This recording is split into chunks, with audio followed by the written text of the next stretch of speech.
Hello? Right, come on. Hello? Oh, the light is really weird today. Let me fix that real quick.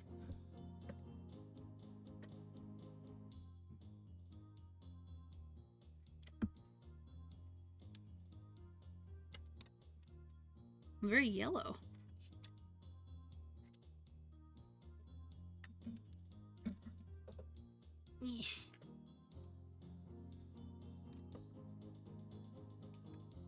Whoa, whoa. There we go.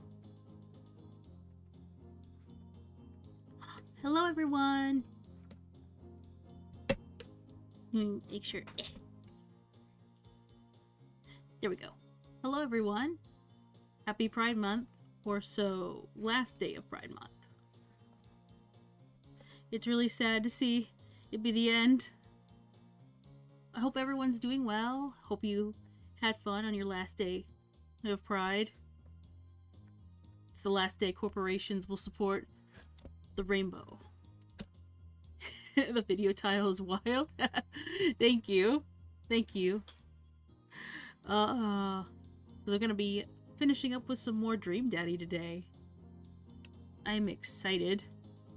Still have yet to found the daddy of my dreams. The daddy just for me. I still gotta keep looking. And I have to finish now because Pride Month is ending. Gotta finish.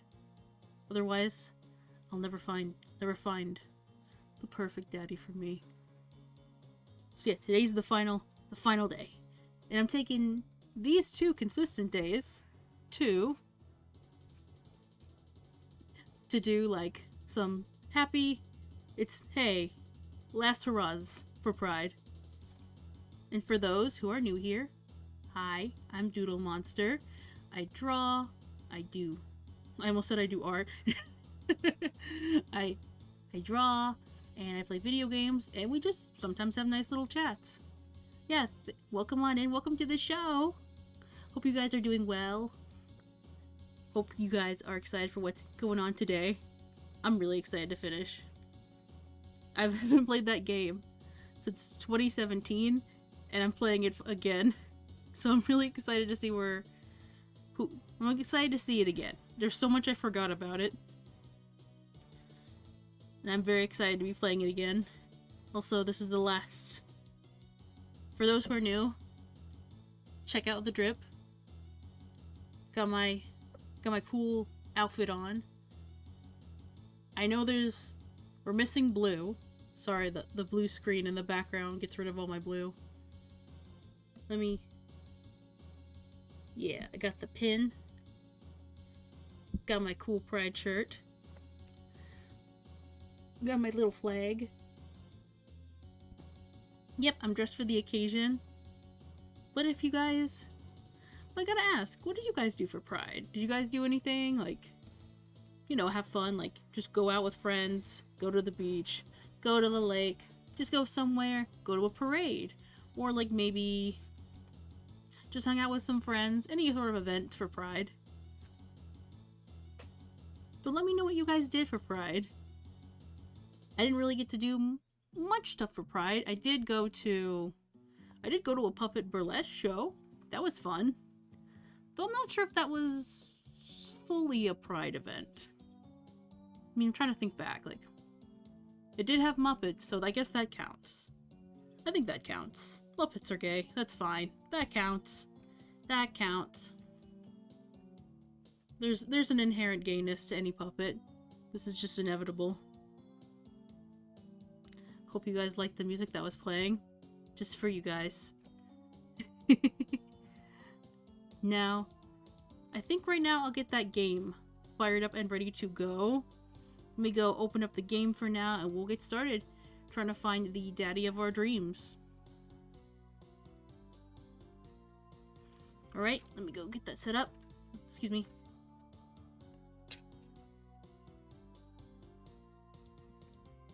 Alright, to the gaming section. Let's go! There we go. Alright, all set up. And as normal, before a game, I have to take off my clothes. Thank you. Thank you so much. Let me go turn off my music really quick. Neon Knight X played applause for 10 channel points. Aw, thank you, Han. Oh! X Neon Knight X played Pornhub for 10 channel points. You scared me. Always the Pornhub. Always gonna blast that one. Let me open up the game really quick.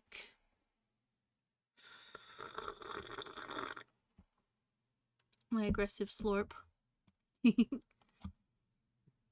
Okay, where are you? There it is. Open up. Gotta make sure captures the screen. Let me make sure it's capturing it. Ah, there it goes. Perfect. It saved the settings from last time. Oh my goodness. Technology. Oh god. No scuffs. Knock on wood. Knock on wood, no scuffs. Let me take gamer form. Yay, there we go. There we go. Alright, ready to go. Got my controller that is very much definitely what type of game this is. Controller for my mouse game. For my click dating sim. Alright, let's see how loud that... Damn, that game... This game blasts your ears. Turn that down. I am having an epic gamer moment. Hell yeah. I am excited. Oh, that's loud. Finally. Finally, no stream with scuff. I'm gonna say this, then something's gonna happen. I need to stop saying that. Let me bust out the daddies. Continue. What's the last one I played? Let's see. My most... What's at the top? Yep. There we go. Alright, let's load. Welcome. Damn, that's a lot of loads. Okay, did that Amazon. Alright. Wondering who to go with. Because we did Damien. Robert, Hugo. I don't want to do Joseph. I'm gonna pick which dad to do next. I could just finish up Damien's. Then I could try out Craig, Brian. The Robert's really cool. I'll finish up Damien's. I already got started on it, might as well finish it. Always trying to make others around you happy. Oh. I had a lot of fun hanging out with Damien the other day. I wonder what he's up to. I open up Dad Book and start writing him a message when Amanda walks in. Dad, you got a letter. Oh, is it from Grandma? No, it's from Damien. Whoa, can I see it? Amanda hands me a piece of old parchment folded in an envelope, sealed with a purple wax. Damn, the dude goes all out. I pry off the seal and unfold the letter. It's the most beautiful calligraphy. The letter reads... Oh! Oh, that's a lot. Dearest Toodle, I hope you found this continued correspondence endearing, rather than trying. One can hope that you can make use of my slower, more traditional form of communication. Will showcase my sincere and earnest sentiment that I greatly enjoyed our time together. I write this hastily under the warm embrace of excitement, fearful that I may misstep and speak towards something unwelcome. For now, I hope that you might forgive my boldness, and I will simply say that your company has greatly occupied my thoughts. While the afternoon may have been derailed by the forces unseen, your companionship helped a great deal, not only in the discipline of my child, but also in the morale of my spirit. And for that, thank you. That said, Doodle, I'll allow you... If you'll allow me, it would mean the world to me if I would enjoy more of your time. Perhaps a trip to the cinema followed by a moonlit stroll would be your taste. I eagerly await your response. With great respect, D. Bloodmarch. I mean, I both look from the letter. Wow. He's good. So you're gonna catch a movie with him? Yeah, I better message on Dev and let him know. Amanda slaps my laptop shut. You have to write him back a real letter. But my handwriting looks like two toddlers fighting over a crayon. Dad, you have to. He wrote you a letter. That's so cool. Will you help me? I need to class this up. Father, I was made for this. Here's what you do. Find tickets to a show you two will like, then enclose them in the letter. Well, it's very classy.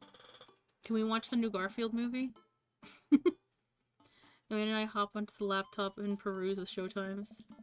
He doesn't seem like a romantic comedy kind of guy. Oh, here's one. Vampire Crusade 2? Evil Never Dies. I don't know, sounds kind of stupid. Actually, it's a critically acclaimed exploration of the ennui of existence. It really turns the vampire trope on its head. Really? Nah. It's lots of blood and vampire titties. Well, let's roll the dice. I purchase the 2 tickets, print them out, and sit them down at the table with Amanda trying to drafting a nice letter. I start writing. Damien. Hey.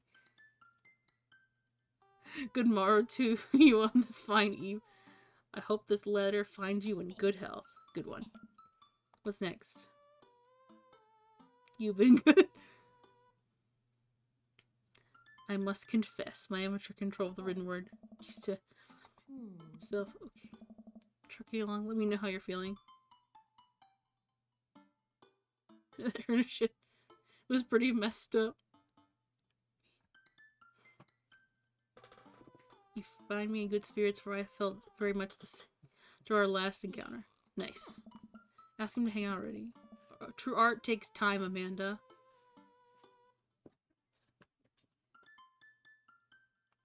What a strange hermit. I found myself enamored of the situation at hand. Like Bruegel's landscape with the fall of Icarus, I lost myself in your details. Let me get at that. Dad. Whoa. I saw it on TV. I'm not a particularly intelligent person. Brain home pops. Let me take you. I got 2 movie tickets.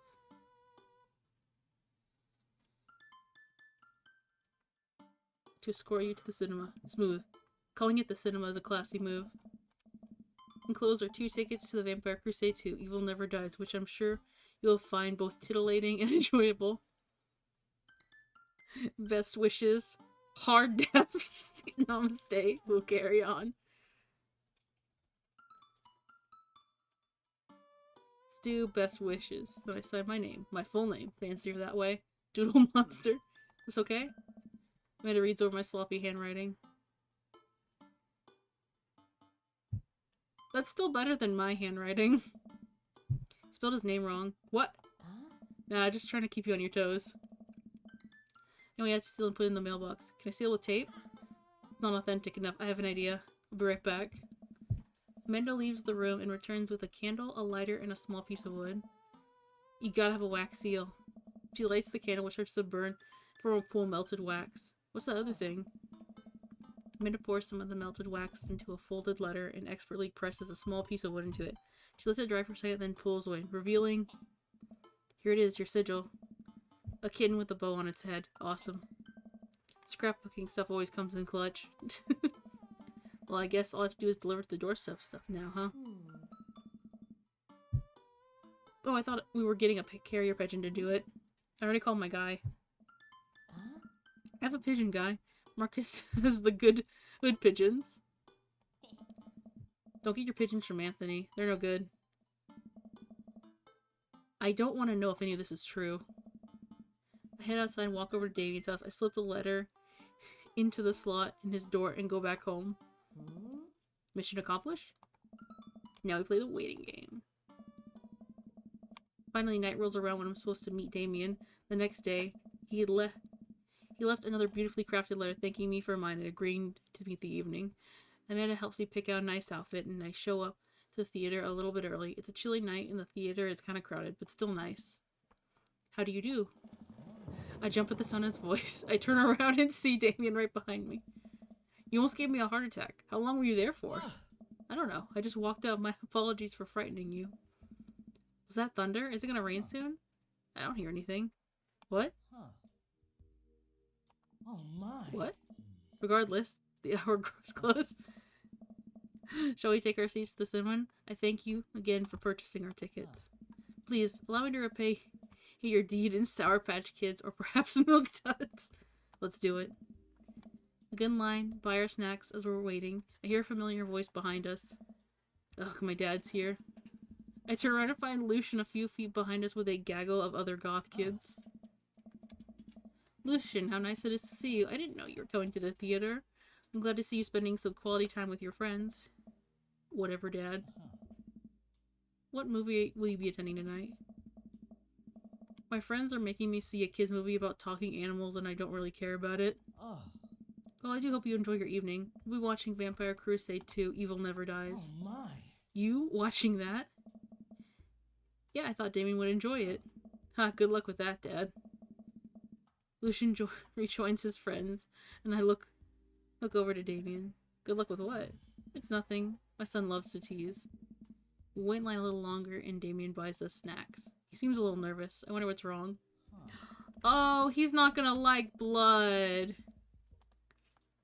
He's gonna hate. Bless you. Bless. Damien and I take our seats and settle the previews. Glancing at him, I can see that he's sweating profusely and gripping the arm. No, is he afraid of horror movies? Is everything okay? Everything's perfectly fine. I'm so excited for this film.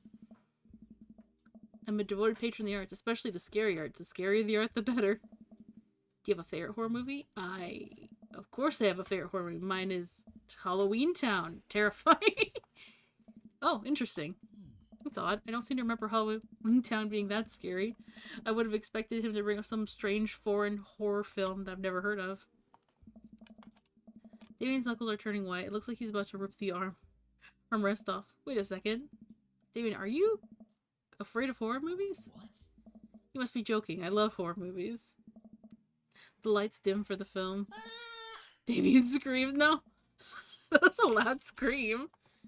I apologize. I was thinking of something far scarier than this movie, which is not scary at all.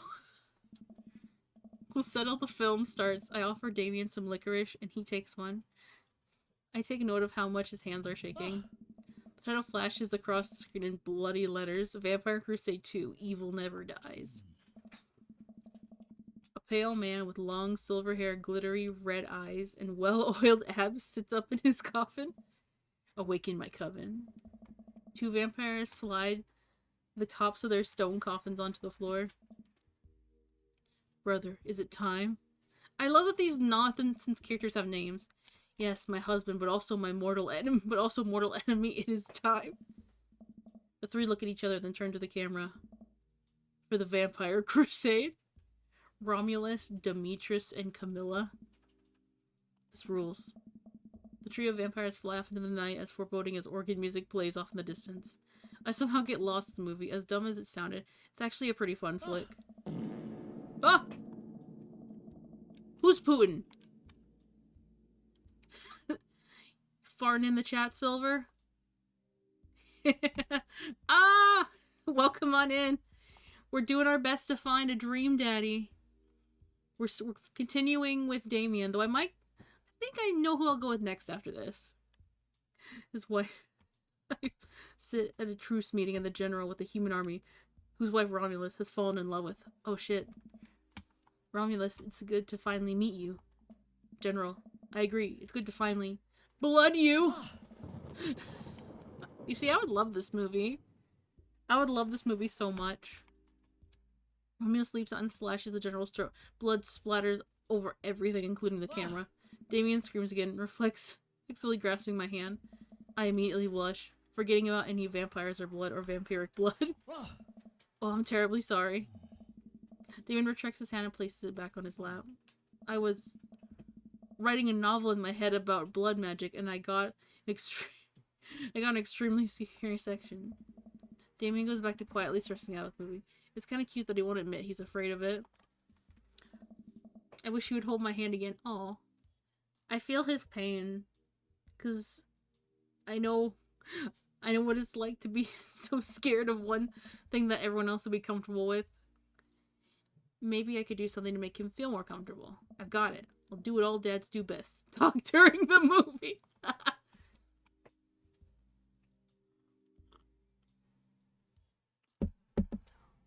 Tell a dad joke would be cute. Because I think asking what happening might stress him out more. Put out a plot hole might be fun.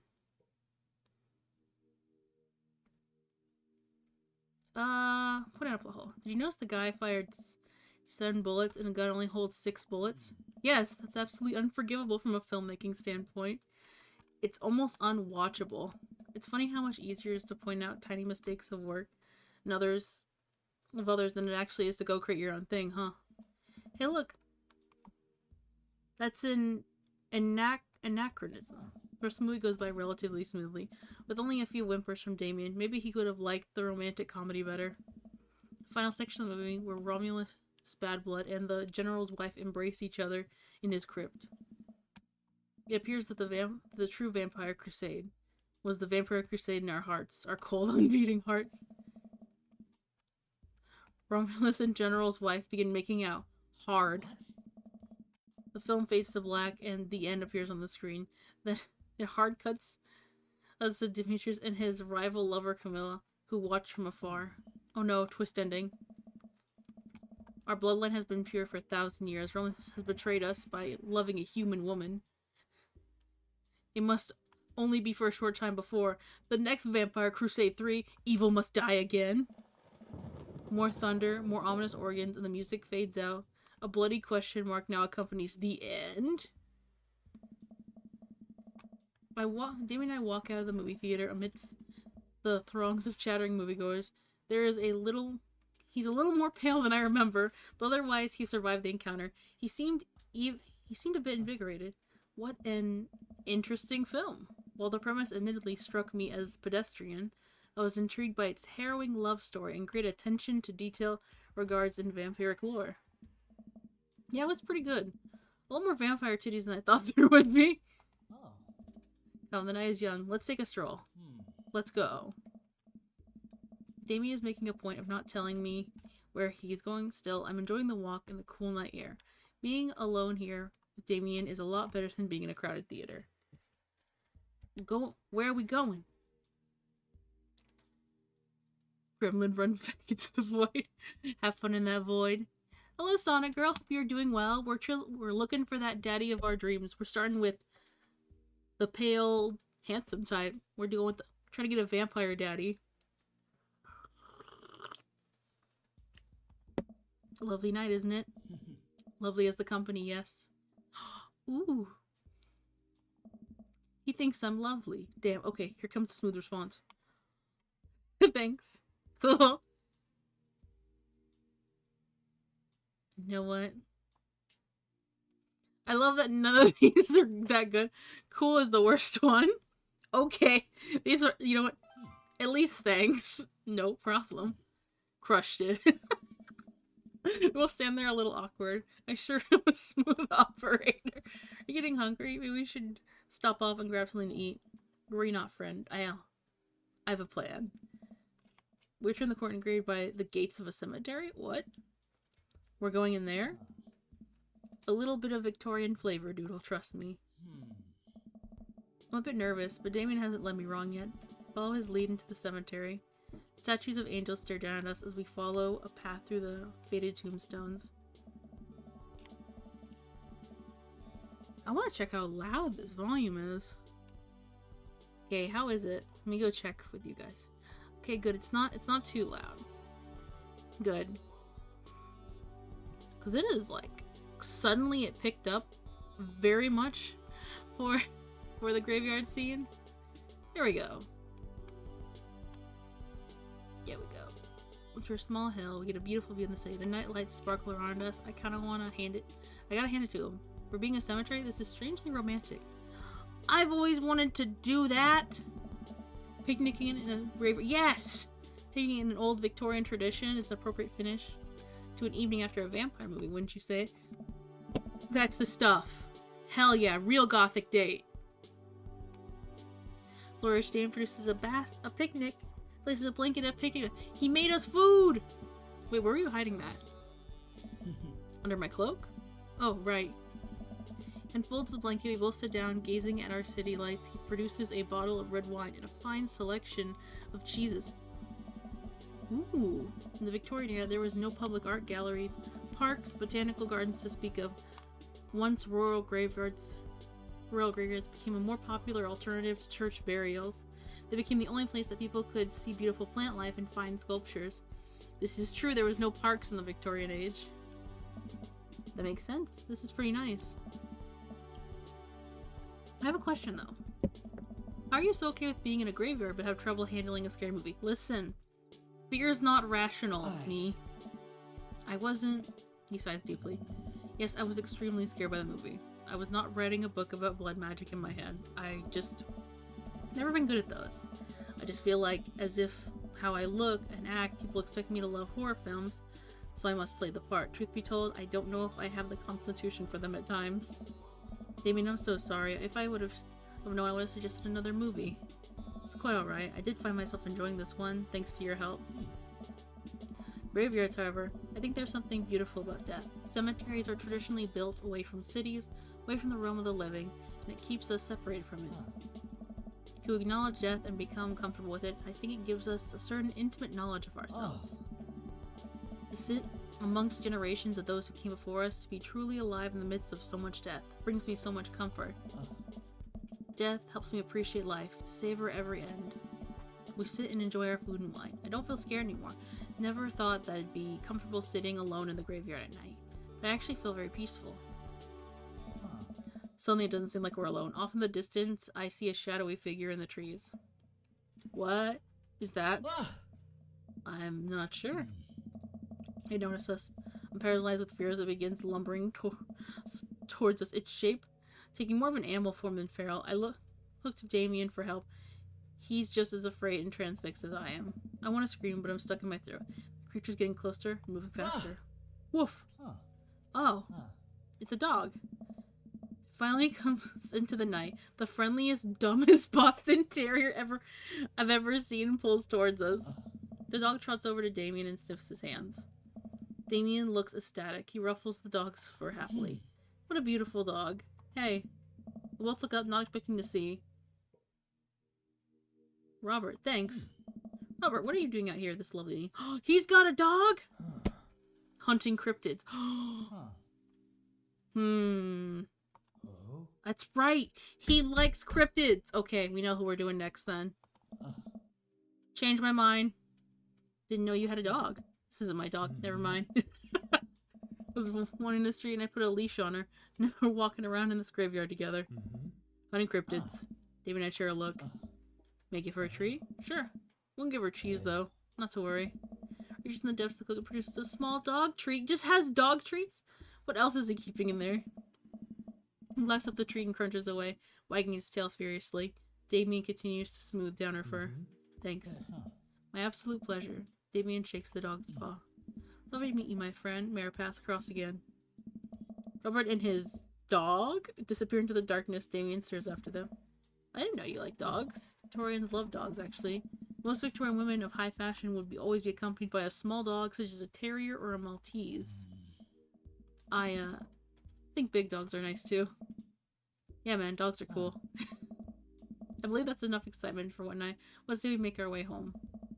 Damien hops to his feet, extends his hand to help me. I gladly take it as my knees aren't what they used to be. He packs up the picnic and leads us to the graveyard. We begin our walk home, and I take one last look at the cemetery. It's really beautiful.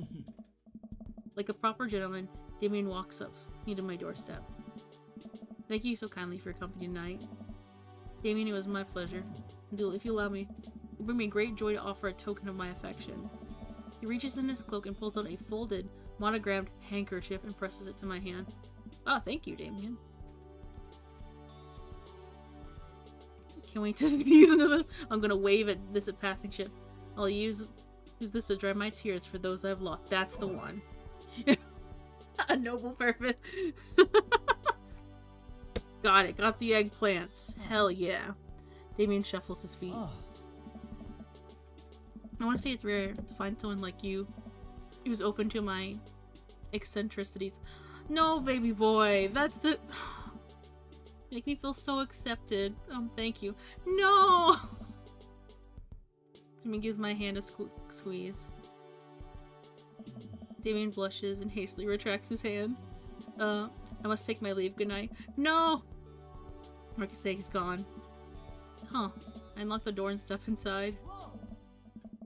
Like a whirlwind, Amanda runs from the window and plops down on the couch, trying to look nonchalant. Hey, Dad, what's up? Were you watching me from the window? No, I was just, Okay, yes, how was the movie? Lots of vampire titties. Told you. But it turns out, Damien is Wait, Amanda doesn't need to know that. It's best to keep it between me and Damien. Scary cool. Yep, he's so cool it's scary. Nice save, dude. Did you know that graveyards used to be a place to throw parties? I think I'm misremembering that. Wow, that's pretty punk. Also, we saw a dog. Definitely thought it was a werewolf for a minute, though. How can you be so sure it wasn't a werewolf? How can you be so sure I'm not a werewolf? And how can you be so sure you're not a werewolf? Amanda's eyes narrow. I don't trust you. Nor I you. We make intense, wary eye contact for a second. Anyway, I'm calling for the night. Don't stay up too late, will you? I'll try not to howl at the moon past midnight. Try to exercise regularly. I don't, but I should. What's my score? My dear friend, you've Yes! simply taken the egg on this one. Hell yeah. Taking the egg is I got an S rank. Let's go. Let's fucking go. The best at dating daddies. Just about to get ready to pack it in. After a few bites of ice cream from the freezer, I turn off all the lights and walk down the hall to my room. I wonder if Amanda's still awake. That kid needs some sleep. As I pass the room, I hear a faint sound. Can't quite make out what it is. I get a little closer. Is she crying? Oh no. Knock on her door gently. Hey, Amanda? Crying immediately stops. Not right now. Her voice sounds strained. She sniffles. I need to make sure she's okay. I open the door. In the dark, I can see Amanda's outline in the middle of the bed. Knees hugged up against her body. Is everything okay? I don't want to talk about it.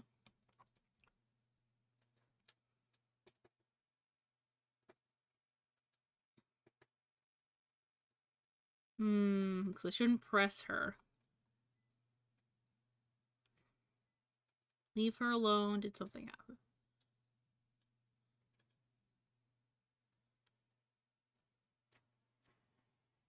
She said it twice now.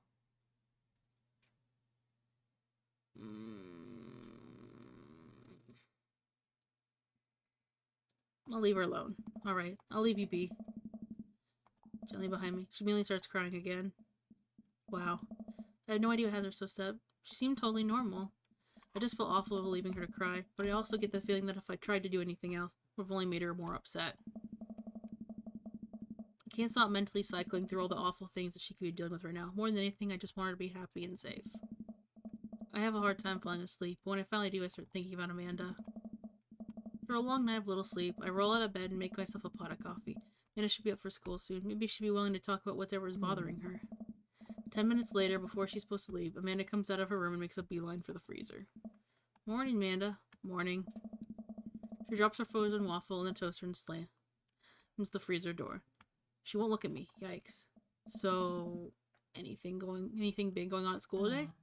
No. Okay. Do you need a ride to school? No. Want some coffee? Amanda pulls the toaster level up and takes a still freezer burned waffle out before it's finished cooking. I have to go. Picks up her bag and storms out. Oh, okay. I haven't seen her act like this in a long time. It's usually short-lived, but it always hurts. Hopefully it blows over and things are back to normal soon. I sit back at the kitchen table, look at a picture of Amanda and I hanging on the wall. I'm teaching her how to ride a bike. Her face is a mixture of excitement and pure, unadulterated fear. Remember how determined she was. Every time she'd fall off and scrape her knees, she would get up and try it again. Finally, I had to stop her because she was bleeding everywhere. Then she started to cry because I didn't think she needed bandages and wanted to keep trying. As I put the bike away, she stood there in the middle of the street and screamed. And then I took her for ice cream and it was like nothing ever even happened. After giving it a bit of thought, I decided that if I force her to talk about it a bit, I'm only going to make it worse. But I have an idea. I start rummaging around for ingredients. I hear Amanda walk in the door. Instead of heading for the kitchen like she usually does, she makes a beeline for her room. She's clearly trying to avoid me. Hey, Pumpkin? What? Can you come here for a second? There's a moment of silence. Yeah. I wanted to say I'm sorry about last night. I'm just worried about you, kiddo. I get scared when I know something's wrong, and I can't. And I get even more scared when I feel like I can't do anything about it. Dad, So just, whatever it is, you don't have to tell me if you don't want to, but whatever you know, just know that you have a dad in your corner who wants you to be happy. Oh, no. Honey, you know I'm bad with words, so I'm hoping I could speak a language we both understand. I pull a cake out of the refrigerator and place it on the table. Hopefully the frosting is set by now. Ta-da! Dad. It took a long time because I ran out of red frosting somewhere around sad, but I had to start over and sorry, you're sad. I support you 100%. Huh. This is beautiful. It's strawberry. It gives me a big old hug. I grab some plates and forks and serve up some delicious cake. So, it's really stupid. What is? The whole thing. I've been really weird lately and there's just... I don't know how to explain it. I feel like I might have to make you a chart. I'm listening. Do you want me to take notes? I guess I should start from the top. You know how Emma R is going to that fancy art school in California, right? Emma R.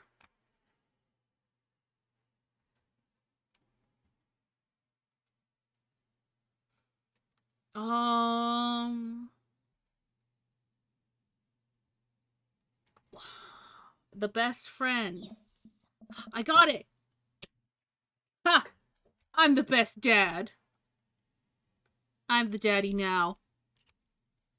Got it. Guessed it correctly. You got it? Wow, proud of you. Anyway, she got an acceptance letter. I've been feeling like she's been drifting away, you know?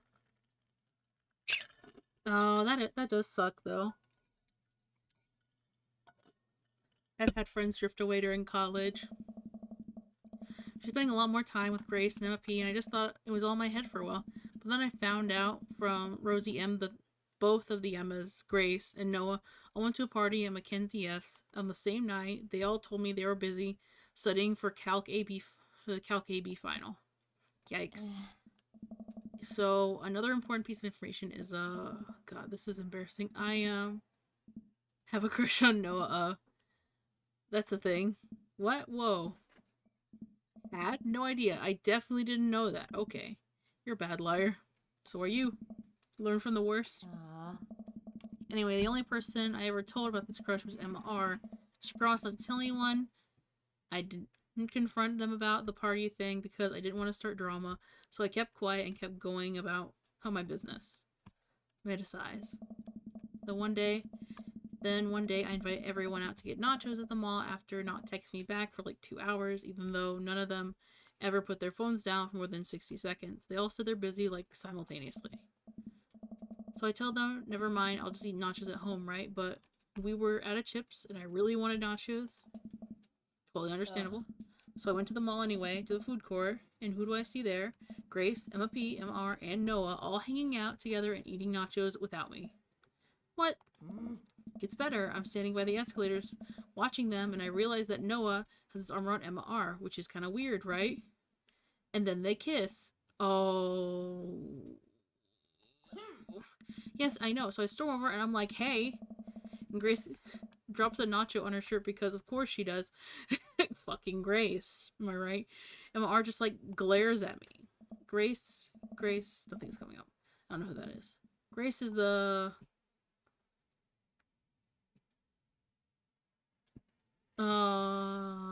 boring one? Well, yeah, but that's not the important part. Grace is the one nobody really likes, or I guess that's me now. But anyway, no one will say anything. I'm just like, no one will say anything. I'm just like, you guys suck, which made me realize isn't the most eloquent thing to say. But I was very angry and really embarrassed, and I just wanted to get out of there. Yeah, they do suck. So I left without nachos, might I add, which only further contributed to this shitty day. Immediately drafted a super long text to the group chat asking them why they've been so weird. I wrote another one to MR asking how long the Noah thing's been going on. Sorry, I know this a lot. Are you still following?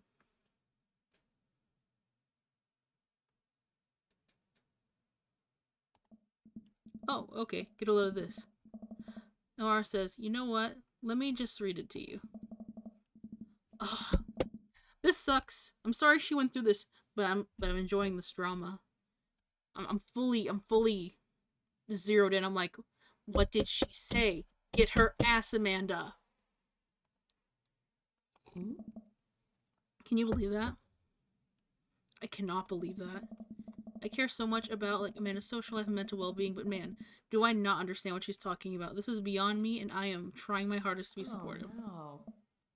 They were dating in secret for like months. That's so weird. They're a straight couple. Why do they need to date? Why do they need to date in secret? So I told her that she's being really terrible a friend. And like, well, if you think I'm so terrible, you should stop being my friend. And I was like, okay. Then she left me on red, and then... What left you on red? What's that? Oh, like... She saw my message and didn't reply. And I know because there are read receipts. I don't know what read receipts are, but I'm just gonna nod and pretend I understand. Gotcha. Well, this is happening. I'm talking to Emma P about how mad I am because at least she's being kind of reasonable, and I'm venting to her about how pissed I am at everyone. And then out of nowhere, Noah texts me and says, "How could you say that about me?" And I'm like, "Say what about you?" He tells me that Emma P. He sent screenshots of everything, and I told her the group chat that I got. I told her to the group chat that I got kicked out of. I think you lost me a screenshot, but that definitely sounds bad. There's so much more, but honestly, it's just really stupid teenager stuff. Bottom line is that everyone dropped me, half of my grade hates me, and now I have no friends. Amanda, I'm so sorry. I almost expected it from everyone else, but MR's been there since Dad died. I can't believe she would just stab me in the back like that. I'm not even that mad that she's dating Noah. I'm just upset she lied to me about it for so long. She stabbed the remnants of the cake. Okay, I take it back. I'm kind of mad she's dating Noah. Like, what did I do wrong? Did everyone just suddenly decide I'm not cool anymore? Why wasn't I enough? I don't understand. As mad as I am at everybody, I, like, miss them, Dad. She looks dejected. I almost can't take it. What could I possibly do to help? Anyways, that's it. The whole sordid tale. Thanks for listening. Tune in next week to more hot gossip. Wow. I know it's pretty dumb. It's not dumb. No, it's a stupid thing to be upset over. Amanda, your feelings are real. Don't be mad at yourself for having feelings, I guess. Unless you're secretly a robot who's been approximating human feelings this whole time. Dad, if I was a robot, I would have transformed into a monster truck a long time ago. But seriously, I know you probably don't want advice, but I feel like it's my duty as a dad to bestow a few nuggets of fatherly wisdom. Ooh. High school sucks. This is true. Real friends don't do that. Not all friendships last forever. These are all very true. I would say real friends don't do that. That's more honest. If they were a real friend, they would have never done that. When you get older and start realizing the sort of people you want to associate yourself with, do you really want to surround yourself with people who would do something like that to their friend? It takes a lot of work to find and maintain meaningful friendships.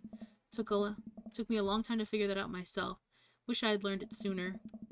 If the person isn't putting the effort in showing you how much they care, it's not worth it. You are not beholden to being their friend. Ultimately, I think it says way more about their character than it does yours. Because you're amazing, and if they can't see that, well, that's their problem. I'll keep that in mind. I looked down at the table. Did we just eat the whole cake? Yes, we did just eat the whole cake. Well, good talk. Amanda gets up and goes to her room. Before she closes the door, she turns around. Hey, Pops? Yes? Thank you. You're always welcome. Love you, Amanda. Love you too, Dad. Love you too, Dad. Eee! Welcome. You've got dads. Oh, that was so sweet. I'm a little sniffly. I'm a wee bit sniffy. Oh. Did we do it with the vampire daddy? Not yet. We're getting there. We're getting there. I get the feeling, I think I have like 1 or 2 more dates until I get vampire daddy. I got a message from Matt. Hey, Doodle, what are your feelings about poker?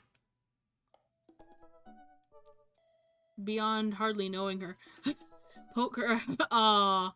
There it is. Well, good talk. Wait, actually, I like poker. I saw the joke and I had to take the shot. Please, Matt. I'm a dad. I'm contractually obligated. No, I get it. Anyway, we've been playing poker games and I figured we should invite...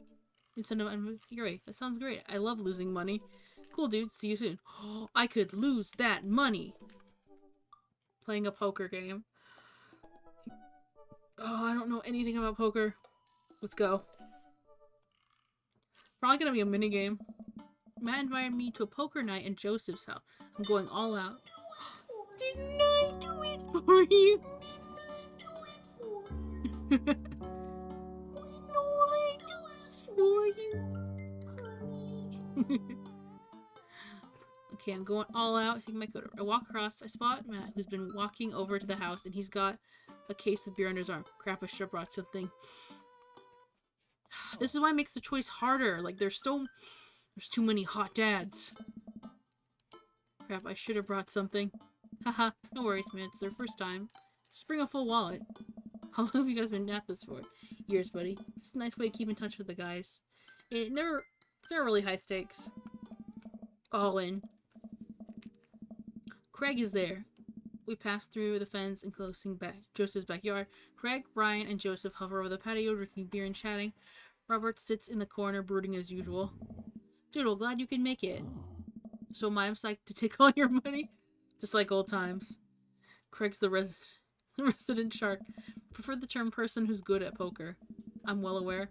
Craig's always been suspiciously good at poker. You still as terrible as you were in college? I'm still terrible at poker. My tail is sustained. My tail is a sustained childlike giggle. There's no way you're as bad as Joseph. Joseph shrugs. This is basically my teeth thing. I'm giving back to my community. Plus, I'm happy to just sit here and eat all of Brian's snacks. Guess who brought the pigs in a blanket? Not Craig. Hey, my chia seed and granola energy balls are just as delicious. Everyone laughs. Get the game going. Take a seat at the table. Matt starts dealing cards. The first couple of rounds go by easily, and I'm getting the hang of this, but it's obvious that Craig is running the show here. Craig, how'd you get so good at this? It's pretty easy. You just start getting a feel for everyone's tell. Like, Matt will scratch his ear. Hey. Brian adjusts his pants when he's about to lie. Now wait a second. I think you just loudly announce to the whole room when you have a good hand. Yeah, that's me. What's Joseph's tell? Everything. Literally everything. That man is an open book. He couldn't lie if he tried. At least I have God on my side. See? Can't even say that with a straight face. What about you, Robert? Honestly, the man's an enigma. Raises a glass of whiskey in a solemn salute. I think he'd wipe the floor with us if he actually tried. I'm just here to enjoy the company. He pulls out his phone and stares at it. Robert, is that a flip phone? Yeah. Whoa. What?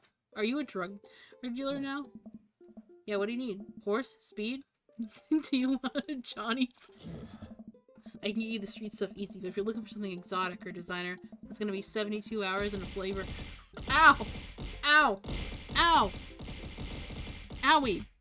Oh my god, the balloons. Why are they... I need to fix the sound of the balloons. I sound like I'm being punched a million times. Balloons. Maybe I won't need today, but maybe you won't need tomorrow, but someday. Oh, I think I'm good. Right. But still, got coin if you got the goods. I dropped my phone in the toilet, and this is the backup until I can get replaced under warranty. Everyone murmurs their sympathies. We've all been there. We go back to playing. I really gotta stop eating these pigs in a blanket. Pigs in blankets? I don't know. But they're very good. I think there might be a cheese in them. Oof, I don't know if I got enough to raise you this round. You can always bet your firstborn. If you think you can handle another one, be my guest. Briar and Hazel are a handful. And they'll say at least, buddy, if you think 3 kids is a handful, try 4. I'm operating 100% dad capacity at all times. Actually, it's technically 5. Christine saw a commercial for one of those dolls that poop and wouldn't stop asking for it. We ended up getting it for her birthday, and she's so grossed out by the fake baby poop that she makes me change its diapers. So now I'm changing real baby and the fake baby. There's a lot of poop in my household right now. Daisy got one of those a while back. One night I walk in after she had tried to take a doll apart to see how the poop mechanism worked, but then she couldn't put it back together and started crying. Poop everywhere. Fake poop, but still. That reminds me of... Wait, do we still have poop doll stories? Everyone nods in agreement. Guys, I don't really need any more poop in my life than there is already. Can we just go back to poker and not talk about poop? Matt deals another hand. We quickly forget about the poop. We run out of pigs and blankets, so we switch over to Craig's healthy snack food. It actually isn't terrible. These kale chips are phenomenal. We should sell them at my shop. It's my own recipe. I'd be happy to give it to you guys. I can see it now. Pierce the kale chips. Oh, I love that. Hell yeah. Emo band. Pierce the Veil is actually the most popular post-hardcore screamo band out of San Diego. We all get Matt confused. It's, maybe not any of your wheelhouses. How's the shop nowadays? Busy as ever. I'm toying with the idea of hiring another person to work the counter, but I haven't found a good candidate. Man's looking for a summer gig, let me know. That's really nice of you, but I think she's been burned too badly by your coffee shops before. Literally and not figuratively. Matt cocks his head to the side. I'll ask her, though. We sat down to the final hand of the night. It's Craig in the lead by a landslide. Joseph has long since lost all his chips and has taken to tidying up, refusing any help from us. Brian deals the cards. What's it gonna take for Robert to give a damn him on this round? Robert looks up from his half empty glass of whiskey. Do you really want to unleash the beast? Well, now I'm curious. I got a long history of being a gambling man, but I only do it if you make it interesting. None of this penny chip nonsense. I got Lily's 18-year single blend sitting in the closet right now. Was saving it for when River turns 21, but I'm willing to put it up as collateral. Now you're talking my language. He throws the keys to his truck on the table. She's seen better days, but she could still pull a tree trunk out of the ground. Nope. Me and everyone else at the table immediately fold. Deal the cards. Cards, bright guy. Are you guys sure you wanna? You heard the man. Deal. Oh, she puts his car up for it. Damn. Let me get a sip. Brian deals the next round of cards. Craig stares daggers at Robert, who casually sips his whiskey. So I know what you might be thinking. Robert puts his old work horse up for grab. His only mode of transformation. At a time in his life his only home. How could he be so sure of his abilities in gambling? I'll tell you right now, Craig. I wasn't always like this. I was a lot like you. Smart, talented, cocksure of my own luck, great biceps, but didn't last long, though. I lost everything in a game of Pai Gow in the back room of a Shenzhen tea house on what I thought was a 3-day business trip. Everything. Gone. Clothes, money, identification, you name it. I woke up in a ditch next to Xiaoshu Park and had to make my life new from there. It took me 3 years to beg, borrow, steal my way back to American soil. In those 3 years, I saw the greatest depths of human fear, love deeper than I ever had, and lost it all and many more times over. I've seen my own death, Craig. I know how I die. It's not like this. So let's make this more interesting. Produces the deed of his house from his jacket and tosses it onto the table. All I have, all I am. You prepared to go the distance? Craig wipes the sweat from his brow as he studies Rob's face intently, searching for any sort to tell that he can find. He casually sips his whiskey again. I fold. Everyone erupts. Fine. The whiskey is yours. That's why you don't dance with the devil. So what was it? Were you bluffing, or were you gonna or did you have the cards? That's for me to take to my grave, fellas. Next week, boys? Next week. You got it. I'll be there. I almost had a heart attack.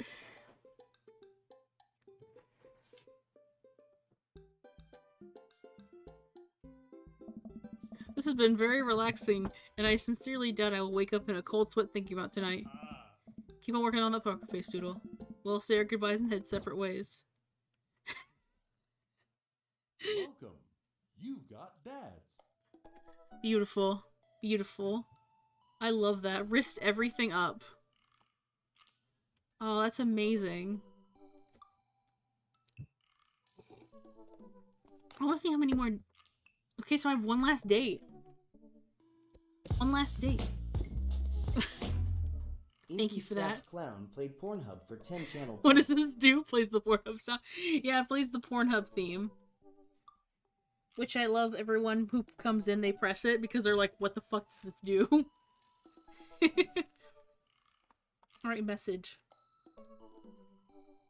Hey, you know what they say about third dates? They get pretty serious. Might not have time to browse dad book for a while. Are you ready? My dick is uncomfortably erect. Let's see. Because I can finish his storyline. Alright, let's save and continue. Stand up for yourself. Don't let anyone disrespect you. Ever since the picnic at the graveyard, Damien and I have been spending a lot of time together. We go on nighttime strolls pretty regularly. He was so impressed with the first letter I wrote him. We only communicate by post instead of through dad book. I initially protested, but he gave me one of his old singlet rings to seal for my letters. I couldn't say no. Hanging out with that goth dad again? Please, Amanda, you know his name. And yes, be honest with me, he pops. Is he actually a vampire? I remember you inviting him into our household that one time, and I've seen the Lost Boys, and I honestly would have preferred trying to see if he could have walked through the threshold of our home under his own power. Yes, Amanda, I've become Damien's familiar. I'm compelled under his curse. I'm sorry, sweetie. Turn into a bat. I don't think... What's the point of being a vampire if you get turned into a bat? Well, okay, I'm off. Are you taking the car, or are you flying into the night on the leathery wings of a bat? One of those. While I'm out, can you throw away the garlic bread that's in the freezer so I don't die? That'd be great. I'm keeping it in there as insurance. You understand, right? That's my girl. Damien and I walked together on the water's edge, chatting. Damien's cape, I mean cloak. He hates when people call it a cape. Damien's cloak flutters behind him in the breeze. Nice. It's gonna be a slight question, but why do goths wear black? Gothic subculture has always been associated with death, so it would make sense the style surrounding it would be greatly influenced by mourning. Interesting enough, though, it was the Victorian era. Queen Victoria mourned the death of her late husband for 10 whole years, wearing black for the rest of her life. If that's not goth, I don't know what is. I have another question. Go ahead. How are you so comfortable with death? You mentioned in the graveyard that it helps you appreciate life or something. Well, I've experienced several losses over the course of my life. I truly believe the only manageable way to cope is to accept that death is simply part of living. It is a single universal truth for every human that has ever lived. I'm going to die, you're going to die, and life carries on without us. Doesn't that make you feel scared? Not at all. Without the advances of modern science, death was everywhere in the Victorian era, and yet funerals were major social functions. Victorians were obsessed with mementos of their loved ones, even go so far as to take elaborately staged photographs of their dead relatives. The minute this game's making me feel illiterate of mourning was so complex. Excuse me. That there was a set periods of grieving. Are deemed acceptable based on the loved ones who'd passed in your life. Now, we don't have any of that. If you lost someone, you end up feeling lost because you have no modern equivalent of those formalities. We need to allow ourselves time to grieve, time to feel lost fully, but not time to allow it to consume us. So I'm not afraid of death. I believe it is a waste to spend your life dreading the end of it. The time you have is brief and fleeting and occasionally cruel, but it is at times precious. To stare death into the face, live despite that, I think it is a noble existence. Let's save mourning for the dead. That's beautiful. Wow, that's beautiful. See the moonlight and the bay glint off of Damon's eyes. He smiles. We turn to the harbor and watch ships pass, breathlessly in the salty air. I look at Damien again. Can't help but be entranced by his charm, his mystery. I find everything about him so fascinating. Ooh. I lean closer to Damien, closing my eyes as I do. I'm so sorry I have to take this. He steps away to answer his phone. Oh no, I hope it isn't Lucian again. After speaking in hushed tones for a few moments, Damien turns to me. Everything okay? Oh my. There's an emergency. Lucian? No, thankfully. I must take my leave. Oh, okay. Is there anything I can do to help? Huh. That's have to stick together, right? You know it. Then come. There isn't time to waste. After a short drive in the distance, we arrive at a rundown building in the outskirts of town. Where are we? It's better if I just show you. What is this? I push a surprisingly heavy door and find myself in a dimly lit waiting room, a few rickety chairs on the walls. There doesn't seem to be anyone behind the desk, a few paintings and pictures on the wall, but they're so nondescript I'm unsure of what kind of place this is. Wait here for a moment, I'll be right back. Damien walks off in a corridor, his boot heels echoing through the halls of a seemingly empty building. Distant howls echo in a place I can't see, and there's a faint scratching claws, like claws on tile. I peek down the hall and find a stall. After a stall of scared-looking dogs, a few of them notice me and skittered up to the chain-link fence, sticking their noses out to sniff the air. What have I gotten myself into? Suddenly, lights shut off. I panic, unsure of where I am or how I can get off. I stumble through the darkness, my breathing getting heavier and heavier. Damien? The lights finally turn back on. Hey, sailor. Mary, what are you doing here? You aren't here for the fight club? I, don't want to get punched in the face. Great, because this is an animal shelter. What? We take care of stray animals, then people adopt stray animals. Didn't you see the pets when you walked in? Oh, sorry, I didn't expect to see you volunteering in an animal shelter. Wow. Okay, kid, way to put me in a box. James, you hear this baloney? Just one moment. Thunder cracks, the door busts open. Appearing from the shadows, I see Damien. Oh! Who are you? Normal man? Damien. Hey. It's Damien. He looks completely different. No cloak, no Victorian era clothing, no makeup. Wasn't planning to share this side of me until much later, but it's not as goth as you think. I'm a systems administrator for the IT department of a realty company. Listen, we all gotta get jobs to pay for those fine Victorian clothing. I wear tennis shoes to work. I listen to Bruce Springsteen. I enjoy going to the hardware store, looking at storage solutions. I volunteered at an animal shelter in my free time. Goths love animals. What are you talking about? I'm boring. I'm fascinated with Victorian history and Goth art. That much is true. It's just not all that I am, and I need you to know that. Oh, Aya. I hate to kill this moment here, but there's something pressing business that needs to be attended to. Oh, right. It's Duchess Cordelia. Again? Who's Duchess Cordelia? She's one of the pups. Gets out all the time. She somehow learned to open doors. Now she's unstoppable. When did she get out? This morning. I went to go sing sea shanties to the cats. And when I came back, she was already bolted. I have to stay here with the pets, so I need you two to go after her. Of course. Where could she be? She always ends up running off to the same places. Here, let me draw you a map. Start scribbling on the back of a pet adoption form. She's very smart, ruthless even. You need to stay on your toes to get her back by sundown, or else she turns into a werewolf and starts eating people. What? You're perfect little peach, Jewel. We just don't want her to get stuck outside when it's cold. Oh. I'll grab some treats and we can hit the road. Go to the map Mary created for us. Beautiful. Am I Nerd's house? Oh, her little name to everyone. Nerd's house, Coffee Dad, Kale, Marino Batali, Other Nerd's house, Mary Sick Pad, Smalls, Dames.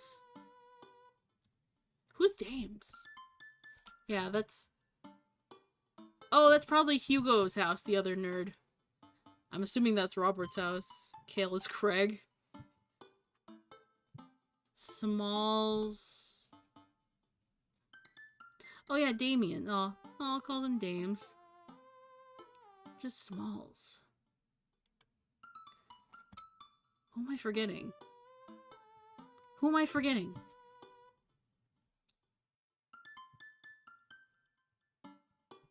It's probably Brian. Nice. The ocean or whatever. At least you're not the other nerd's house. Looks like you're moving up in the pecking order. Congrats, kiddo.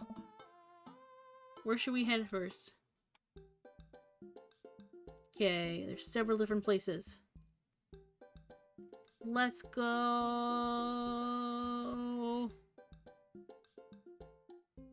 to the cul-de-sac. Hey, Damon and I exit the parking lot and start driving towards town. I look over at him. He seems concerned. Shouldn't be too hard to find the Duchess, right? She's a pretty big pup. Mary wasn't kidding when she said that dog was smart. One time she correctly guessed the winner of the Kentucky Derby. It was a really great year for Bark Bark Bark.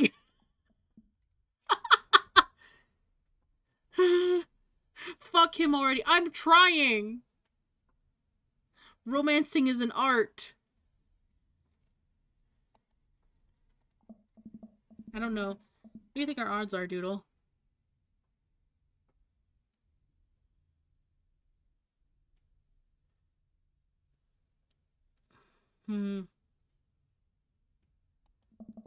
My dad once told me, Doodle, you can't shove rashes up your nose. And that hurt my feelings. I felt discouraged. But I kept a positive attitude. You know what? Made it happen. Ew. Might have landed me in the ER and forced me to have 10 golden raisins shoved in my nasal cavity. But to this day, I learned that anything's possible with a good attitude and abnormally large nostrils. Young children are resilient, I suppose. Ah, yes, young children. I was 16. Let's hope for the best. Damn it, that wasn't the right response. Damn it. We drive through the cul-de-sac. Everything's pretty normal. Looks like Brian's doing some yard work. We pull into Brian's driveway and hop out. Hey, don't step on the grass. I just mowed. Have you seen any unusual activity in the area today? Aside from your unwatered lawn? Damn. Oh, here we go. How dare you? I take my lawn care very seriously. Doodle, please. We've seen a dog run this way, have you? Well, a little while ago I heard Maxwell barking at something when I came outside the garden. And so my garden has been torn to shreds. It's going to take forever to retill the soil. It could be a dog or a siraccoon. Whatever it was, must have been hungry. Ate all my tomatoes. Very sorry about your garden. If you need assistance restoring it to its former glory, please don't hesitate to contact me. Will do, buddy. Good luck finding that dog. She's probably still hungry. I wonder if she's looking for more food elsewhere. Okay, we saw the cul-de-sac. Looking for more food. Let's see the coffee spoon. We park in front of Matt's coffee shop. We walk inside. It seems like a slow day. Matt sits behind the counter reading a book. Hey, Matt. Didn't expect to see you two today. What's up? Have you seen any stray dogs around? Actually, yeah. Caught one digging in the trash earlier. It ran when I tried to get closer, though. Do you see the direction it ran in? Matt thinks for a second. Might have run east, I think.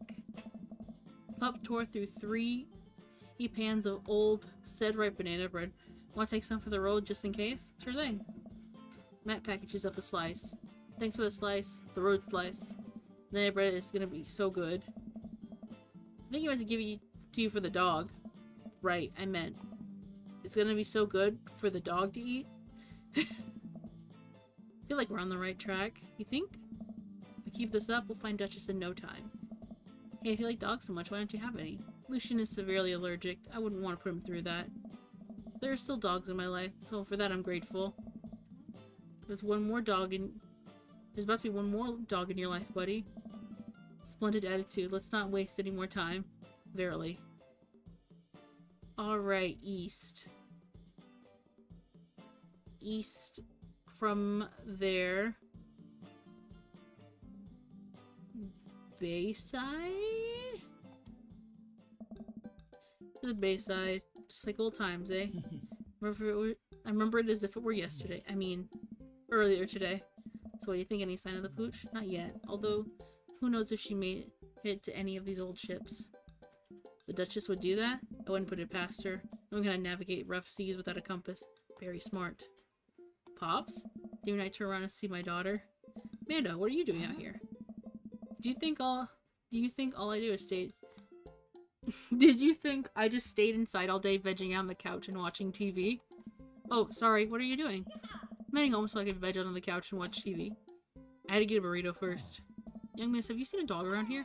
Oh, you bet. a Pomeranian with a bow tie around its neck. Saw a big old Doberman named Henry, and there was a stroller full of Yorkies, a Greyhound, a Golden Retriever. Do you see a Mastiff anywhere? No dice. Definitely remembered that. Gotta run though. This burrito has 10 minutes before the cheese breaks down. The molecular structure of the tortilla makes it so. Oh, you understand. I do? Of course. Have a lovely evening. Miss Monster. Matt said the Duchess went east from the coffee soon, but there's no sign of her there. Suppose we need to go not so east? Okay, not so east.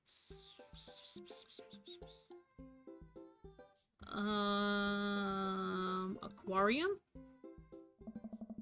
Stop at the aquarium. Everything looks in order, but it might help to get out of the car and take a look. No dog here. Not any sign of her. Do you see the thing? Do you know that penguins are considered ghosts of the sea? Damien, I want to believe you so badly. I fear that the hours are growing short. We must take haste. We find the Duchess by sundown. Damien's looking more stressed out by the minute. I gotta think of some way to lighten the mood. How many? What kind of dog does a vampire have? It'd be unwise for a vampire to take the company of a be too tempting to. A bloodhound. I was gonna say a bloodhound. Ah, yes. No! Damn it! I'm fucking it up. I'm fucking it up. Damn it. Shit. I'm sad. Messing up the date. After this outfit, it looks like Craig and the team has been practicing. I wonder if anyone kids saw something. Spots us, jogs over, a softball bat slings over the shoulder. Hey bros, what's up? Craig, you wouldn't have to see a dog around here, have you? Want to escape from the animal shelter and we're trying to relocate her? I don't think so. Maybe one of the girls. Think girls. Hi, Amanda's dad. Hi, Lucian's dad. We got names. Girls, have you seen any dogs around? There was a big dog from earlier. Ran off a while ago. Though I don't think she had an owner, but it really wanted to play. We tried to play fetch with her, but she just took the softball and ran. I think she ate it, actually. She was a lot of dog. Here, take another softball. Might come in handy. Many thanks, Craig.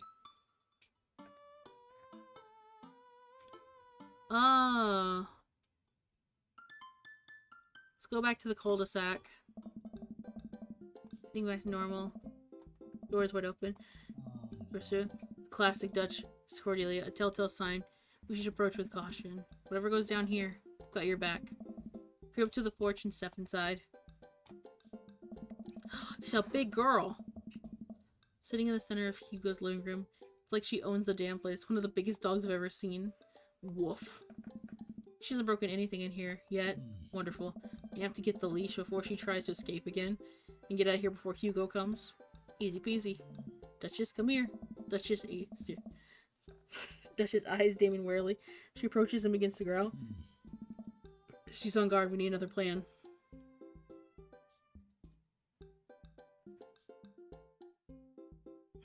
Okay, so dog treat. About...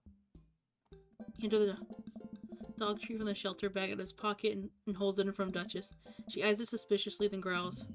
She's wise to the game. I don't think it'll work.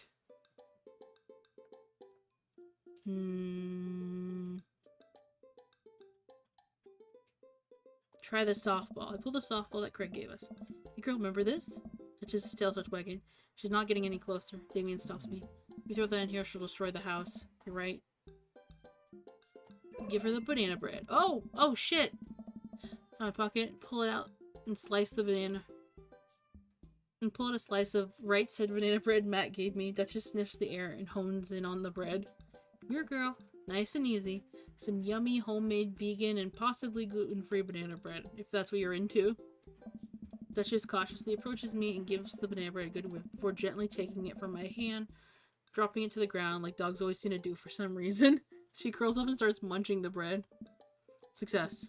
Jane walks behind Duchess and attaches the leash to her collar. She immediately notices and starts whining. It's time to go home now, Duchess. She gives a tug on the leash. She won't move. Duchess, what happened to your rapport? You and I used to be bosom buddies. She doesn't move. She's huge and there's no way to even try and lift her. This is a weird situation to be in. I think we're literally trespassing in our friend's house with this large dog. What are you nerds doing? Ernest stands in the way with a plate of pizza rolls. What flavor of pizza?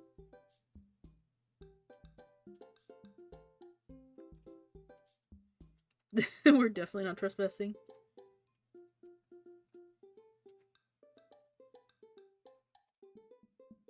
I'll tell you about this. I'm definitely telling Hugo this. Hey man, be cool.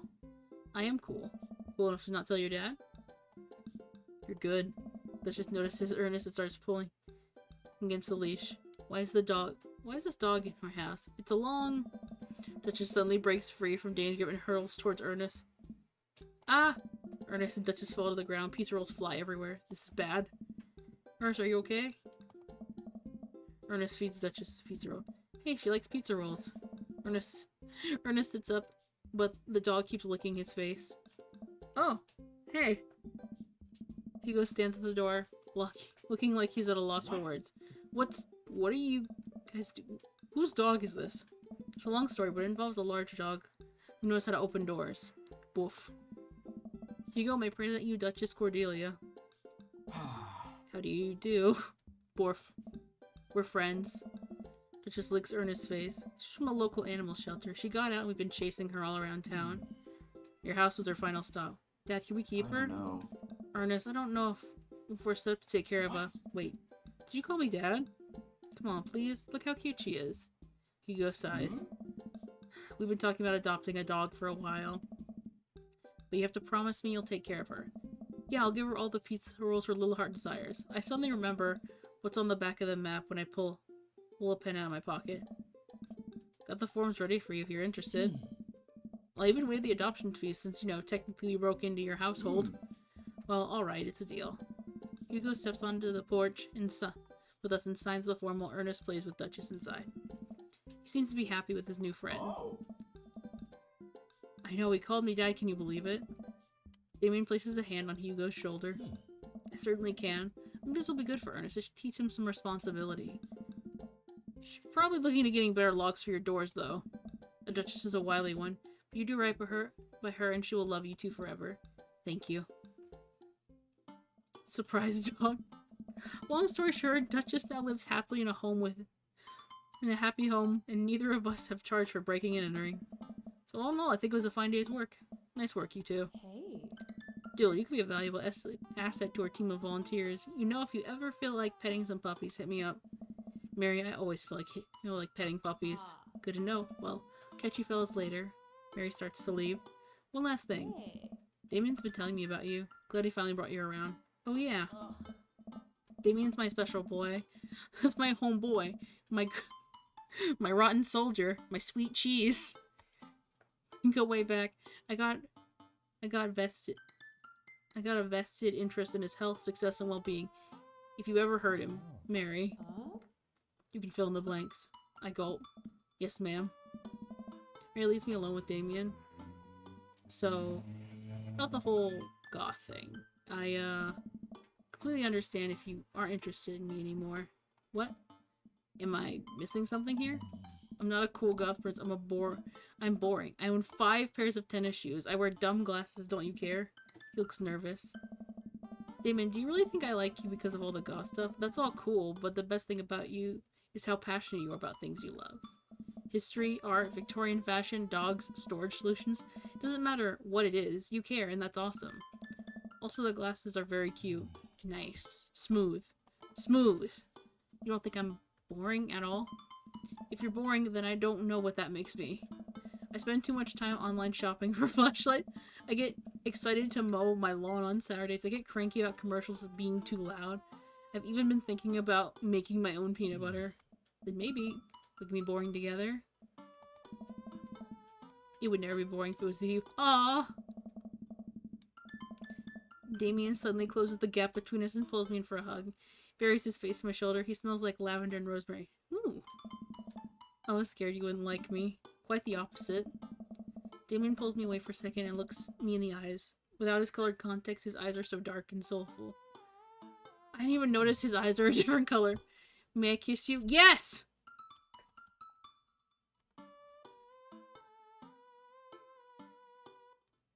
Thou art welcome. Of course. Me stressing about, oh, what's the right answer? Damn it. I don't want to fuck it up. I want to be like, actually, no riz. Terrible. Oh. Thou art welcome is pretty good. Of course be safe. Does a bat have wings? Like, is that cute and quirky to say in the moment? Because last time I made a vampire joke, it wasn't funny. How about thou art welcome? Yeah! He's more Victorian than a vampire. Barely. You may take upon yourself the... You know what? Just kiss me. He smiles slightly, leans in, and gave me a gentle kiss. Yeah! We got it! Damien pulls away and gives me an intense look. Do you want to help me take care of the puppies? Yes! We did it! Damien and I arrive back to the cul-de-sac, our fingers intertwined. Like a proper gentleman, he walks me to my doorstep. Ooh.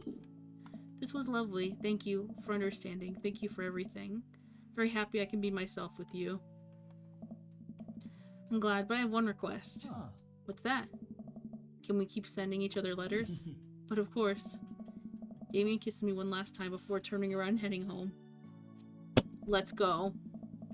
Amanda runs back to the couch from the table and tries to look as nonchalant as possible. Hello, Father. I was sitting here on the couch the entire time. Hi, Amanda.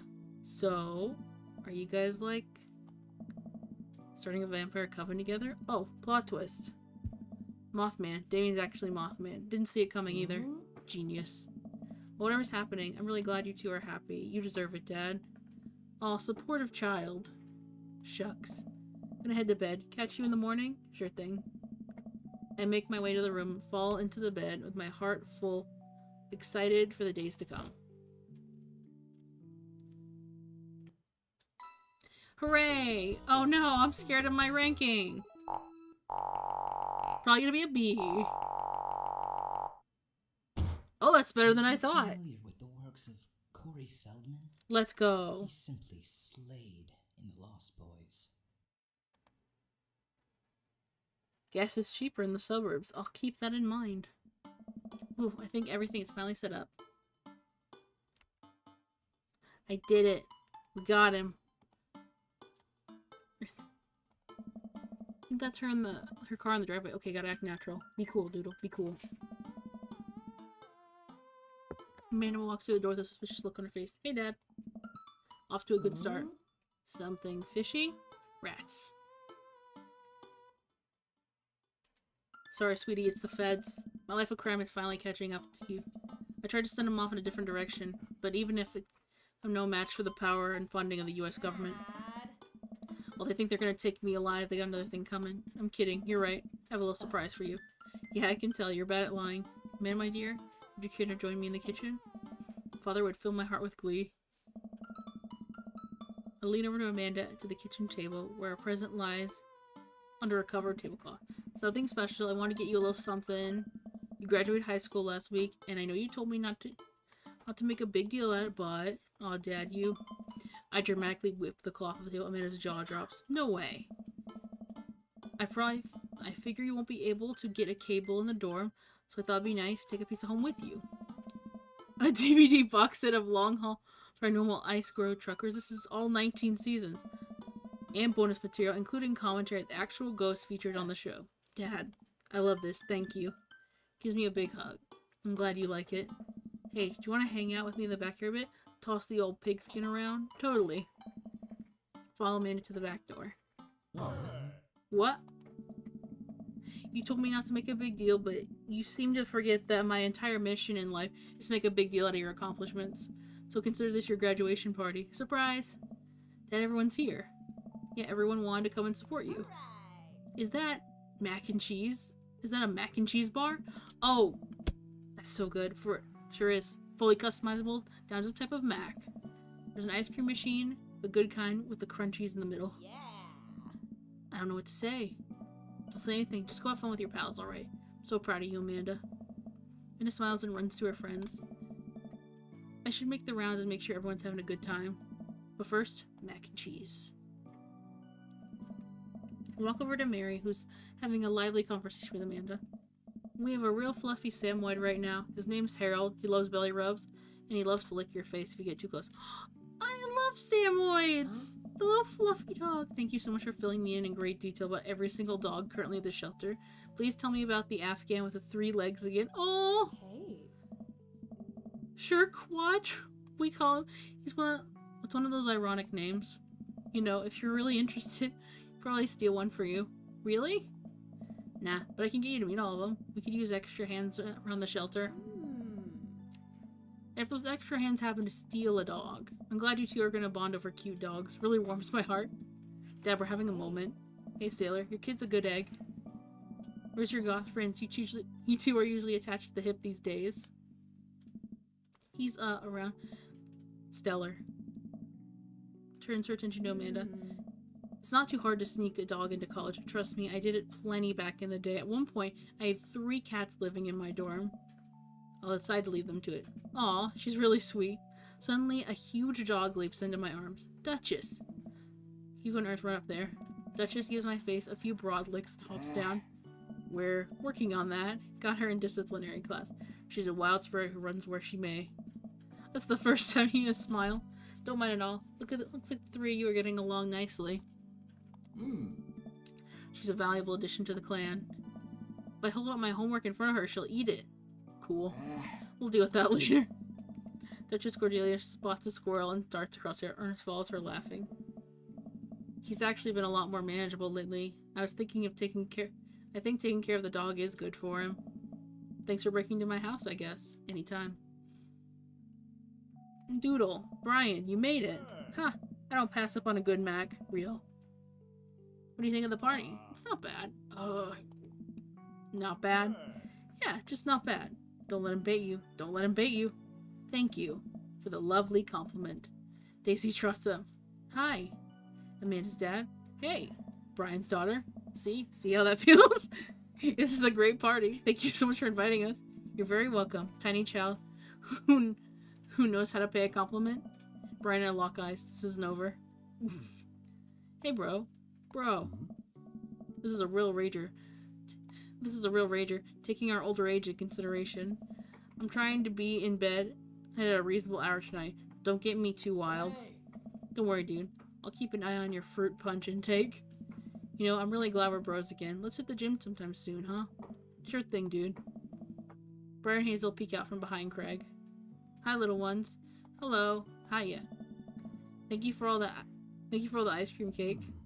Well, girls, how much did you eat? If I ate 4 pieces, ask any witness. No, I didn't. Hazel ate 4 pieces and wants to put it on me because we look alike. I have your face. No one will ever believe you. Oh boy. I'll let you guys figure this out. Good seeing you, Craig. Let's hang out soon, yeah? Totally. Tell Amanda congrats for us. Looks like you've settled into the neighborhood quite nicely. Yep, couldn't ask for a better cul-de-sac. Well, I'm glad. We'll see you at the church events. We got a big schedule planned for the rest of the year. Sure thing, Joseph. If you aren't doing anything later, we could hang out sometime. Sure, Joseph, that'd be great. Well, see you later. You will not cuck Damien, Joseph! Hugo comes up with a plate of mac and cheese. Perfect cheddar to mac ratio. Beautiful work, Doodle. Thanks, Hugo. You know, I was really pleased to see Amanda going to a dream school. I'm glad she turned it around for finals. He's so fine. You too, the scholarship money will really help. Amanda walks past and pretends not to see Hugo. Amanda, come say hi to your old teacher. Hey, congratulations on graduating. I know you're going to do great things at art school. Yeah, thanks. Starts to back away. Wait, I just realized that you're not my teacher anymore, so I don't have to be afraid of talking to you. You no longer hold power of me. You're right. Go forth, adult. I can no longer give you detention. Yeah, I'm gonna break everything I want. There's nothing you can do about it. Are you still mad at the time I gave you detention for breaking my globe? Nope. Yes. That's a loud yes. I'll have you know that the globe didn't even fit through the basketball hoop in the first place, so she'll fit right into college just fine. Hey. Robert gestures vaguely to the snack table. Good stuff. Yep. See you later. Wow, that was awkward. Hey man, Matt, let me know when Amanda leaves for college. I have a fresh batch of right said banana bread ready for her. Thank you. I know she'll love that. Hey, Amanda's dad. I turned to Lucian, walking up to me. Yes, Lucian? Thanks for inviting me to your party. Anytime, bud. I know we had a rocky start, but I'm glad to know you. I hope you know how much your dad cares about you. Yeah. My dad's had a rough couple of years. I know that it must not have been easy to raise me alone. Damn, he's very sympathetic. He's kind of a weird guy, but I love him a lot. And it seems like you make him happy, so you're cool in my book. Thank you, Lucian. That means a lot to me. Sure. Let me know if you want me to give you a stick and poke sometime. Thanks for coming by, Lucian. See you around. Aw, he's actually kind of sweet. As the party starts to wind down, I take a seat in the back porch. The sun is setting and everyone seems to be in their fill. Amanda wanders over and sits next to me. Killer party pops. What can I say? I was inspired. So, I also have something for you. For me? Why? Not to be completely genuine about my feelings for once or anything, but growing up wasn't easy, but it would be a lot harder if it wasn't for you. Dad, you've been there through everything. There's been times in my life where you were my only friend. I was really scared of going to college and being so far away from you, but I realized that everything you've done has been for me to prepare me for this, and I'm ready. I wouldn't be who I am without you. Don't cry. Don't cry. I swear to God, Doodle, if you cry again. You're the best, Dad. I love you. And I'm crying. That was enough emotional vulnerability for one day. Present time. Hands me a tiny wrap package. I tear the wrapping off and find a framed picture of me and Amanda. It's us. Kind of shocking. All of our photo albums are just pictures of me, huh? I figured we needed at least one picture of us together before I leave. Amanda, thank you. Watching you grow up was one of the happiest experiences of my life. You're such a talented, intelligent young woman, and I'm so happy to see what the future holds for you. Knock 'em dead, kid. Always do. May and I share a hug. This is only the beginning, Pop. Plenty more memories for us down the road. Memories to make and stuff to break, right? Oh, I'm gonna break so much stuff. Intentionally, unintentionally, you're probably gonna have to pay for most of it. It'd be my honor. Amanda hops up. Looks like someone's been waiting to talk to you. I glance over to the backyard where Damien is sitting on a bench beneath a cherry blossom tree. Always the cherry blossom tree. He smiles at me. I'll leave you to it. Me and the M's are gonna go get ice cream. Love you, Pops. Amanda runs off to join her friends. Beautiful. This is it. The final moment. Moment of truth. I take a seat next to Damien as the last guests make their way out of the party. Did you know that in the Victorian era, they would call benches seedy boys? What, really? I'm kidding, Doodle. But what if? Good to see you and your civvies again. Thank you. I had a revelation the other day, Doodle. I think it was largely due to your continued influence upon me. There was a version of myself that might have been embarrassed to show you my true form, my information technology form. What you said about me, about how my passion was truly admired, that emboldened me to feel like myself regardless of how I choose to dress and act. Instead of separate entities, there are different facets of myself, a three-dimensional being with his own thoughts, wants, and needs. I love dressing the way I do, but I feel constricted by what I thought was my own personal brand, made me lose sight of why I did this in the first place, to make myself happy. I placed my hand on Damien's and feel a slight squeeze, looking up and greeted by Damien's warm smile. I'm trying to be more comfortable with who I am, rather than dwelling on who I could be to other people. Real? I can't stop smiling. I'm so proud of him. Damien, I'm so happy you realize you can be a dog-loving god. Me too, Doodle. Me too. I feel myself inching closer and closer to Damien. I go to brush a lock out of his face, and I'm shocked by how soft it is. How is your hair so soft? Dog shampoo. I don't know if that would actually do that, but sure. Keep running my hair through his hands. He leans into me, placing a hand on the side of my face. He strokes my cheek with his thumb. You know, public displays of affection were considered scandalous in the Victorian era. Damien pulls me in for a kiss. But I think I can make an exception for you. Nice. Ah! Ah! Hey, hey, Rita. Hey, Rita, Yeah! Silver Ow! Oh! Fox McDallow AF. Ow! Text to speech for 100 channel points. Ow! We did it. Damn it, Silver. Must you, in the face of my victory? We did it. We got Damien's. The deed is done. Now I have to choose between... Yeah! You're the best pup. Samantha. Aww! That's so cute!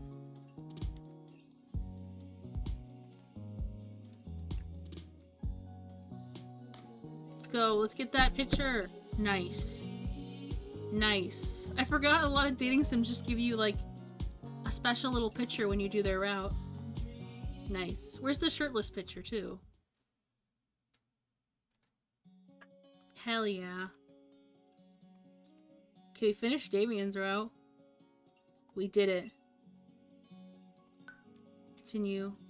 Epilogue, epilogue. Damien date 3. Damien date 3.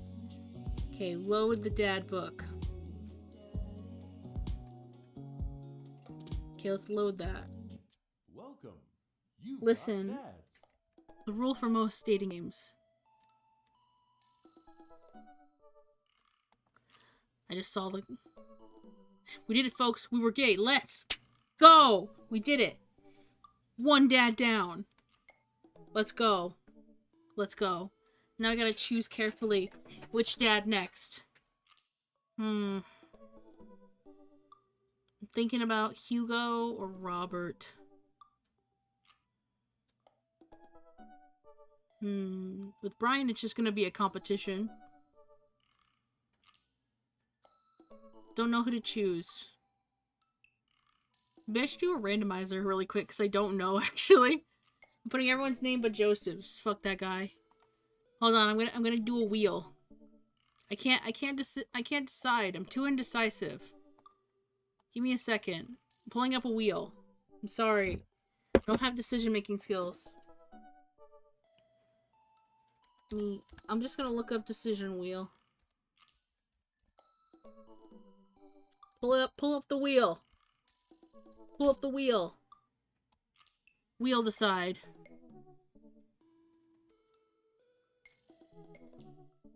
Damn it, I want a custom one.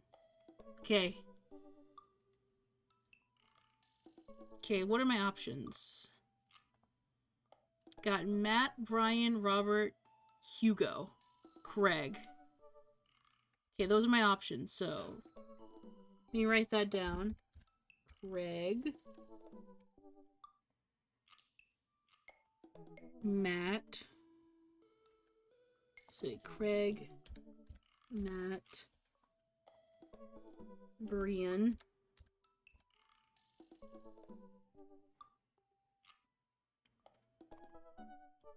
Robert and Hugo, because we already finished Damien's.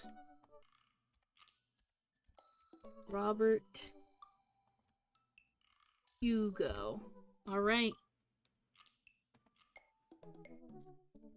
Daddy to date. Let me... Okay, let's see if it works. Apply. Damn it. Okay, I guess it just said...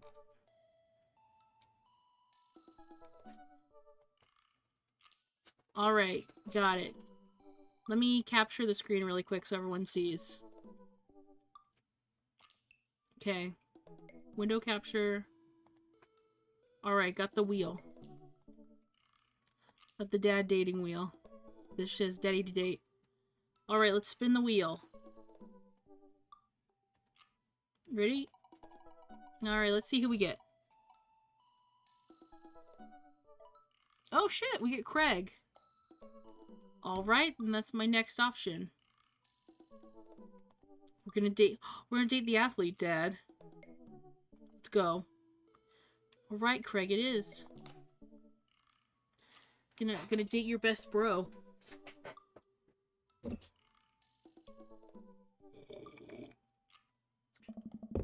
I'll see how many dads I have time for today. Maybe I'll do one, at least another one after Craig. I navigate Craig's dad book page and type in a message. Hey bro, or should I say neighbor, let's catch up like old times. A couple minutes pass before I ding a computer. It's a message about Craig. That was quick. I think for a moment, but this could be a fun opportunity to see my old buddy in his new element. Hey bro, my man, let's hang out sometime. Maybe a little different from our old weekend long benders, but it's still fun. We exchange a couple more messages before he logs off and prep for the game. I just see if Amanda wants to join me. I walk up to Amanda's room and knock on the door. Yo, Amanda Panda. I open the door and see Amanda sitting across the floor, surrounded by newspaper clippings. She's making some sort of art piece. What you working on? Well, just a college for class. We're supposed to make a piece that represents our goals for the future. We'll look closer at her collogue. That's a lot of dogs. Mostly dogs, yeah. Need something? Rick invited us to a softball game. Want to go? Remember that time you signed me up for a softball? And you brought me all the gear and then took me to the first game, and someone hit a ball towards me and I ran off the field crying. Then you hid in the dugout and would scream if I tried to pick you up. Yes. I was afraid of baseballs. I thought it was a gigantic sentient softball. Does that mean you don't want to go? Amanda gets up and looks me dead in the eye, determined. I'm ready to face my fears head on. Let's do this. Let's go. Proud of her. Amanda and I take a short drive out to the local softball field. For a kid's softball game, it's pretty packed.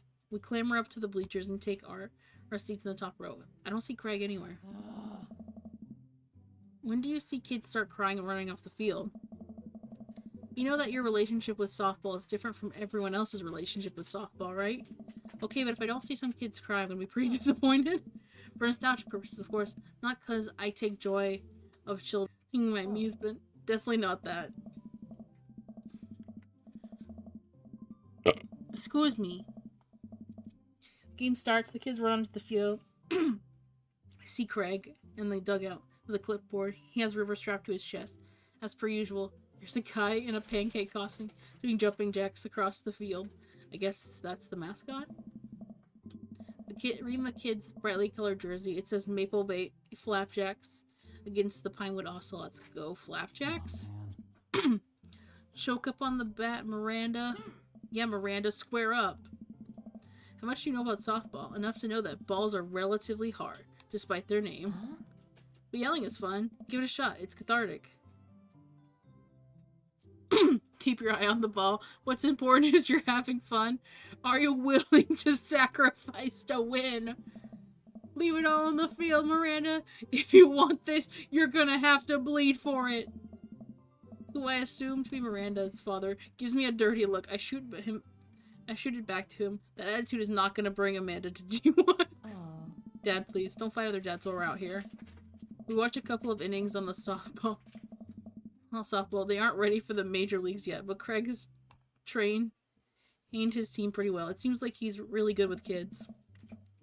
Keg stand, Craig is good with children. Whoa. It's amazing how hard they're hitting the ball. Like how no one has run off the field crying yet. Amanda, dear, you have to let it go. Let what go? I'm perfectly fine. The opposing team is up bad. They hit a ball off to the center field. The tiny little girl tries to get under the ball, but it misses her glove and hits her straight in the forehead. See? It's a completely justifiable fear. The girl flops down the grass crying. Craig makes a beeline to her, checking on her forehead and comforting her until her parents arrive. He carries her off the field as she sobs. Man, it's strange to think about how this guy was once backflipped off a roof into a pool while shotgunning a beer. He's so responsible. Craig is crazy. The game resumes after the girl calms down a bit. We watch a couple more innings. Craig's team is crushing the other team in the ninth inning. The Ocelots seem to have given up at this point. I see one outfielder eating the fistfuls of grass. A batter on the team knocks a foul ball into the stands. I follow the trajectory in. Oh no, it's coming right for me. Oh no. I close my eyes and brace for impact. I open my eyes and look over to see Amanda holding the softball, staring at me in amazement. I caught the ball. You saved me. I caught the ball. Dad, I caught the ball. You did it, Amanda. I faced my fears. I defeated the softball. I can do anything. Amanda and I share a big hug. It's a tender moment that I don't think anyone else watching really understood. I'm proud of you, kiddo. The game ends and Craig's team are declared winners. We sit patiently as the girls let up to shake hands. Great job, everyone. We walk over to the dugout to congratulate Greg, who's talking with some of the other parents. Greg, great work, man. Thanks. We've been working hard all season. It's great to see it paying off. I'm so proud of all my girls. Speaking of which, have you met Briar and Hazel? Hello. Hey, killer playing out there. Yeah, you guys rule. Thank you. You guys are really twins, huh? So which one is the evil one? Hazel. Yeah, it's me. Good looking out. Do you guys ever pretend to be each other? I don't have a twin, but I think if I did, we'd be doing that constantly. Yeah, I take all her math tests. I usually throw rocks at stuff, and when people get mad, I tell them I'm Briar. What? We will talk about this later. Doodle, bro, I got a few more things to clean up. Then we can hang. Sounds good. Then, one of the moms jumps into the conversation. Janet. Damn it. Janet. Getting cucked by Janet. Not so fast. We still better win, Craig. I'm taking the whole team out to get pizza. Oh, I don't know if I can. Nonsense. The girls won. We have to celebrate. Could we have without our fearless leader? She lays a hand on Craig's shoulder and gives him goo-goo eyes. Man, this mom is laying it on thick. She is thirsting. Amanda and I share a look. Alright. Is it cool if my bro comes along? Mom's looks at me slightly put out, but covers it up with a smile. Of course. Where are we going? Thirsty's Pizza? What? What? It's a real place. And then a stream of girls clad in base and softball gear pile out of the minivan into a local pizza buffet, which is actually called Thirsty's Pizza. Amanda and I trail behind them with Craig. Oh, this is like... What's the name of that one pizza chain that I haven't been to in a long time? It's in the States. I think it's mostly in the South. Cece's Pizza, that's the place. This is like, cause like an arcade and like it's a pizza buffet, so you could just you could just shove as much shitty pizza into your mouth as possible. Yeah, it was Cece's Pizza.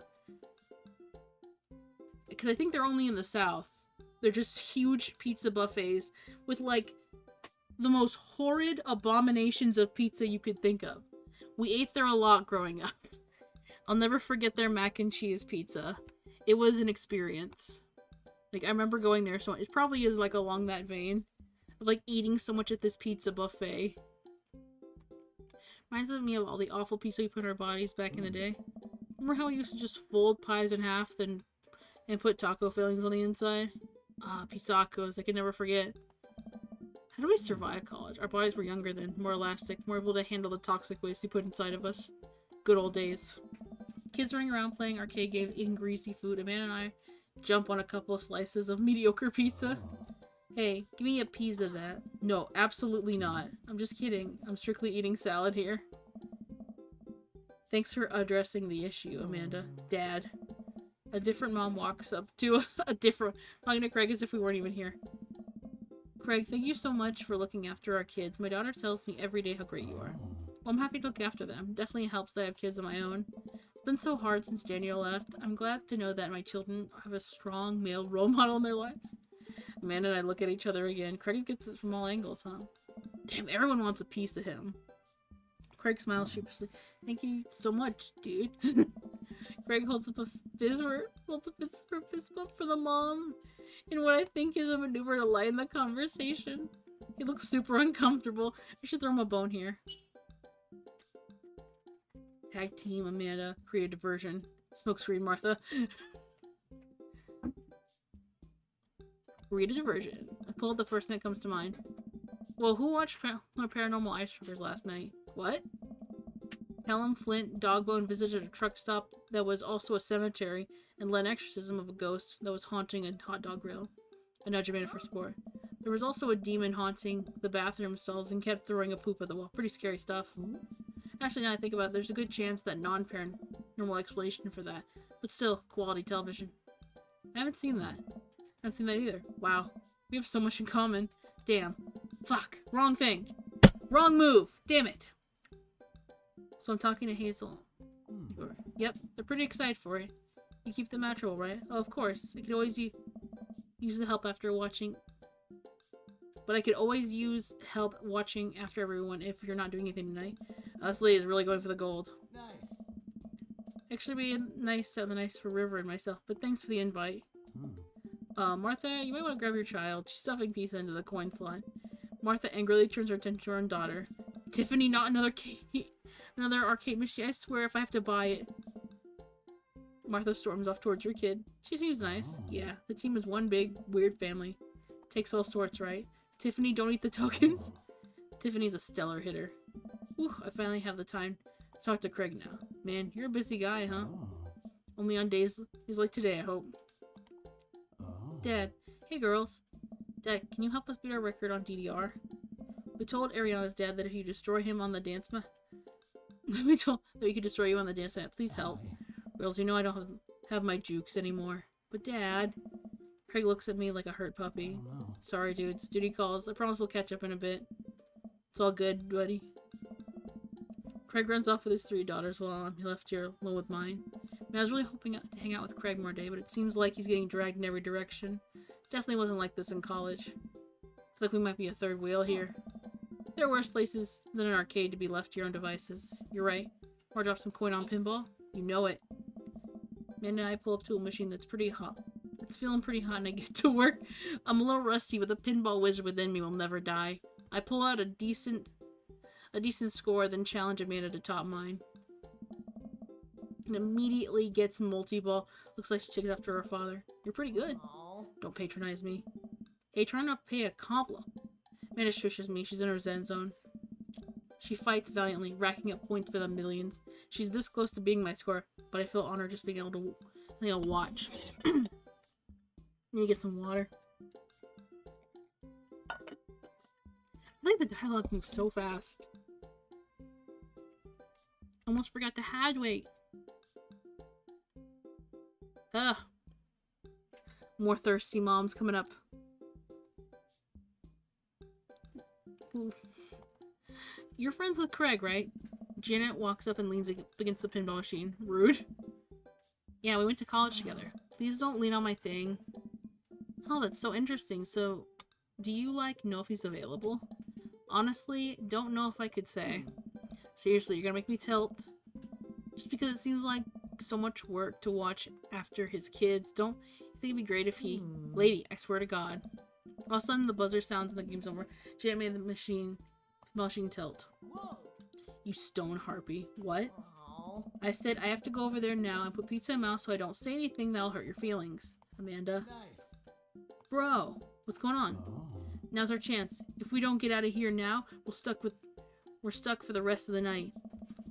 I wrangle Amanda and say some goodbyes with Craig. We head out of the pizza place finally.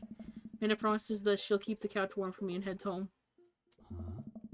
Hope you don't mind me bringing you back here, bro. Not all, dude. If I get some time with you and myself for a second. River burps. Well, almost to myself. Hold up. Craig walks over to the trunk and pulls out 2 gloves and a softball. But first, some catch.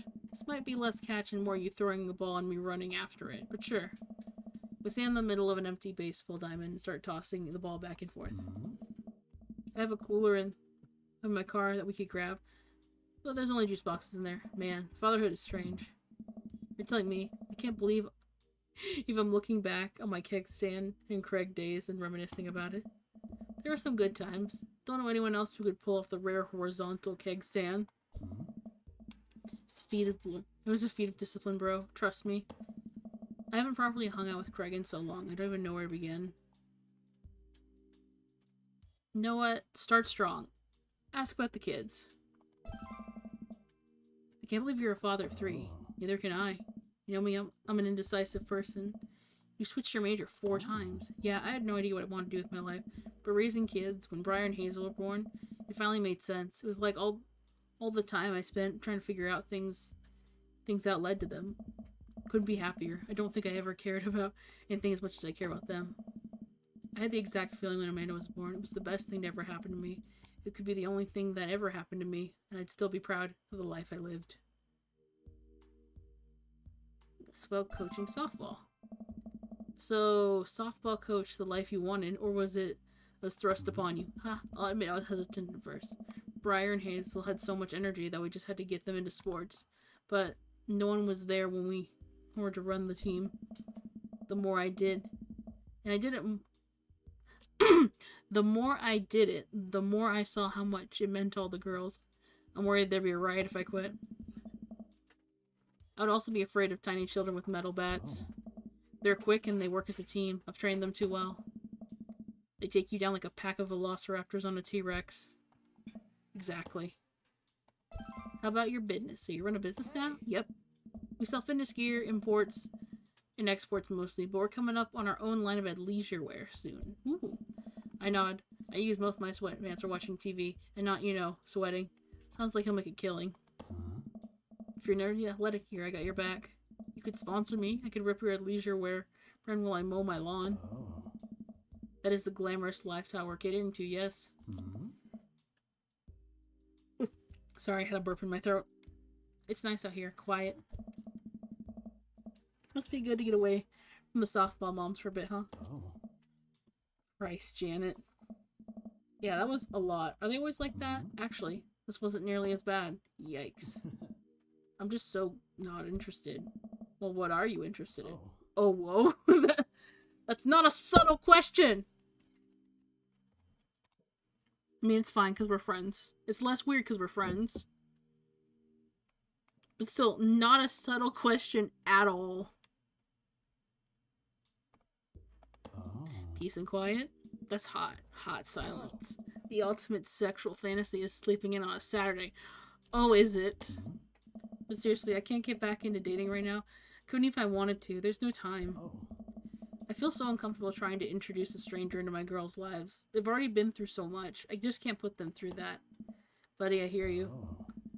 So the moms can hit on me all they want, but my girls take top priority. As any good dad should. Doing a great job. That's nice. The right person will come along eventually. Yeah, exactly. You're in no rush. You gotta take care of your kids first. That was the right answer. You don't have to rush, man. Things will fall into place for you. And someday... Wait a second. Okay, good. I wanted to make sure that I wasn't covering... For some reason. I had a small moment of panic. I was worried I still had the wheel up for a second.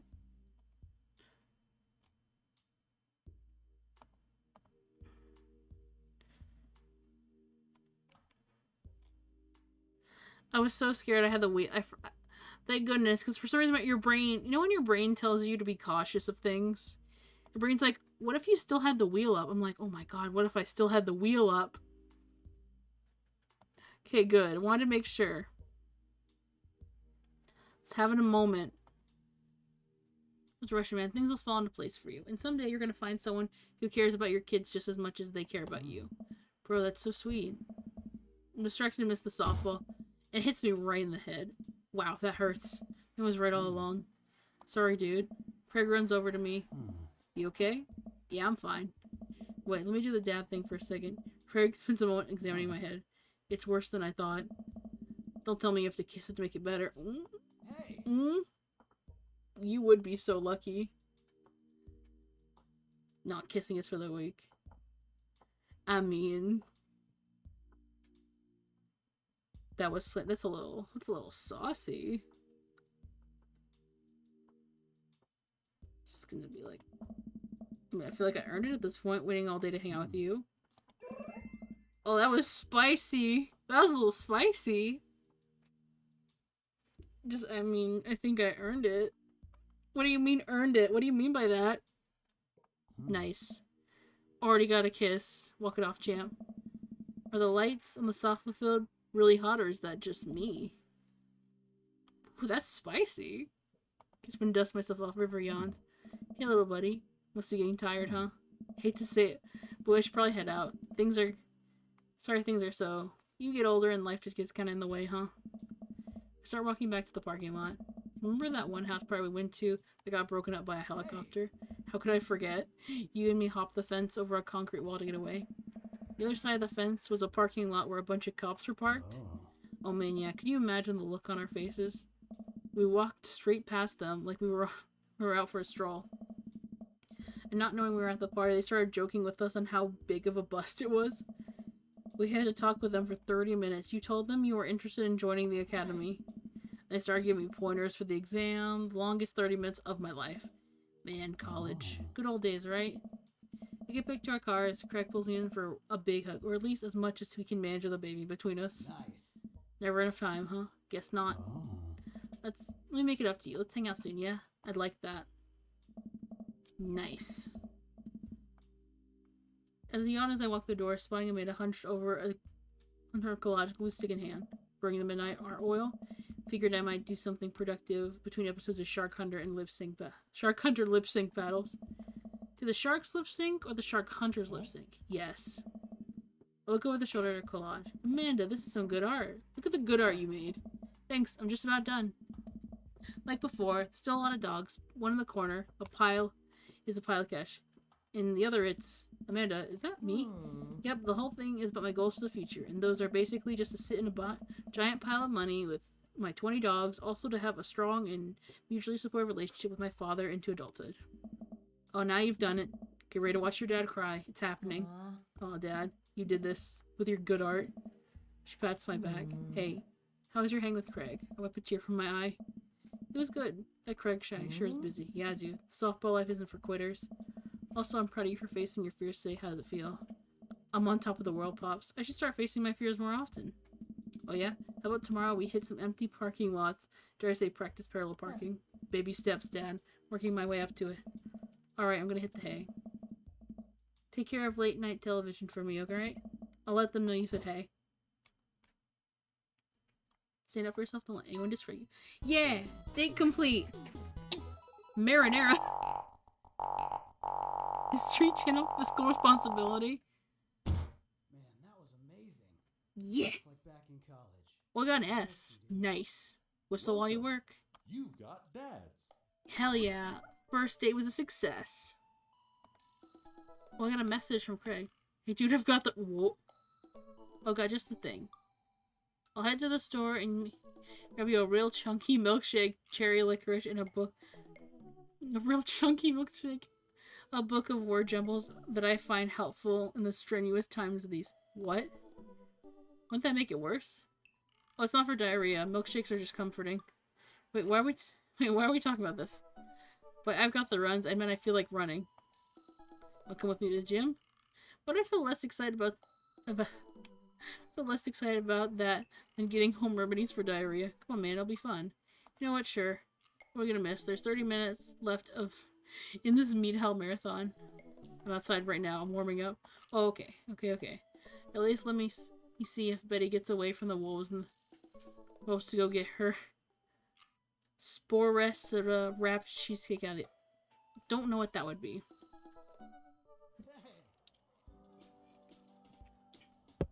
Is this a mini game? Oh no, this is a mini game. The gym just installed virtual jogging treadmills. We'll feel like we're running outdoors. Is that a me? Is that Craig? That's like a me, Craig.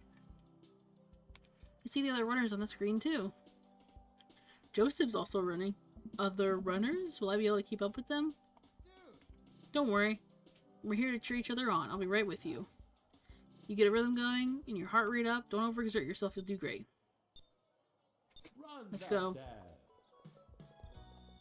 Am I supposed to click? Click, click, click? I guess I'm just clicking. I wish they would have told me that's what I'm doing. Guess I'm just keeping up with Yosef. Well, not Yosef. Keeping up with Craig. Oh god, oh god, oh god. Overexerted.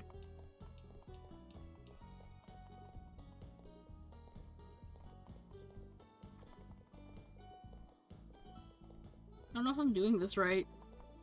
Just click, click, click, click, click, click, click, click, click, click, click, click, click. A lot of clicking. Just seeing how long we can go for. I guess this is just a click game?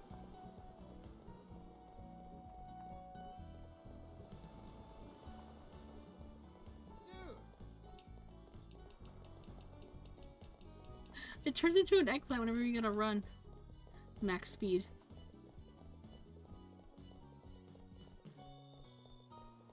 So you're not supposed to overexert yourself. I'm just trying to figure out. I guess it's just clicking. I do like the little 3D models, is cute. They look like little me's.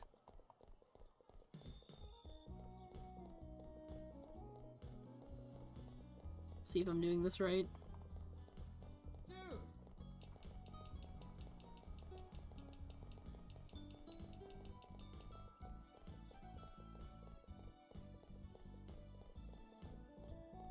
Going up a hill.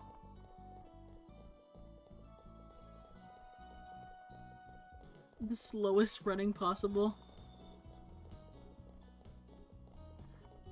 What is that? Is that the water thing we're going to? Oh. Is that it? No, that is not it. That's just the background. Bro!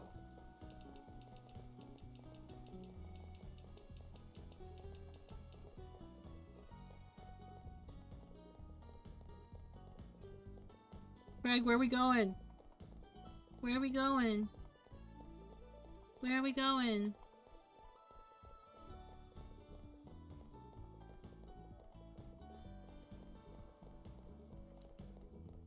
My hand's starting to hurt from all the clicking. Come on. Where are we going? Where are we going? Where are we going? Hey! Ow, ow, ow, ow, ow. You see, this is why I'm not an athlete. I would just be like hating this the whole time. Here we go. Is that cake? Why? Finished. Yay! Well, how'd I do? Oh shit! S++! Way to go. Oh, I did the right thing apparently. It didn't tell me to click. I just started clicking because I'm like, is that what you do? You click? Apparently that was the right thing to do. Okay, next date. Massage. I really want some good quality time with Craig. The last time we hung out, he was so busy with the kids and fending off flirty moms that I feel we barely talked. Ever since the first time we hung out, we've been trying to get up a little early for runs. I don't think I'll be as embarrassing as last time. Maybe I'll be able to catch up with him now. Type out a message on Dad Book. Hey man, been training on my run game recently. Ready for round 2? Craig responds almost immediately. Of course, dude. Emojis. I don't know why he didn't just send an emoji rather than type it out. The mustard pass from Craig. Let's meet up tomorrow for my favorite activity. Brunch.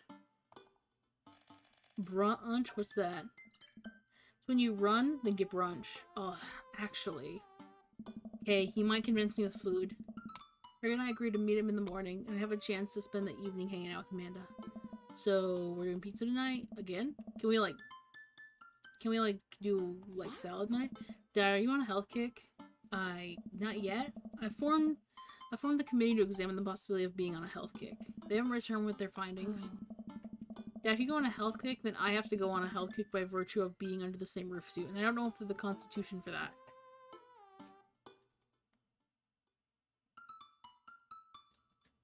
Don't worry about it. The committee is out.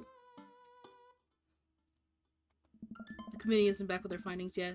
This is a multi-year assessment on several bureaucratic levels. Well, and picks up the phone and stares at me, unblinking as she dials. Hi, yes, can we get an extra large pizza with chicken, bacon, extra cheese, and tomatoes? Oh, and a couple garlic sauce cups. Amanda, you're going a little bit north here. Oh, right. Maybe throw some leaves on there or something? Yeah, like, he's going on a health kick. Yeah, Rico, I know, it's tragic. She listens for a second. Hold on, I'll ask. Dad, is oregano a salad? As Megatron says in towards peace, my weapon is my burden, a reminder of the path I was forced to take when the word weapon is emptied of all meaning, when the concept of a weapon cannot be conceived, when the removal my weapon is of no significance to anyone other than myself, only then shall I rid myself of my burden. Odd Zero Dex played text to speech for 100 channel points. I didn't even comprehend what that was saying. The path was forced to take the word weapon emptied all meaning in the concept.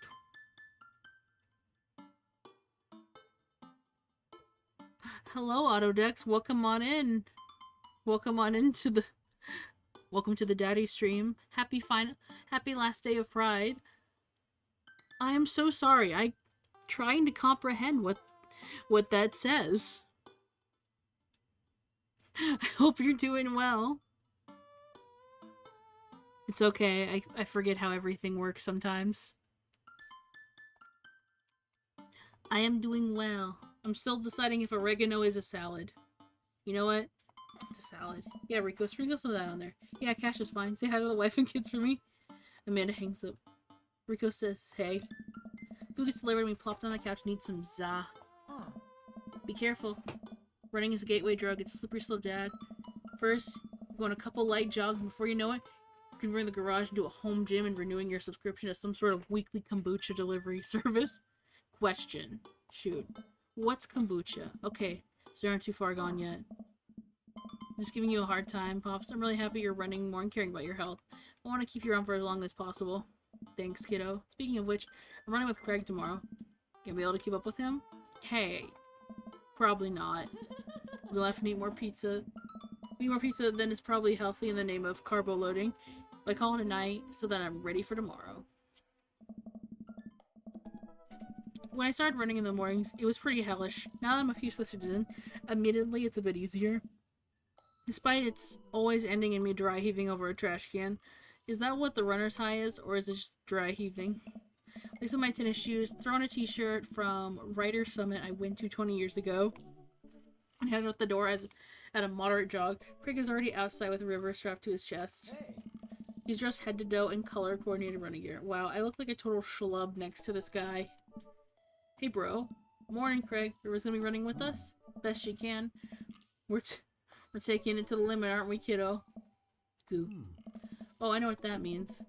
Hands her a stuffed toy, which makes her smile ear for ear. That's Arnold the capybara. Sometimes that's the only thing that will get her to stop crying. Well, I've been there. Amanda had a stuff painted that she carried around everywhere. She'd have a tantrum even if we tried to wash it. It was gross.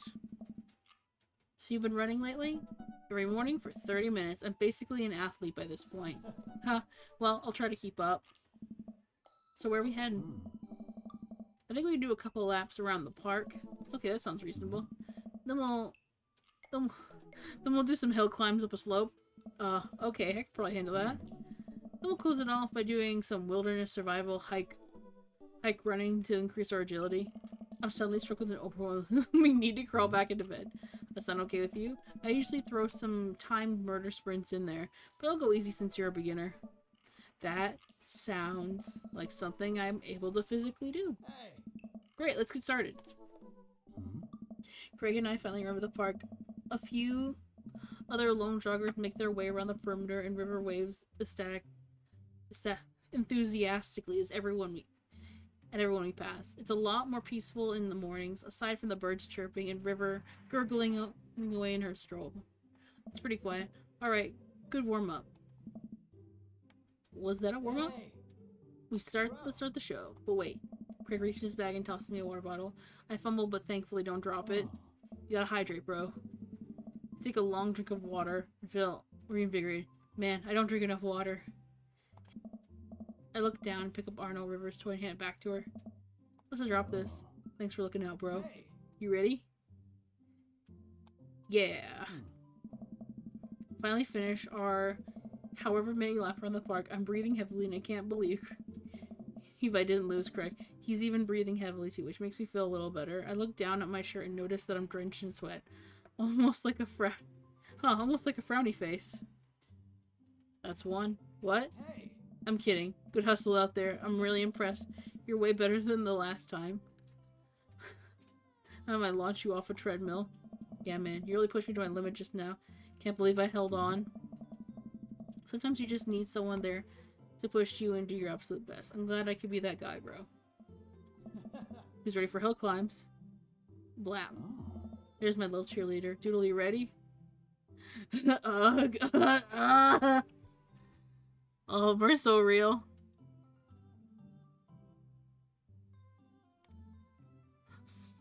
Sometimes words are being said, but the words are not being comprehended. That's most of the words that are said to me. Listen, I'm always trying my best, but I'm still like... You know what? Just You bet. Craig takes me a separate portion of the park where there's a steep hill. It's supposed to go on forever. I strain my eyes to see the other joggers at the top. So what do we do now? We run up that thing. That looks like a lot. Digital, there's 2 things you need to know about the hill. 1, don't stop running to get to the top. And 2, Craig points to the top of the hill. Hey! That's not the top.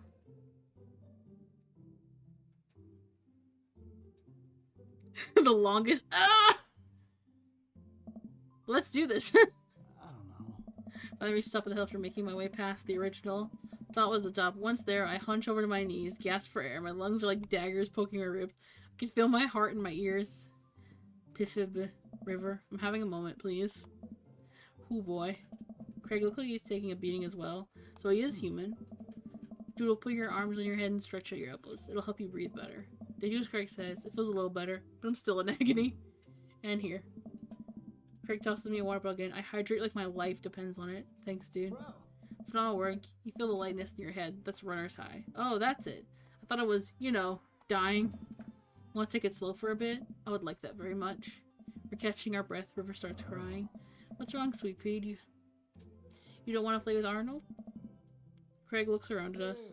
Oh boy, man down. We lost Arnold. River keeps wailing. I've abandoned my child's toy. We gotta find him, dude. Should be simple, right? Just retrace our steps. I remember River last having it down at the bottom of the hill. And I jogged down the path, searching high and low for the stuffed capybara, which Craig takes time to explain to me is a large rodent native to South America.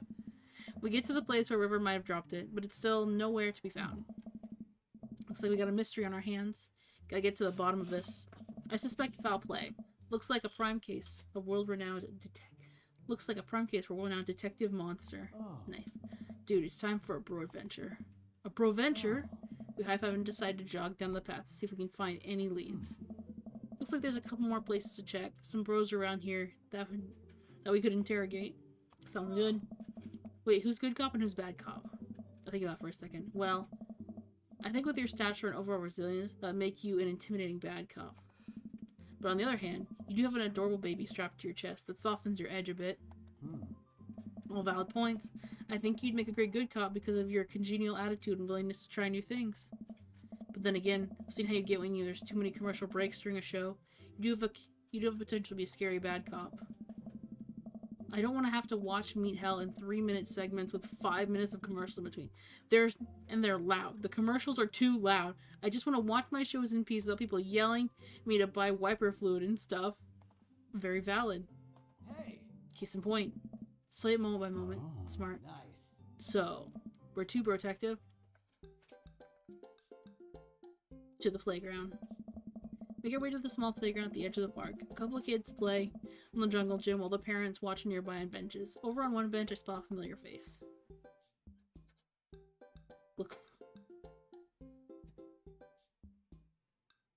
Let's see. Let's try to calm River down. It's a pretty nice playground. Might as well get a couple swings in. What about Arnold? Maybe having a little swing might calm River down. Might buy us some more time. You're right. She's about to go nuclear. Might prepare her for the possibility of not being able to find Arnold. Life is cruel and tough, but at least we'll be there. At least I'll always have swings. Trip her into the baby swing, give her a little push. She giggles. I take a seat and swing next to her and immediately realize I'm stuck. River seems to love that. Craig eventually helps me out of the swing. We decide to get back to the investigation. We head to the playground. Look for clues. Craig and I, 2 grown adults, walk onto the playground and begin examining meticulously for clues. There's no forensic evidence, no stray capybara hairs at least. After searching fruitlessly for some time, we look up, all the parents are staring at us, we smile and wave and awkwardly slink away. We head back to the playground. Interrogate Joseph. See what Joseph's up to. We jog over to Joseph, who seems engrossed in his book. Joseph. Joseph nearly drops his book. Hey guys, didn't I get to see you here? Doodle, are you exercising? Sure am. You know me. I love to run and be healthy. That's kind of my whole thing. What are you reading? Oh, just a book on knots and rope tying. For boats. Boat ropes. Right. You didn't happen to see a stuffed capybara around here. What's a capybara? A large rodent that's native to South America. Joseph thinks for a second. I've seen one around. I'll tell the kids to keep an eye out. Your kids are here? Joseph looks around. They were here a second ago. They must be exploring around the park. Do you know where they could have run off to? They're kids. They'll get into mischief sometimes, but they always come back. It does sound a little sus, Joseph. Alright, thanks for your help. Get the book back to you. Boat ropes. Huh. Anyway. Try another part now, bro. Let's go to the field. Wander to the grassy field in the center of the park. There's no whole lot to see, but there's a few figures camped out on a blanket, and the grass could hold any number of secrets. Interrogate River. Matt and Carmencita. Talk to Matt and his daughter. Carmencita spots us from across the waves while sitting down. They're down a sunny patch of green grass. We jog over. Hey dudes. Hey bro. We sat down for a picnic. Want some snacks? Got anything to increase glycogen reserves? We have apple slices. Thank you very much. It's tiny bro, but I should be fine. You guys working out? Good day for it. Yeah, I'm the picture of health and athleticism. Good transition, Doodle. Say, haven't you seen the stuffed capybara laying around? A large rodent native to South America. Wait a second, how do you know what a capybara is? You wouldn't happen to have had hands-on experience with one recently, would you? We learned about capybaras in 4th grade. I think it's more suspicious that you know what a capybara is. Oh my god. What if I took Arnold? What if I'm the culprit and I just don't remember? I quickly check my body for any Polaroids I might have on my person to remind me of who to trust and who not to trust. I saw a memento once when I was pretty sure that's how it works. Nothing. But what if that's what I wanted myself to think? No, Doodle. Don't let them win. I shake off the thought. Saw a couple of squirrels by the tree, though. I don't know if that helps, but I want to see some cute squirrels. You should definitely check it out. I don't know. Thanks for the hot squirrel tip, Carmencita. Nice. Anyway, let's get moving. Gotta find the capybara before River has a breakdown. Good luck. We'll get some apples to the road, though. Marcia hooks me up with some road slices, and we're on our way. Back to the field. Check out those squirrels. Where would this... Gotta check out the sus squirrels.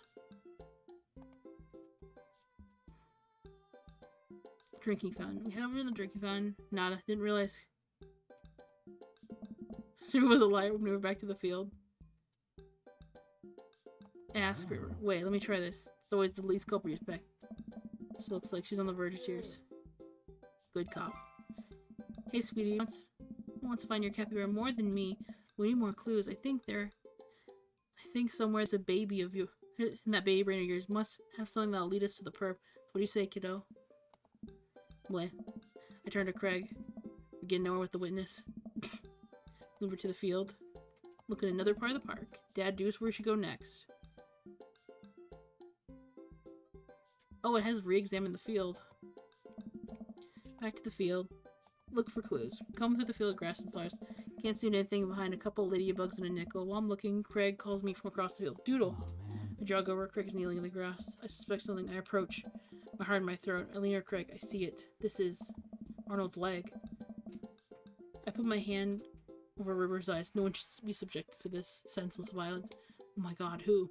Or what would do this? I don't know. But I think we might be dealing with something beyond our grasp. I can't look anymore. I turn around, trying to wipe the image of the things strewn across the ground from my mind. We're running out of time. We might already be too late. Bag and tag it. Let's keep moving. When we were back to the field. Clock ticking, dude. Where should we go next? Go to the woods. Make our way to the outskirts of the park. There are a couple of benches with a dense tree line.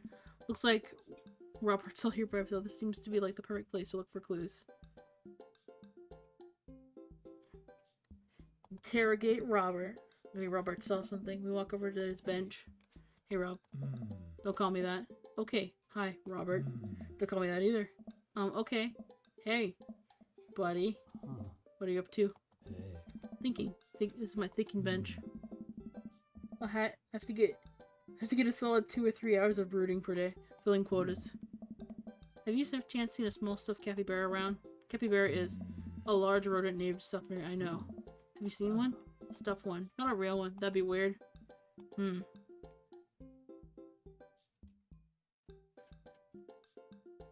Good cop or bad cop? Okay,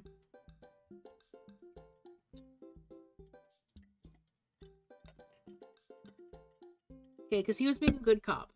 Maybe I gotta be bad cop.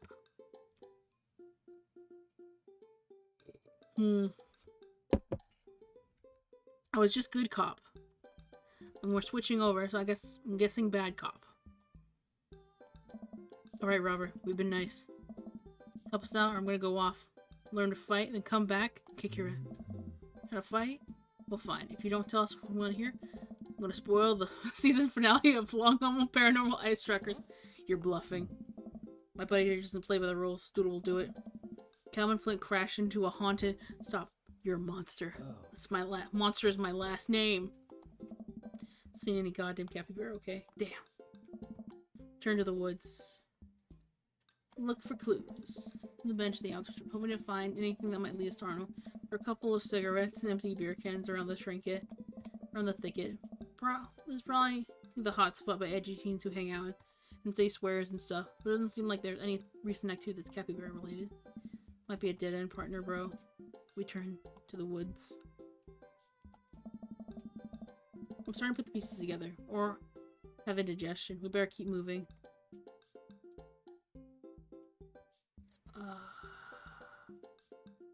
So why does it say re-examine the field? Playground again?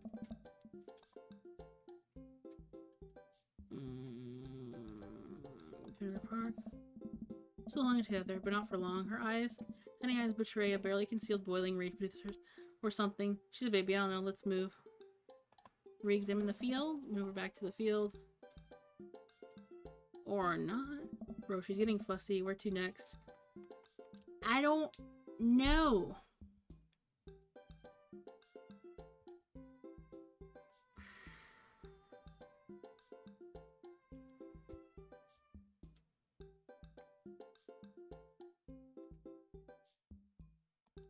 Playground. Try to calm River down. So some John. Back to the playground. See what Joseph's up to. Know where Christian and Christy have gone? They're kids. They get into some mischief sometimes, but they'll come back. What did you say? Wait. Being interrogated right now? No. Yes. Only if you did well. Thank you for your time, citizen. Just doing our due diligence, Joseph. It'll mean a lot to River here. They're a lot more welcome to the... I mean, you're more than welcome to ask about Christian or Christy. I imagine they have their ears to the ground, all the latest this playground drama. They might have somewhere around the woods. Thanks, Joseph. We'll let you get back to your boat ropes. First creature's ladder. I'm exhausted. Craig is exhausted. I'm sorry. I don't know. Right, good luck, bro. Thanks, bro. Cool. Great. Fucked up that day. I'm sorry I didn't... Wow. Well, I tried my best. Not like you were being much help. The door and fine. Sleepily scrolling through her phone. Was the brunch? Well... Great, I failed the date. There is...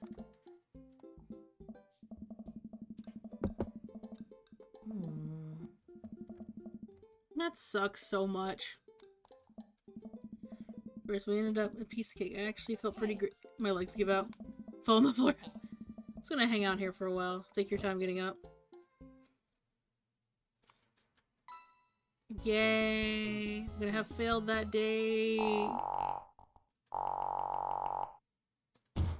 need to improve on it. Hooray! Great.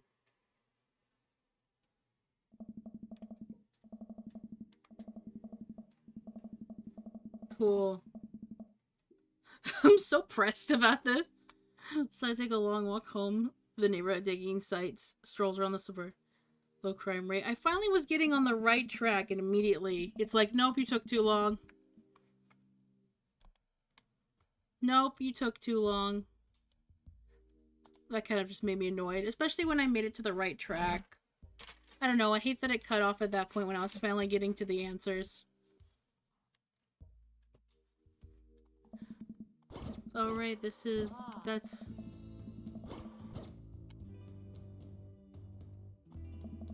Okay, this is the part where you're talking with... Hey. Where you can do something with the man, the myth, the legend himself. The edgy guy.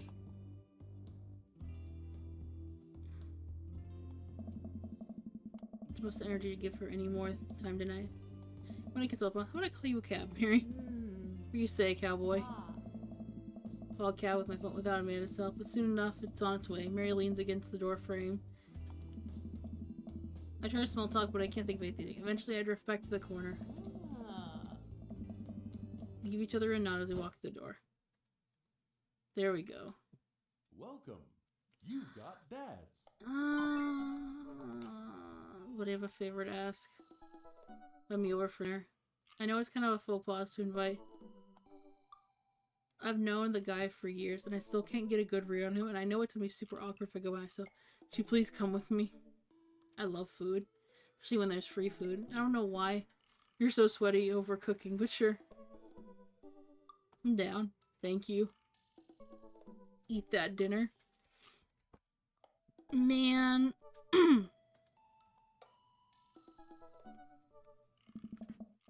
That doesn't sound bad. I can definitely go for free food. This is why Craig is being so apprehensive. You know something about Robert that I don't?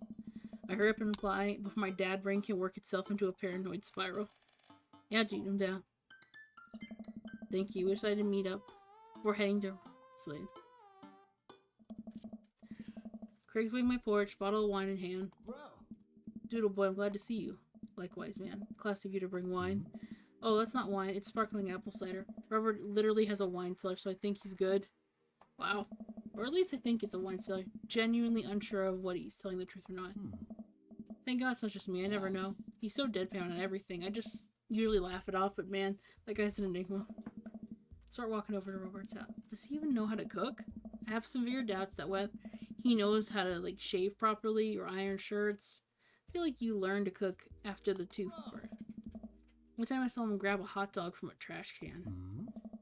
I mean, it was at the very top of the trash can, like sitting above it all, but still, if he were on trial, I'd think the jury would define that as in the trash. In his defense, I definitely considered grabbing food from the top of trash before. Well, yeah, I think we've all considered it, but the difference is that Robert actually did it. True, maybe he's the enlightened one. Maybe we're holding ourselves back. His house and ring the doorbell. Won't chime. See broken. Greg walks in the door a few times. So does Robert have a dog? I don't know. That's weird. He and Robert just outside. 1 second. This is uncharted territory, too. What if he's the one making the barking noises and there's no dog? Don't say that. We're not even inside yet. The door opens. Robert looks a little surprised to see me. Doodle, didn't know you'd be tagging along. Craig, did not tell Robert I was going? Come on, Craig. Yeah, come on, Craig. I can leave if that's not. No, it's fine. Come on in. We enter Robert's living room, which is surprisingly super nice. Super messy, but still nice. Make yourselves at home. We hear barking from the other room. I know you have a dog, Robert. Oh yeah, that's Betsy. Have to put her up when guests are over. She'll calm down a bit. Nice. What kind of dog is she? Pitbull. Rescued her from a dog fighting ring years back. She hates strangers. If I let her out now, she'll probably have to take you both to the ER. Cricket and I make eye contact. He raises an eyebrow at me. Oh, okay. Anyways, dinner should be ready in a minute.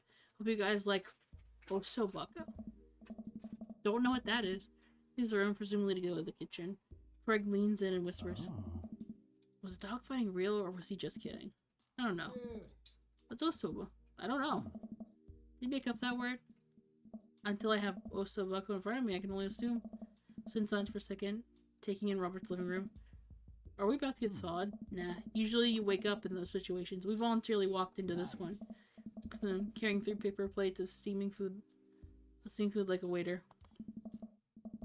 I know of a dining table, but trust me, don't trust them. So we're eating here. Hey. Anyway, I don't have people plates. Hope that's okay. Sets the place in front of us and the coffee table. I can't. It looks like meat. Maybe lots of sauce. I can make out some vegetables. I think it might be rice. It also could be pasta. There's only one way to find out. I take a bite. Oh my god. Take another bite. Meat, the melody of flavors. The dish is amazing. This meat is so tender, and the risotto. I think that's what it is. It's so creamy. Oh, this is really incredible. You cooked this? I fished out the dumpster behind a restaurant, or at least I think it was a restaurant. Can you believe people just throw this stuff away? I almost gag. I'm kidding. Poor Craig, who looks very wary, but the mouth is still full. He gives Robert a thumbs up. Glad you like it. Where'd you learn how to cook like this? Worked at a restaurant in Spain for a hot sec. He's messing with us. I decided to play along. You lived in Spain? After I dropped out of college, I went backpacking through Europe, crashing on couches, sleeping in hostels, wherever. Totally broke, worked a couple of odd jobs where I could scrape together some cash. One night I was eating dinner at a little restaurant outside of Madrid. I go to pay and realize I spent the last of the money on booze. This was the night before. In the middle of ditching, when the manager catches me and puts me to work in the kitchen. Long story short, they ended up liking me so much they offered me a job. Why not, right? Started living with some distant relatives on my mom's side. Over the course of 2 years, I worked my way up from busboy to sous chef. Learned a lot. Craig and Rar wait for the punchline. Like, what night watchman did he swindle to get back to the States? Who did he con in a game of poker in the back room of a speakeasy for safe badge in the crew quarters of a cargo ship? Anyway, I still love to cook. I don't know what's real anymore, but this food's so good. But food's so good, I kind of don't care. It's amazing. It really is. To be really honest, I wasn't expecting gourmet cooking here, especially not served on paper plates. I don't care about presentation. If the food's good, it should speak for itself. The osobuco is screaming for itself. Plates are just as good as regular plates if you double them up. Huh. Hey. It's better if I ask for seconds. Help yourself. Save them for dessert. I mean, I made lemonberry savarin. Well, aren't you just full of... Craig looks over at me. Surprises. Robert winks. You bet I am. Come on, stay for dinner anytime. Craig. I'm gonna go get seconds. Me too.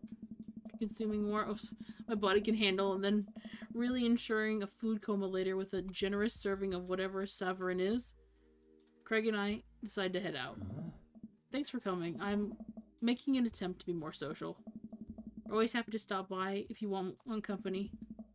Especially if osobuco is involved. I'm guessing that's just Spanish cuisine. Welcome. You've got dads. That was slightly awkward. Oh, I'm gonna drink some water. Drink some water. All this reading's got me parched.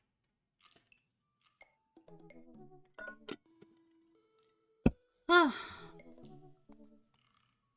I kinda don't want to continue with Craig. I shouldn't be so pressed about something so small, but still.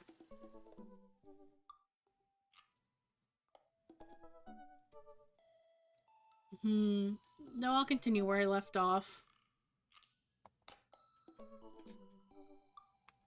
I have one date left. But I gotta see. I mean, she's still passing, but still.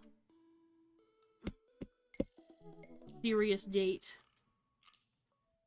You know what they say about third dates? They get pretty serious. You know what? Yeah. Just to say that I finished it. Eat a lot of broccoli. Time for our schedules to line, but I was finally able to find a weekend with Craig where we could go camping. He stays so busy with work and the kids, but it's good to know that we will be able to spend some time relaxing in nature. Since our first run, I managed to run with Craig. I mostly do them because it seems like the only time we can hang out. But the added benefit is that I've seen a lot of improvement to his health. I was able to sift through the attic and find my old camping gear from college. Craig put me in charge of bringing the sleeping bags in the tent where he takes care of the food. I had to double check and make sure everything's ready to go. Craig should be here any minute now. Amanda's gonna be spending the weekend on a school trip to our nation's capital. She hasn't been away from home without me for longer than a day since she was 14. Hope she isn't feeling nervous about it as I am. Hey, Manda Panda. Amanda's in the middle of her luggage in order to get it to finally zip. Hey, Pops. Ready for your trip? Once I get this bad boy all zipped up, I'm good to go. How much did you pack? Seems like a lot for 2 days. Oh, it's all my camera equipment. Lenses, tripod, flash, all that. Don't have time to take pictures? I'll find a way. I'll get some good shots for my series on national monuments. Ooh, what's the series about? One of those internet series where I reimagine Disney princesses as founding fathers. What? I'm kidding. No one likes those. I'm taking portraits of my friends. Oh well. I'm gonna be in the woods, out in nature. You know, roughing it, just like me and Mother Nature. The old Madre de Tres. You know, gonna be alright on your own? Mm-hmm. I'm not gonna get signal out there. You won't be able to call or text you at all. Oh, it's alright. I'll be able to survive a couple of days without constant updates on who just voted on the International Haunted House Hunters. Well, I'll miss you. And for the record, Bradley was pushed down a flight of ornate stairs by a ghost. They are really beautiful stairs. Anna finishes zipping up the big suitcase and lugs it out the door of her bedroom. She turns around and gives me a big ol' hug. Relax, Datron. I'm a big kid and I can take care of myself. Besides, I gotta share a room with Monica Sanders and the 2 mom chaperones. The most trouble I could possibly get into is falling asleep with a tub of ice cream on me. Oh well, alright, don't steal anything, okay? Since you asked nicely, fine, promise. I step outside, hauling my bag behind. Craig's already strapped some camping gear to the top of my modest but stylish car. He notices carrying my equipment and hurries to take it from me. I got it, don't you dare, such a gentleman. Almost had a case of the vapors there. Nice. Hell yeah. The game music sounds really quiet. Did the game music just give up? I don't hear it.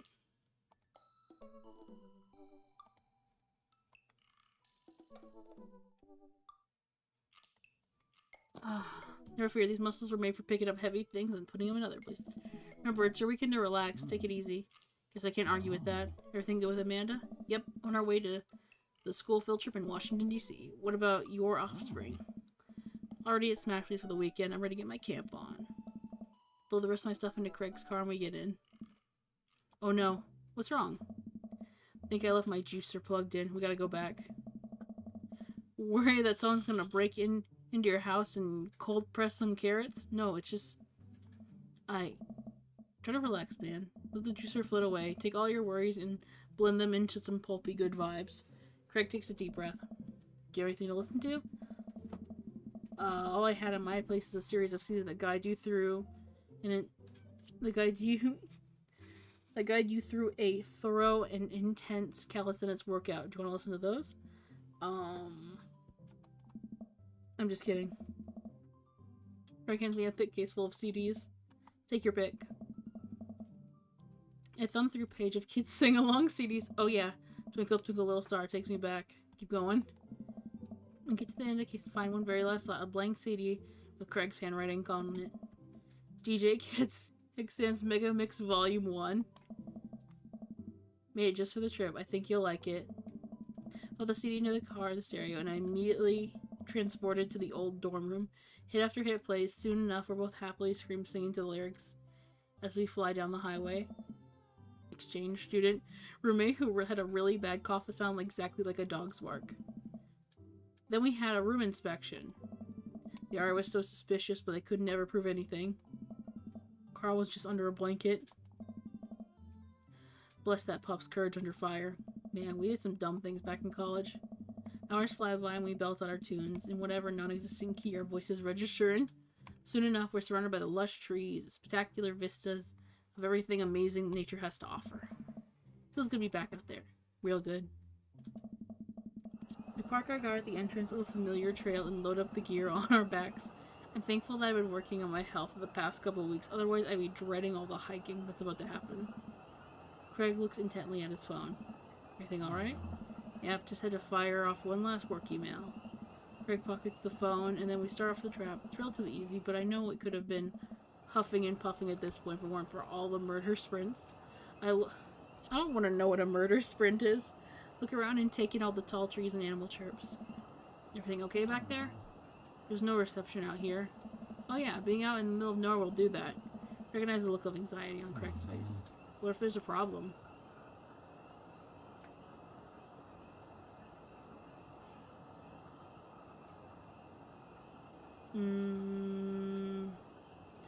No, not that. We've trained for this. Look, Craig, we know that if you really want to your calf muscles and fly off on a rocket ship, you're gonna be fine. We're gonna be fine. This is our weekend. It's in the hall. It seems like Craig is still worried. After a bit, he stops in his tracks. Maybe we should go back. Find another campground that gets better cell phone reception. Craig, seriously, what's wrong? I mean, it's just... I'm really nervous. My dad instinct is kicking my mind. Coming with all sorts of worst-case scenarios. What if something happens to the girls? I don't have a signal. There's no way of knowing. Let me tell you, that feeling never goes away, no matter how old your kids are. You're gonna have to remind yourself that they're in good hands. If Greg doesn't say anything, I give him a reassuring punch on the shoulder. Try to remember why we came out here. The plan was to get away from it all. Just focus on ourselves through this little trip. No distractions, no cell phone service, just two dads relaxing out in the woods. Craig looks me directly in the eyes. No distractions, no cell service, just two dads relaxing in the woods. We're gonna have some fun this weekend. Greg and I get back to marching. It's not too long of a hike before we get on the campsite. We're both glad to see we're the only people here. Can't believe you still have this tent. Found it in the attic. Already checked it for holes. It's seen better days, but I'm sure we'll be able to survive. I dumped the bag of fabric and poles onto the ground. We unfold the tent, and then the desired spot, I hand Craig the stakes. We still know how to do this, right? Of course we do. We do not. After 20 minutes of struggling like people do in a bad infomercial, we somehow managed to build an upright structure that completely resembles what a tent would look like if you asked someone to draw a picture of one of their eyes shut. I wouldn't put this up against a storm, but I think we'll be able to survive for the night. We set out a couple of chairs and our cooking equipment, admiring our handiwork. Bro, look at us go. Looking upon the kingdom we've built, upon the rocks, we shall grill our meats and drink our brews. Verily, and look at our camping chairs, which we are going to sit on. What's the next on our camp extravaganza docket? Well, now that we have shelter, I think it's time for us to do exploring. There's a waterfall a bit up the way. Sure that we could hike too. Let's get hiking. Greg and I venture into the woods. We amble along, taking our time to chat and admire the wildlife. Craig reaches out an arm and stops me. Dude, does that look like what I think it is? Look over there, it's pointing. Oh my god, it does. That tree looks like a butt. I can't get over how detailed it is. Where is... I would love to see a drawing of the butt tree. Examine the butt tree further. The contour is perfect, even has back dimples. Show me the butt! We're going to see the... And butt, this makes it even better. Craig puts back a sticker. I aspire to every hike to be as good as this one. I'm snickering now too. Let us all analyze this tree further. Share a huge belly laugh at our awful joke. Best thing about this is there's no daughters here to tell us our jokes are bad. We high five. Craig and I hit the trail again. It's been a long time since we've been out here, but everything seems more or less familiar. We point out old landmarks that we remember from our college days. I think we're getting close. Check it out. There's a clearing up ahead. We get closer. We hear water running. Cresting over a hill, Craig and I are greeted by a wide clearing surrounded by trees. And from a beautiful waterfall spilling into a body of water that runs into a river, mouths the gate with genuine beauty of the place. We go to investigate. The old waterfall. It's gorgeous. Nature is so rad. Peering further, we get an idea of how deep the pool is. I think we could just jump off like the old days. This old dad is happy. He's happy here on dry land. Looks like you could climb right over there. We didn't even bring swim trunks. What are you talking about? Greg immediately begins to take his clothes off. Oh. We're doing fan service now. You're too upset to look at Craig's butt. Don't look at Craig's butt.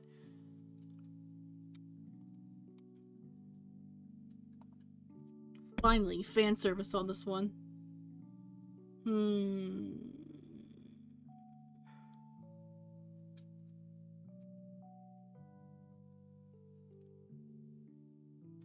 You know what? Can't help but sneak a peek. That's a good butt. Craig turns around suddenly, catches me looking. I do a lot of glue workouts. Nice. I immediately turn away, blushing. Nice! You coming or what? I don't know about this, dude. He's already making his way to the waterfall. By the time I finish my sentence, I realize I'm not behind him. He turns around and rolls his eyes. We lived together for years. I've seen your ass more times than I could count. It's not a big deal. Let's put on a show. The clothes are coming off. That it's someone's birthday. Craig gives me a wolf. Turn around and give my booty a good spank. This one's for you, big boy. Take my shirt off. I'm dropping a pile with Craig's clothes. I put the rest on the ground, feeling exposed. Nice. That's male best friends. They do the fruitiest stuff together. To the top of the water, making sure not to slip on the wet rocks. He reaches the top peak before I do and offers me a hand getting up.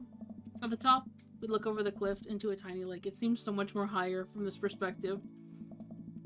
Craig has been the daredevil. He pulled some stunts in college that I'm honestly still shocked he survived. I'm always the one standing on the sidelines watching and hoping I wouldn't be bringing him home in a gurney. Man. This could be dangerous. Craig looks me in the eyes. Don't think, just jump. Craig cannonballs up the waterfall into the lake, creating a huge splash. I'm worried for a moment before finally resurfaces from under the water. Whoa! He treads water and looks up at me. You coming or what? I don't think. Just jump. How are you supposed to not think? I'm pretty sure that's not physically possible. Toes grip at the edge of the rock. The water looks so far away. Don't think, just... I run off the edge trying to do my best cannonball. Somewhere in the middle it turns into a graceful belly flop. I hit the water with a loud slap. I resurface to find Craig giggling. I rate that belly flop still at 8 out of 10. Your form was lacking, but your heart was in the right place. I've playfully splashed Craig. Are you sure about that? I splash him again. You give me no choice. Especially making a huge wave of water. You've wakened the beast. That's what you have to do when people splash you. You gotta get him back. Who are me? Don't you put me in a corner here. You don't put a wild animal in the corner. Squirt water in him with your hands. Hammer fist. Always hammer fist. Force the thunder. I put my fist down the water, creating a tidal wave that drenches Craig. Good one. I think I can do better. Craig answers his back with his own tidal wave, big enough to launch me back. He's so strong. Craig, truce, please. Craig thinks about it. Yeah, sure. We shake hands. This is peace. And that jump was such an adrenaline rush. Not so scary now, huh?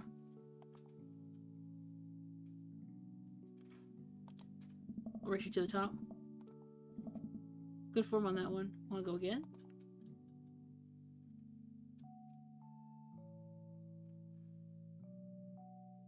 You know what? You know it. One more time. We come back to the top of the waterfall. I'm brave enough to try a flip, which looks incredibly graceful as I belly flop into the water. Phew, man. This is fun. Got one more in you?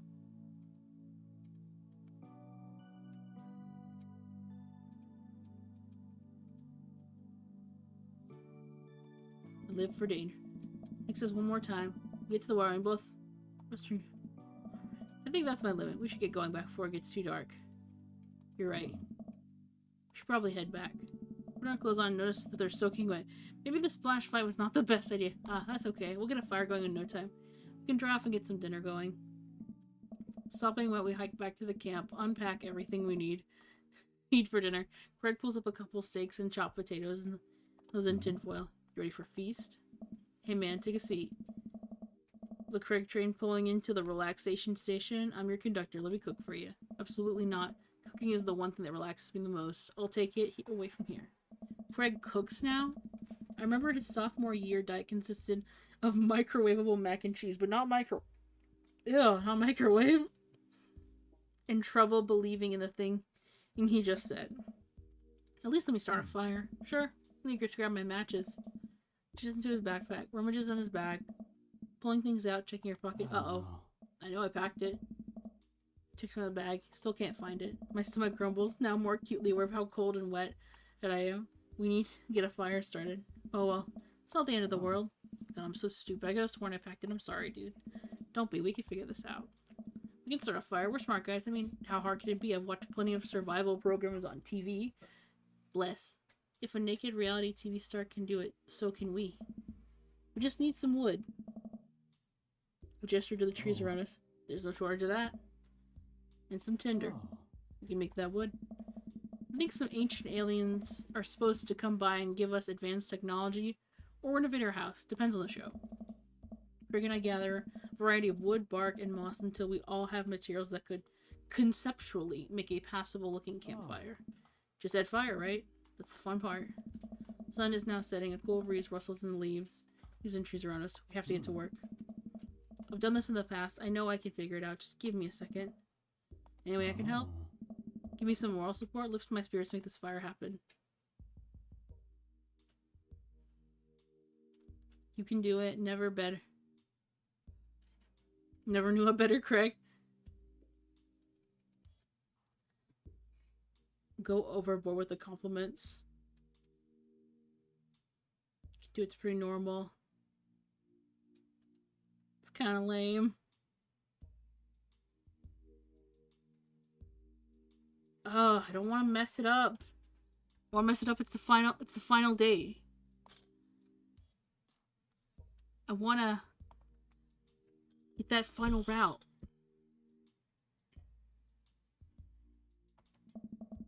Giving that fire the business. Your father who's has a steady work ethic and everyone loves you. Your daughters think you're a superhero and the neighborhood dads respect you immensely. Also, your butt looks great. Yeah! Bro, stop. You're gonna make me cry. Okay. Don't want tears putting out the fire. Eventually, Craig was able to get something going. He blows in the embers and gently places the glowing moss in the base pit. Soon enough, we have a nice little fire going. Way to go, man. Regular old outdoorsy fellas. Hooray for not dying. Take a seat in the middle of the lawn chairs. Craig brought us a cozy fire. I'm warming up my hands. Relax, man. Take it easy. Let me handle the dinner. I watch as Craig stokes the fire and sets the makeshift grill on the steaks. After the hiking and swimming and fire starting, I'm able to relax a bit with the sound of crickets and the scent of steak filling the air. I actually feel pretty calm. Craig actually sears 2 steaks in the pan he's been heating up on the fire. Crackling thyme and crushed ginger over it while blasting them. And both in butter. Well, I didn't know he was actually good at cooking. Fanciest I ever saw him in college is when he started sprinkling seasoning packet onto the dry ramen and eating it straight up. When did this happen? You used to eat cereal every morning with beer instead of milk. I grew up, I guess. I think these are just about ready. He puts the steak onto a paper plate, sets them aside. I start to reach for one, and Craig smacks my hand away. Dude, let them rest. Be more flavorful that way. Patiently return to my seat, eyeing the steaks longingly from a distance. They smell incredible. Craig prepares a side salad for us in the meantime, sprinkling feta cheese onto freshly chopped greens. He places it in a generous pile of roasted potatoes, covered in olive oil and rosemary. Damn! That sounds really good. Once it's ready, I sit down by the fire and dig in. Everything tastes okay? I'm in heaven. That's what I like to hear. Remember how for an entire semester you'd eat burritos for breakfast, lunch, and dinner? It's so hard not to go back to that. Look at you now, man. You have kids, a great job, and now you cook like a vengeful wizard whose arch nemesis is microwavable food. I'm really impressed with how much you've gotten your life together. Craig laughs, but there's no humor in it. I'm glad you think that. Glance at Craig while he picks at the salad. He really grew out of his baby face. There's something about his expression that makes him seem so much older than he is. Sense of maturity he didn't have in college. He looks exhausted. You okay? Yeah. Come on, dude. I've known you long enough to know when you're down. Man. I'm tired, bro. I think being out here is making me realize how drained I feel. You work really hard, Craig, and it can't be easy. I don't know. I have to. For my girls, I volunteer their school, cook healthy meals for them. I do everything. I can make sure they're safe and happy. When they're with their mom, I'm always working overtime so I can support them. And then you work out a lot so you can crush anyone who stands in their way. That, and I don't want to fall into my old habits. I need to set a good example for my girls. Everything I do for them, and I wouldn't have it any other way. But it seems like it's bleeding you dry. If that's what it takes to raise them well, then it's worth it. Craig, buddy, I know where you're coming from, but you gotta take care of yourself too. Hey! I do, though. I eat right and exercise, and it's not what I mean. You're too little butter on too much toast, you know? Nice. What?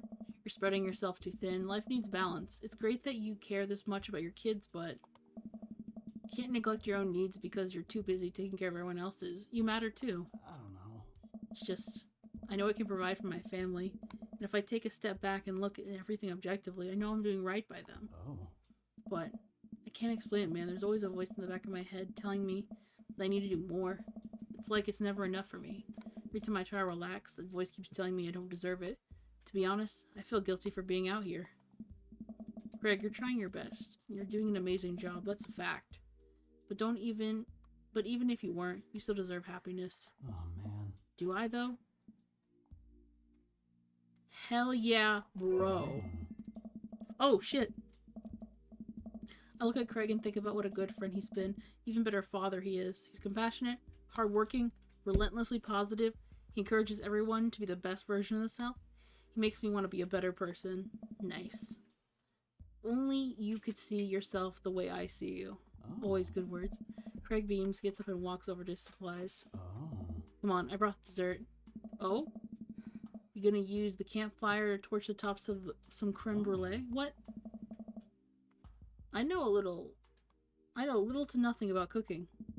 Craig pulls out marshmallows. We still know how to make s'mores, right? I think the more important question is, do you know how to make s'mores? All I recall is you just completely blackened the marshmallows. Oh. Oh, I stand by that. Charred on the outside, but the gooey center's preserved. Brutish. It's delicious. Craig throws the marshmallow at me and I catch it in my mouth. Nice. Pro move. You see that all the time at a great distance against the wind disadvantage. Give me a week of practice and I'll be competitive again. Craig and I sit in the warm glow of the campfire, watching embers float up toward the sky. Stars look so much brighter out here. Yeah. I miss this, Doodle. Me too. Stay out here till it gets late, half remembering stories from college.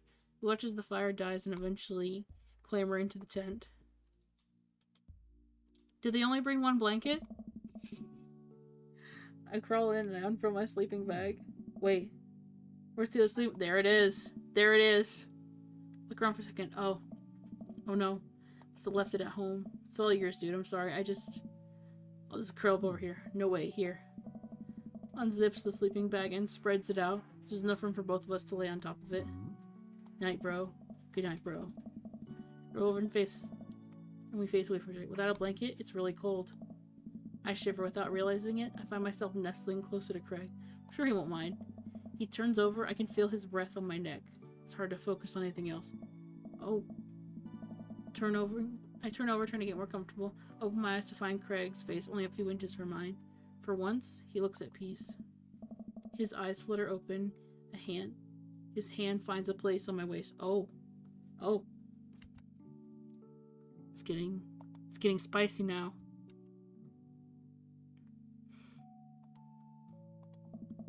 I'm not sure who leans in first, but suddenly we're kissing. Damn it, I wanted more build-up. Damn it. That's not how you edge. We look at each other again. My heart racing. Craig. Oh, man. I got strong feelings for you, bro. That's how you gotta confess your feelings to your homie. Feelings I can't deny anymore. Bro. Me too. Run my hands through his hair and down his chest. Craig brings me closer, wrapping his arms around me. I feel so secure. This is what dads are supposed to do. Go out on a camping trip or a fishing trip. Just make out in the tent like homies do. You know, talk about the old times is fun, but I like making new memories with you.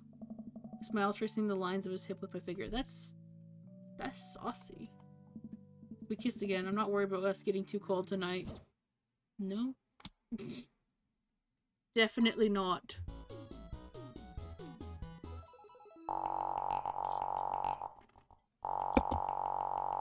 No, I know I did well on that one. Bro, Hell yeah. that was perfect. Always bring a war chest. What's a war chest? You have everything finally set up. I mean, I should be here any minute now. I think that's in a car anyway. Anyway, I gotta act natural. Be cool, dude. Be cool. Okay, now it's time for the party. So I can fast forward through this.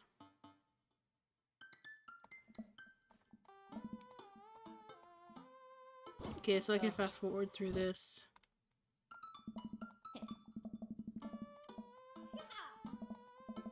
Yeah, this is the party. Do the final with Craig. Get out and pass the old yay. Fast forward through it. I'm glad like a lot of dating sims have fast forwards. Hey. Oh.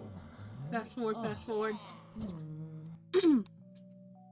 Listen with me. If you're downplaying the psychic abilities, I want to know that you can trust me. Heck, even think of me as a third twin. I mean, that's a triplet. You know, Dad, by the time I'm done with these kids, we're gonna be finishing each other's. What? You didn't finish your sentence? We're gonna be finishing each other's sentences. See? Third twin. I have to go. Mark starts to wind down. We take our seat on the back porch. The sun is setting. Everyone seems to be in their fill.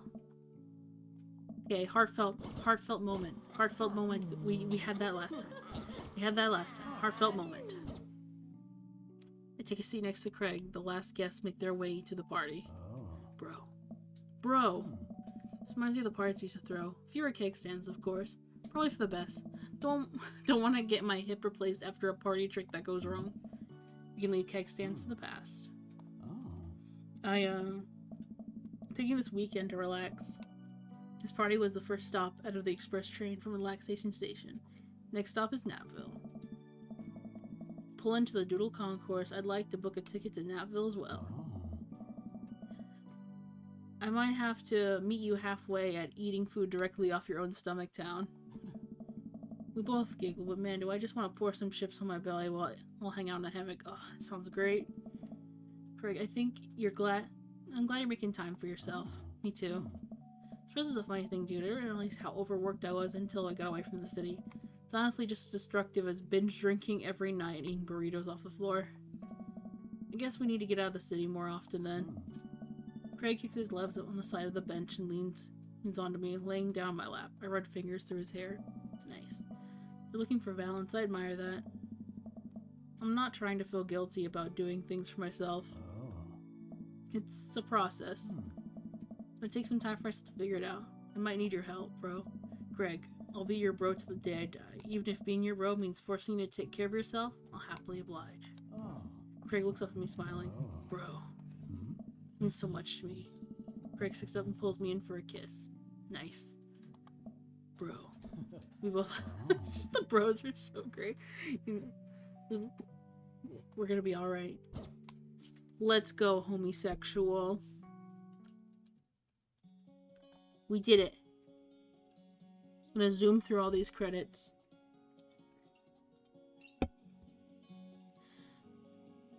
But yeah. Okay, we did two. Did 2 runs. Oh, I love this picture so much. I want that shirt so bad that my guy has. I love it so much. Is it a spicy one? Oh, it's cute. The Gatorade, of course. Sports team classic. Hell yeah. Let me go to the options real quick, because it's suddenly... Yeah, why is the music just not playing?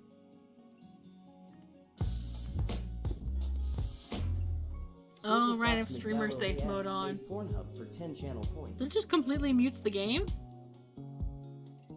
Because I don't hear any of the music. Oh, all the minigames are in one area. Ironically, the minigames are my least favorite part of the game. Okay, continue. Craig date 3. Okay, load up dad book. Welcome. Let me see how much time we have. Okay, so, alright, it's that time.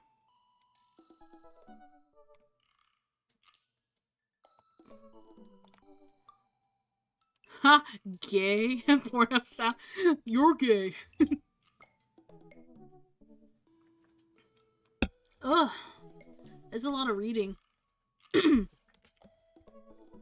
Though I think I got one more. Got one more in me. I could go on one more date. I'll let the wheel. I'll let the wheel be the decision maker. Okay, we finished Craig and we finished Damien. Yay! Oh, my voice. My voice is gonna fucking die. Okay. Bring out the wheel.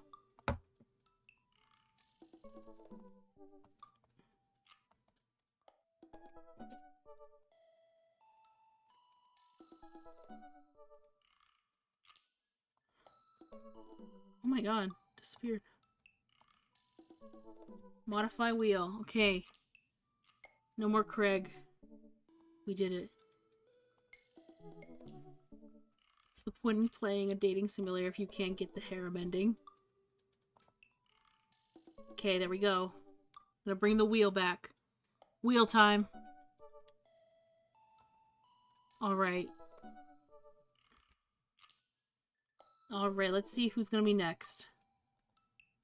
Gonna be the dadliest catch. That's a different dad game. Woo! Alright, we got Matt. Oh, hell yeah. This is probably one of the ones I have the most in common with. So, I mean, I'm a little bit of a music nerd too. Oh, hell yeah. Got that artistic dad who owns a coffee shop.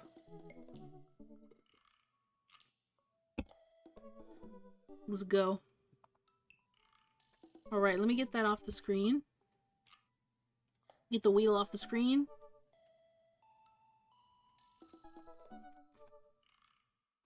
There we go. Alright. Avid music enthusiast, passionate coffee drinker. Oh, already so much in common. Music and coffee. You find most days selling bean juice over the hanging out over at the park with my music daughter. Hit me up about 80s no wave music. Like a new wave? Ooh. Friday night, you're most likely to perfect my cold brew setup. One drip at a time, baby. Nice. If you had one thing to take with you on a desert island, what would it be? Find tunes to pass days away. What are your turn-ons? Multi-instrumentalism. Ooh. What did you want to be when you grow up? A barista, weirdly enough. Surprised not a musician. Make sure to sweep under your tent so there's no rocks. Nice. I navigate Matt's dad book and type in a message. Hey man, great getting to see you at the BBQ. We should definitely hang out soon. You free later? Later to later here ding and see Matt's response. Hey dude, I'm so down for that I'm actually catching a show tonight at the Soundgarden when it comes. Is that named? That's named after a band. What's a Soundgarden? A concert venue, but also a band that had a lot of people listen to. Who back when it was cool to have soul patches. It was, yep, 2000s. Black Hole Sun, won't you come? I fucking knew it was based off of the band. See, already perfect. Already a perfect match. I've been to a real concert since Amanda was born. Am I ready for this? While I'm thinking, another message pops up on screen. Pup is playing tonight. Cool little indie pop punk band, rock band out of Canada. This should be fun.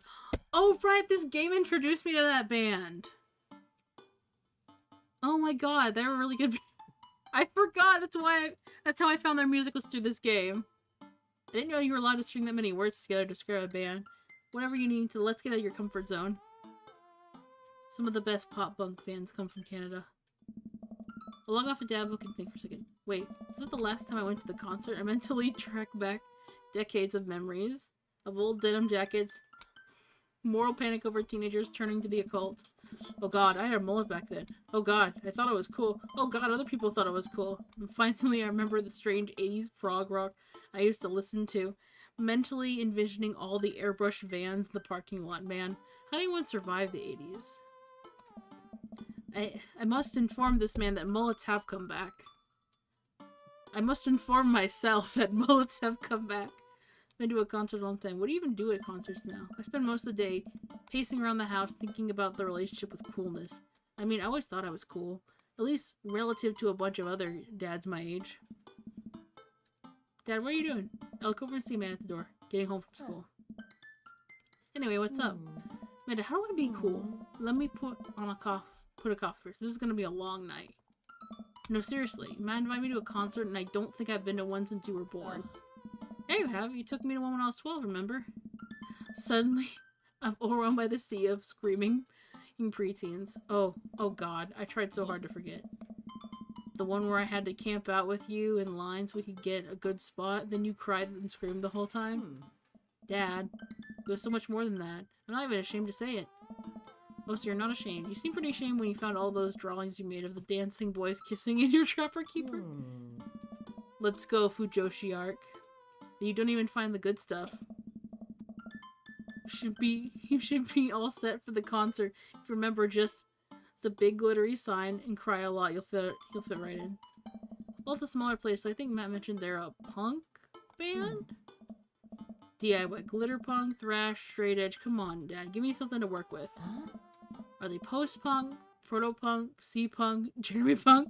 It's Jeremy punk. I made that one up to see if I can get away with it. They're not positive hardcore, are they? They said they're Canadian punk. Oh yeah, they'll be fine. Does the idea of Canadian punk seem contradictory to you? I don't see friendship and politeness as core tenets of a punk scene. Well, punk is kind of a big genre that might not be as dangerous as you think it is. It became so much more than counterculture or rebellion. What I'm trying to say is, just enjoy the music. That's it. I mean, a lot of dads, people who are dads now, are into punk music. It's not like you're gonna jump up into the mosh pit or anything. Well, that's comforting. If a strange dude in a set in your goals hoodie offers to buy you merch, don't accept and definitely don't go on 3 awful dates with him afterward, where he takes you to a nice restaurant and forgets his wallet literally 3 times in a row. What? Never mind. Have a blast tonight. Amanda. Show up with a spoon at 8. Show up with the coffee spoon at 8. In what I hope is a concert-appropriate attire. I see Matt out front, locking the door of the shop. Hey, you made it. Ready for tonight?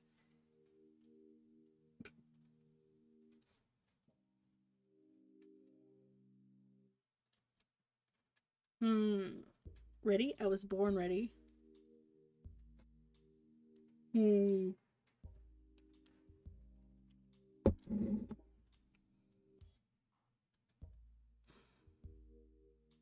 Of course, I definitely know what I was talking about. It's been a while.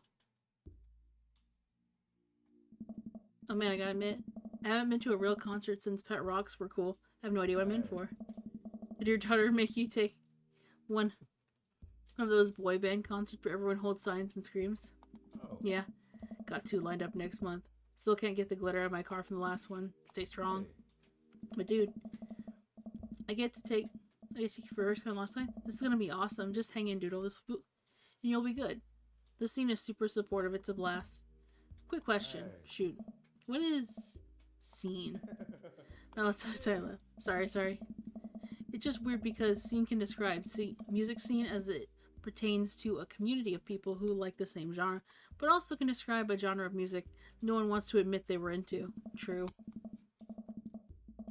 Matt looks off in the distance and says nothing, but I can tell he's thinking, never again. Listen, we need to accept that we liked scene music. It's 2024 now. We can't keep living. We can't keep accepting that we can't. I'm gonna say words. We can't keep being like, oh, it was cringe. No, like, we need to be honest with ourselves. We liked the cringe thing. We have to be cringe but free now. We need to accept that we liked scene music. You weren't too good for it. You'll get it. The most important thing tonight is that you enjoy yourself. Come on, let's head to the show. After waiting in a short line to get in, we finally find ourselves in a small venue with a stage at one end and a bar at the other. Most people here are closer to Amanda's age than mine. I suddenly feel very out of place. Waning youth is showing. I'm suddenly aware of my own morality. Where were all the good years of my life? Will Amanda still love me as we both grow older? Wait, is C-punk an actual genre? Matt, you made it. Our kid runs up and high-fives Matt. The kid runs off and Matt turns to me, shuddering. I get nervous when people will surprise high-five me. No! Me too. Hey. I'm like a small animal. Loud noises and large groups of people frighten me. You also enjoy curling up in a patch of sunlight to take a nap? My favorite thing to do. A couple people notice that Matt's in the crowd and they yell hey as well. Waves and hugs a couple people. He really seems in his element here. Oh. He turns his attention back to me. Hmm. I'm so afraid of all these people. Oh, let's go grab a beer. Matt and I line up at the bar with a couple of older concept goers hang out. A couple more of them notice that Matt and tip their drinks at him. Seems like you're a popular guy here. Hey. Oh yeah, I go to a lot of shows. This is a really cool spot. But there's a lot of times where I realize I can only be charming and funny for about 5 minutes before I run out of stuff to talk about. Hey. Then I become keenly aware of where my hands are. And that's no comfortable place in your... There's no comfortable place in your mouth for your tongue to rest. No, oh! Why would you tell me that? Now I'm thinking about the placement of my tongue in my mouth. There really is no comfortable place in your mouth for your tongue. Why? Why would you tell me that? Now I'm gonna be thinking about it. Like I said, be cringe and have fun. Exactly. Exactly. You gotta let yourself be cringe. Be free. Be honest with yourself. Who said I can't wear my Converse with my dress? Like, let yourself be cringe. Be you. God damn it, where do I put my tongue? Stressing me out. Well, I've known you for more than 5 minutes. I still think you're charming and funny. Just you wait. Grab my drinks. This scene seems really friendly. I don't know why people wouldn't want to admit they listen to it. Huh, let's check out the merch. Oh, he looks cool. Kagan 91 is now I like the hair. Man, I walk up to a small booth in the corner of the room, where a crusty-looking teenager guards a section of shirts. He singles me out from across the room and hops up in the chair. Step on up. Get your merch here. I got t-shirts. I got tank tops. I got all the gifts and accoutrements a discerning concert goer of considerable taste might want. You! I gestured to myself, my face flushed red. Yes, you. You look like a fellow who knows their music. I was about a 12-inch long-playing record made to be distributed by Pup Canada's premier punk rock outfit. Please stop yelling at me. The real I'm kind of already on edge because I'm unfamiliar with this. I don't know anyone here. I'd appreciate if you stopped singling me out. I'm sure you're cool, but you're making me a little uncomfortable. He hops out of the chair. You got it. Sorry about that. I just get really excited about salesmanship. I can relate. Look, the hearts. I can appreciate your enthusiasm nonetheless. Hey, Pablo. Friend looks lost. I figured them give him the old razzle-dazzle. How the hell are you, Matt? Oh. Day by day, my man. They do that thing where they high-five, but they also turn into a hug. Hey. Your mom doing better? She's still single if you want to be my dad. I can make that connect. Damn. Trying to hook your parent up is wild. And you have to deal with that every single day? Fair enough. Who's your bud? That's Doodle. They'd bring them out to a concert. Pablo leans in close to Matt. Seem cool? Creepshow That's played me. Pornhub I am for back. 10 channel points. He cracks a smile. Yeah. Pablo brings me in for a bro hug. My dude. I'm not sure what to say, but I give the courtesy 2 pats on the back as is customary in our society for people you don't know super well, but still want to be friendly too. Oh. Pablo's a total card. Kids plays the hell out of a bass. Yeah, man, we're just starting with our own witch house band. Hey. You know, I'm so you know I'm out of the game. It's a shame. You know Vacant Veil would have slayed. It'll slay once you start actually making music instead of just printing a bunch of band shirts. We've got the sickest logo. Matt and Paula talk. I check out the merch. These shirts are really nice. Looks like the opener's coming on. Let's get a spot up close. Hey. I walk over to the stage where the crowd begins. The band walks over to the stage. I pick up a variety of strange instruments. Is that a harpsichord? The lead singer addresses the crowd. He has a mandolin slung around his back. Hey, what's up, everybody? We're Jonathan Jones and the Speakeasy Choir. My name's Daniel, and we'll start the show.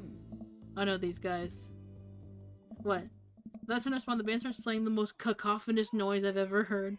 Ooh, What is this? Matt doesn't say anything. He just hands me earplugs. Thanks! The earplugs and whatever the hell is assaulting my ears gets a lot quieter. For a band, this is bad. They sure do seem like they're having fun. I guess it's all that really matters.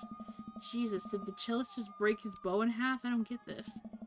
The set seems to go on forever. There's no breaks in songs, and I think one of the band members' jobs is specifically burn poetry on stage. I turn to Matt and I start a conversation. So you go to a lot of concerts here, huh? What? So you go to a lot of concerts out here, huh? What?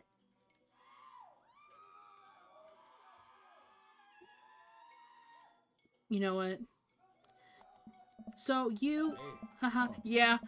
He turns his attention back to the show. You can't hear me, so I stop and enjoy the music. So no, this is impossible. How long have they been playing the same song for? 10 minutes? 20? A year? Eventually the set ends, but only after the drummer sprains his ankle during a saxophone solo. What? They promised it was part of the act as he was carried off stage crying. But then I pull our earplugs out. Man, that was something. I promise Pup is much better. I just have a lot of questions I know I'll never get the answer to. Oh yeah, he sprains his ankle at every show. They were being real about that. Hey. Let's grab another beer. Matt and I work our way through the crowd of the bar. More and more people file into the concert as it gets closer to the main act. It's getting kind of crowded here. We grab our beers and I try to follow Matt back to our spot. There are so many people that I'm having a hard time keeping up. As I work my way through the crowd of through the throngs of excited concert goers, I realize that I lost Matt entirely. I stop and look around. Nothing but a sea of hip 20-somethings. I'm lost. How am I ever gonna find Matt here? Where's the exit? Are there even exits? What if I'm trapped in the building forever? Am I gonna see my daughter ever again? What if that terrible band gets back on stage? What if... Suddenly a hand reaches out to me. It's Matt. Oh. Almost lost you, buddy. Ooh, got nervous for a second there. You and me both, dude. Takes my hand and leads me back to the stage. I feel myself blushing a little. Finally, we step back into our spot and wait for the band to start. Busy place, huh? Yeah, Pup really brings the crowd. You go to concerts a lot. Oh yeah, one of my absolute favorite things in the world.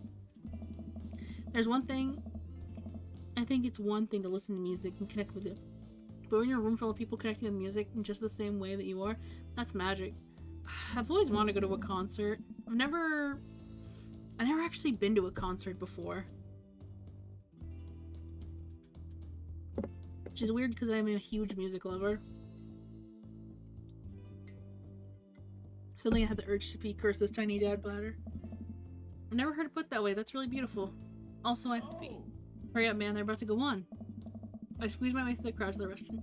I really should have gone before I left, but Amanda was watching beauty videos in the bathroom. She had an eyeliner wing going halfway across her face, which is a pretty good look. I'm so proud of her. And it's the restroom finally. It's one of the single-person restrooms with the line forming outside it. So finish out, the band starts to crowd.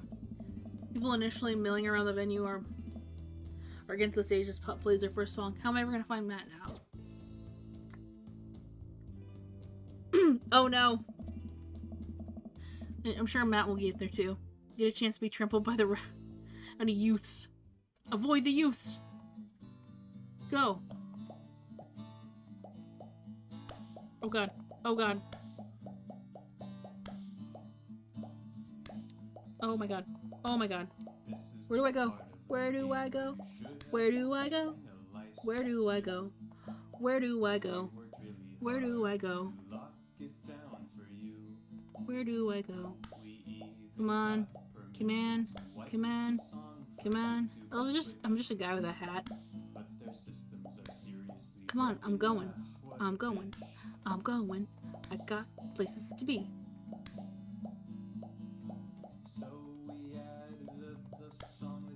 I made it. I did not make it. Yuck.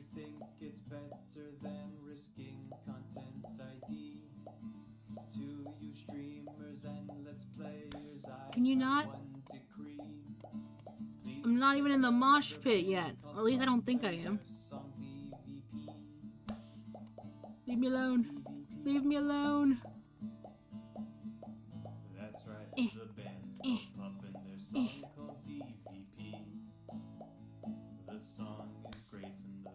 being beaten up by youths.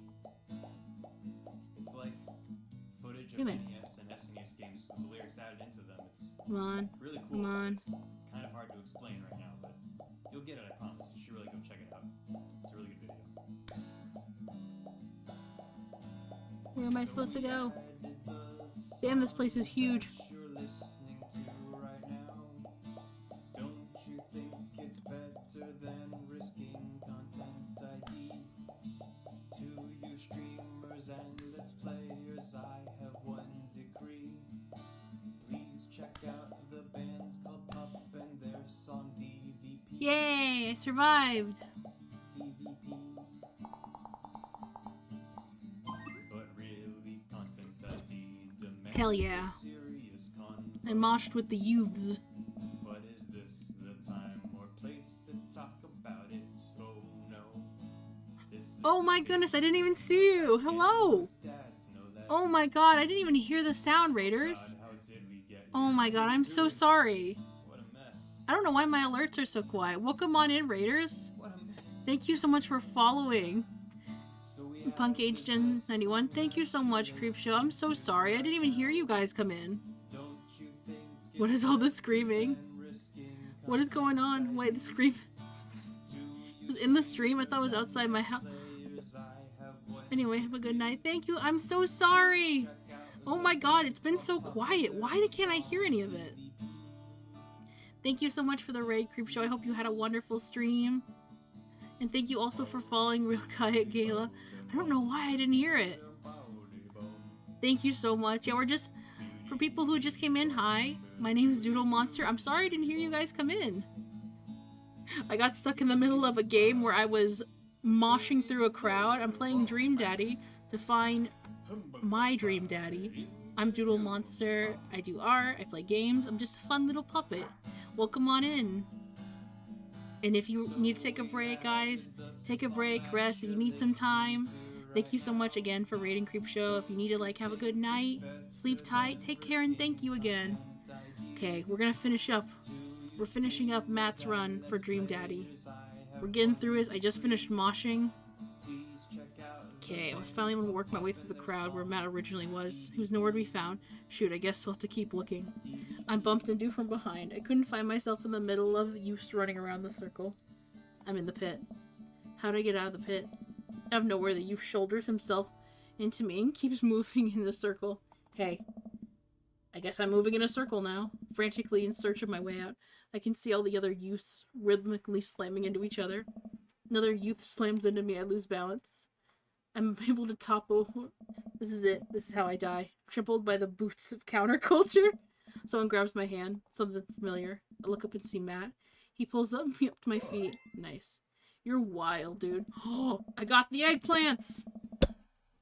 Matt throws his arm around me and we jump back to the circle, bashing into youths left and right. Spot plays a killer soul. Getting whapped. I didn't know you messed with the pit. Me neither. I can't believe this. I'm having fun. I'm a little mad that I didn't stretch before physical activity, but I'm having fun. The song ends and the pit dissipates. Everyone cheers on Pup. Maybe I only got enough pit energy for one song. Haha, alright man. Let's retreat. We'll show these kids how it's done another day. Work our way to a more comfortable spot in a crowd and enjoy the rest of the show from a safe distance. Pup put on an amazing set and basically had to beg themselves off stage after their encore. With the concert over, the crowd starts making their way to the exit. Hey, I'll meet you outside. Gotta say bye to a couple people. I hang outside of the venue until Matt finally shows up. Hey man, thanks for waiting. I got you a present. He hands me a t-shirt I was looking at earlier. Oh, thanks man. Slowly eyeballing it back at the merch booth. I mean, anyone who tears it up that hard their first time back on a concert deserves a reward. The youths will finally accept me. I'm never taking this off. I'm not giving it to Amanda. He got it from me. It's my date gift. That's the one. Finally, I'll be able to infiltrate the ranks and defeat them, not only in the field of battle, as we've done today, but on a grander scale. We'll see you in the world pit, youths. Hey, Matt. Hey, it's Pup. The actual band. Hey, dude, didn't realize you were here. I'm so glad you can make it. You guys put on a great show. Thanks. Well, see you around. They drew the full-on band. Wait, you know Pup? Oh yeah, met him a couple of times when they first started touring. Good kids. Whoa. Come on, let's grab some dinner food. Realize how hungry I am. Man, mosh pits take a lot out of you. I want to try. Hello, Gummy. I hope you are doing well. Welcome on in. Oh, thank you. I should hydrate. I've been reading a lot.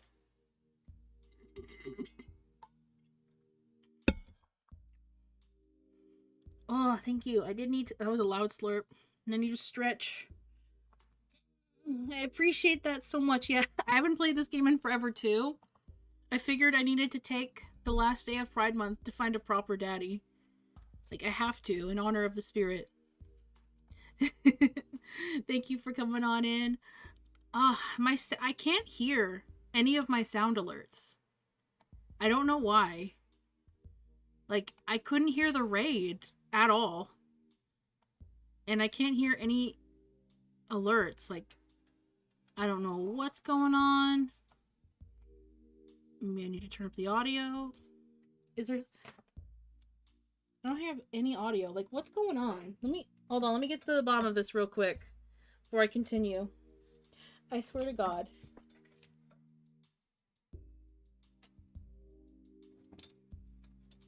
I swear to God. Let me see if my headphones got unplugged. I'm gonna fart.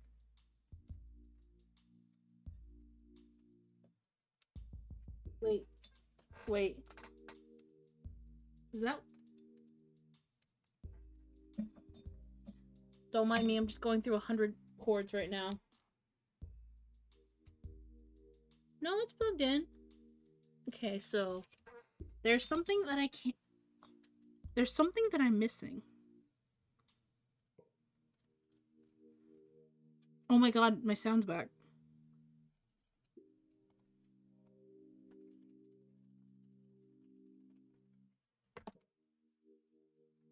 It wasn't my stream. My headphones were just turned all the way down. How'd that happen? Damn it! Shit! Oh no! That's why the music just disappeared, like... Okay, so... For disclosure, there's like a little rolly thing on the side of my headphones. I don't like that it's there. But I have this little like dial on the side of my headphones that if you accidentally like roll it or hit it on something, it mutes my headphones. I didn't want a headphone with this feature, but it came with them. So I had it muted. That explains why everything went quiet. I thought just everything broke. You know what? I'd rather it be that than things breaking. That explains why I haven't gotten any sound alerts for a while. I was like, oh great, the sound alerts broke again. I was like, nope, it's just my dumb headphones that I accidentally unraveled. Anyway, let me slurp again. Matt and I walk into a tiny little diner with a cute neon sign. We tear into some bacon and eggs. I love 2 a.m. food. So there I am in a pit trying to explain to the face tattoo guy why I didn't mean to elbow him in the face tattoo, but he's already seeing red. Not from the tattoo, which was coincidentally red. He's lumbering towards me. There's nowhere to go. It's the end for me, right? Then out of nowhere, I get this idea. I lean back, spread my arms, just like that. I'm crowd surfing away from him in slow motion. You should have seen the look on his face. Hey, dude. Oh, I forgot this. Their voices. Nice. Brought him a beer afterwards and we were cool. We still follow each other on social media. He has beautiful kids. Nice. Glad you guys worked it out. Hey man, just goes to show you that punk's not dead. He drives a minivan and hires a babysitter. There you go. Punk's not dead, it's dad. How'd you get to see all these amazing concerts? Oh, I used to tour in a band. We were small, but we got to travel all around the States. Whoa. Yeah. I don't know if I should. Nice. I mean, we were poor. We had to scrape a lot together just to survive. But I wouldn't trade those experiences for anything. Oh. But yeah, that's how I knew a bunch of those people at the show. Music like that builds a positive community. Especially in a town like this. Just a lot of positive energy and good vibes. I got that feeling. Plenty of friendly people, especially that Pablo kid. Oh man, everyone loves Pablo. His mom's been raising him on her own, and you could tell that it's been tough on both of them. But I know he looks up to me, so I try to help him out wherever I can. That's really nice of you. Thanks. As single parents just have to look out for each other. How's Carmencita? She says she wants to learn the drums. Oh boy. It'll be loud, and I need to take a lot of aspirin, but I'll manage. Can't really blame her. Suddenly I'm very grateful that my daughter's hobbies are super quiet. Photography, collaging, whatever it is that she does on the internet. Thanks, Amanda. I'm trying my best to be supportive of Carmencita's rebellious phase, but I guess that kind of defeats the purpose of it, doesn't it? I think it'd be a good daddy-daughter activity to find something to rebel against together. Like what? Fashion, consumerism, big budget remakes of foreign films. Ooh. See, this is why I should read. This is why I should read the dad charts before I start these dates. You know what? He's punk, so I'm gonna say consumerism. Gotta say, we have to get up early day after day for Thanksgiving. Line up to buy things. We can't even like share things. Comrade, you're speaking of dangerous things here. He and I laugh. We're digging into big plates of greasy diner food. The breakfast I order for dinner is absolutely hitting the spot. Man, being a single dad is rough sometimes. It's a lonely feeling. Very lonely. I understand that too well. I mean, at least we have the rest of the dads to talk to. Yeah, I just don't know. Just want to get some dad action. Get really nervous sometimes talking to people. Ned gets nervous talking to people, but he's so cool. Me too. I never considered myself an extrovert. Never really considered myself an introvert. I'm just uncomfortable in every situation, always. Ah, you're fine. You're actually easy to talk to, you know that? I smile. Matt and I spend the rest of the night trading dog stories. Turns out our kids are a lot alike. We finish our late night dinners and head out. We'll walk through the cul-de-sac back to our respective houses. That was a blast, man. Loved it. Although I'm probably gonna feel it in my knees in the morning. You and me both. I don't usually like going to these things alone. But it was really cool to have you there with me. I'm glad. Alright. Calling it quits for the night. Stay cool, man. You call me cool. Matt called me cool. Walked to my house, my heart in my throat. Amanda pops her head out from the room. Hey, Pops, how was the show? Matt thinks I'm cool. You don't say. Amanda Panda, Matt thinks I'm cool. Blind leading the blind, huh? Wow, I just got dunked on by my own child. Unbelievable. Hey, Amanda? Remind me which one of us just tore it up in a pit at the punk show. Which one of us just spent 4 hours probably watching Tiny House Hunting Amish Triplets Extreme Edition.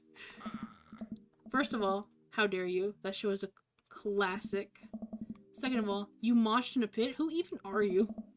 I'm your extremely cool dad. Alright, I'm hitting the hay, Pops. I'll see you in the pit. Night, kiddo. What is my final score? Scott! What'd I get? You know what? I'm down for an encore. Nice. Not bad, not bad. I will take the A. I won't take the L. Welcome. You've got dads. Nice. Hello, Papa Oddly. Welcome on in. We're playing some Dream Daddy. And I'm looking for the best daddy for me. The dad I was made to fall in love with. We're doing Matt's run. We finished Damien and Craig's run. And I'm seeing how I feel if I can handle another after that. We'll see. Forget how wordy this game is. Okay, let me read this again. Let me read this so I can be ready. Friday night, cold brew. He loves his coffee. Fine tunes. He's a music man. Barista. What's your favorite movie genre? Shit with subtitles. Damn it, I should have did the movie reference. That would have gotten me more. That would have got me the S rank. Movies. What's your ideal date? Go to animal shelter and seriously consider adopting a cat. Oh shit, he's a cat person. We never leave the head in. My headphones, both in-ear and over-the-ear, just in case. Spent a lot of time thinking about, where did writing commas into song titles come from? Where did it go? Where did you come from, Cotton Eye Joe?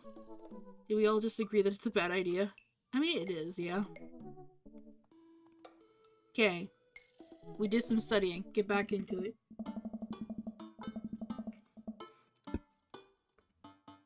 Instead of messaging the guy, why don't you just walk over and grab some coffee? Really feeling sluggish today anyway. Amanda? Amanda sticks her head out of her room. Father, wanna go to the coffee spoon? Oh, so you get called cool once now? Now you're all the cool dad who hangs out at coffee shops and listens to neo-jazz and stuff? Amanda, gonna bring your laptop and your leather-bound journal so you can work on your poetry anthology? Look, honey, do you want me to buy you coffee or not? Let me grab my laptop and my leather-bound journal. Amanda and I make our way to make the short walk over the coffee spoon. The place is quiet today. Just a few people hanging out, reading books in the cozy little nooks. I walk up to the counter and see a familiar, pierced face. Hey, you were the dude I yelled at brunch. Yelled a bunch at the other night. Amanda casts a sideways glance at me. He tried to sell me shirts. And who might you be, miss? This is my daughter, Amanda. The person I am a father to and very protective of. Honor to meet your acquaintance. My name is Pablo. Did I mention that I make witch house music? I wouldn't call witch house music, but okay. Piercing blow to my ego, though not one that will dissuade my need to impress you. My innate dad senses tingling. I'm overwhelmed with a fatherly, protective urge. I must do something to protect my child. Reappropriate the lines were taken. Change the subject. Defend witch. I'm not going to defend witch house. Reappropriate line. Would that be too much?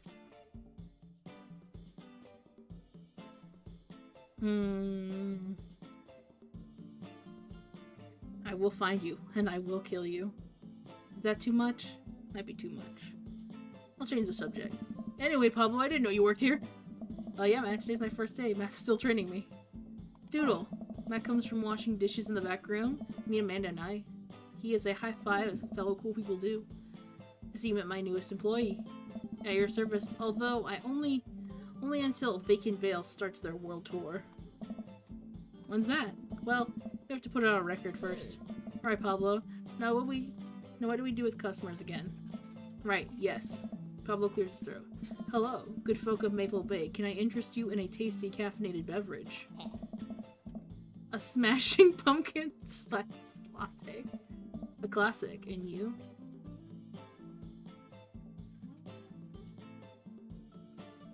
Americano football. Decaf for cutie. No. Father John Misto. Let's go with Americano. Since that's just coffee and water. Yeah, I'm getting a daddy. Thank you. I appreciate that. Thank you. I worked hard on my setup. Big freeze. Let's go with Americana. Americana football, please. Our coffee is as strong as our band's feelings. Good choice. I don't get it. Oh, Americana football is a sport, but also an emo band that made a good album that waited over a decade. Just made another good album. The music was very sad and featured sad trumpets. Over-explain the joke again. Going right up. Damn it, I was hoping that'd give me hearts. But I didn't get a bad reaction. We'll hang out for the... We'll get the hang of it for a goofy of a dude as he is. He is. Good he is. Kid works hard. Hey man, the concert was a lot of fun. We should hang out again. Hell yes. I'm actually done training Pablo in a couple hours. Was gonna go record shopping. Wanna come on? I would love to go record shopping. You know I prefer cassettes. Pablo brings start drinks and Amanda buries herself in her laptop. I spend my time sipping at my drink and cracking jokes with Matt. Last time we hung out, he told me that he had trouble hanging out with other people, but for some reason, he and I could just talk and joke like old buds. It's weird, but I'm really comfortable with him. Once Matt feels comfortable leaving Pablo's alone, I say goodbye to Amanda. We start walking to the record store. Have you ever been there before? No, I mean, we have a record player sitting in the living room, but all I have are 2 copies of Phantom Comes Alive. Oh, this should be fun then. We're gonna go find some good stuff. The walls of the store are packed with posters, artwork, stickers, and records. A few people mill around, flipping through milk crates of albums. Some indie band is playing through the speakers. It's a nice vibe. Hell yeah, I love this shit. Why do people still buy records? Isn't that kind of outdated at this point? Hey. Tell them, Matt. There's a lot of people who will tell you that the vinyl sounds warmer or more true to the artist's intent, but I really think it's just nice to collect records real. Hey. You see, you don't need a reason. It's cool that in this day and age, we still have every song ever created available instantly on our phones, but there's something about holding an album and getting to see the artwork in our hands that I'll always love. Made after my own heart. Analog.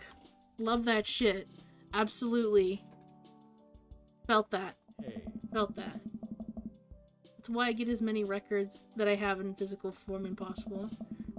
Remember that we were kids, we would have to wait around for the radio with a cassette tape, so we'd have to record all our favorite song.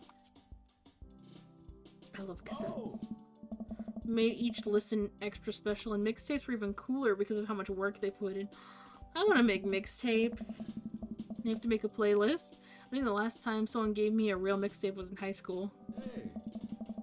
Look around the multi-level record store and spot genres. Futurewave, jungle, anarcho-punk, nubsploitation. I have no idea where to even start. Nunsploitation. Oh. Exploiting nuns. Now, this is a little overwhelming. Here, let me help you find something you might like. If you were a milkshake, what flavor would you be? Purple. Cookies and cream. Probably cookies and cream. It's one of my favorite flavors. Hey. If you can only buy one candle scent for the rest of your life, what would it be? Spring Creek Fireball. Camouflage Summer Breeze. Oh, Spring Creek Fireball. I like the fiery, embery smell candles. Oh. What's your favorite ambient sound? Rain. Bowling Alley. Star Trek. Bridge Ambiance. The Howls of the Bone Chorus.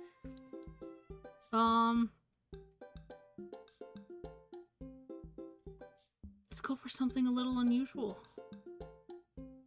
Let's go for stars. What's your dream vacation spot? My backyard. It's not an active volcano. Living off the fat land. Starting a new life in the Baltics. Listen, I'd rather relax, to be honest. What's your deepest, darkest fear? I worry that people are too nice to me because they want something from me. I fear that I don't deserve happiness and won't ever get it. What if no one exists but me? I've fabricated this entire universe. Saying you too when a waiter tells you to enjoy your food. That one. Matt thinks for a moment. Damn. You know from this personality quiz that music I'll like? That's wild. I know just the thing. He runs to the other end and holds a record behind his back. He shows to me. This is Trouble Will Find Me by The National. They have honed their sad guy sound on album after album by the point that old pros about feeling blue. The music is so amazing that it'll actually cheer you up. Oh, dude, thanks for the recommendation. Hey. You're gonna have a great time with it, promise. Matt and I bring our records to the cash register. A young girl with a septum ring and a buzz cut behind the counter with one earbud in. Usual stuff today, Matt? Hey. Some light pickups. Matt places 3 albums on the counter. I swear to God, this is Diet by Diet Sig. Forever my Mystery Skulls. Mystery Skulls is good. Hits by Remote Drive. Tight. Hey.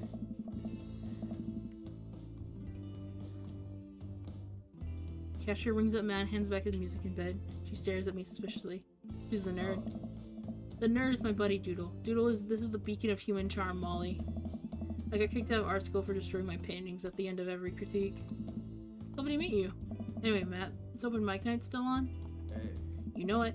The third wave's gonna do a special acoustic performance. Might see if I can get a few of the girls together. Open mic night? What's going on? Yeah, dude. We do it every month at a coffee spoon. Some amazing talent always comes through. Got a flyer for it right here. Oh. You and Amanda should come by tonight. Matt blushes. I mean, if you're not doing anything. Will Vacant Veil be playing? Hey. If only. I finished paying for my record. We head out of the store. No trip down memory lane. I haven't been to that record shop since Vans had shag carpeting. Now that you mentioned it, isn't it strange to think all those weird little musical memories? How do you mean? Well, I think music is very time and place sort of thing. A song is important to me. Not only that in that it sounds good, but where I was and what I was doing when I listened to it. There's music in it. There's the music that reminds me of exes, of struggling through school, of being so poor I didn't know where my next meal was coming from. Hey, All that stuff, and listening to those songs reminds me of those moments of life.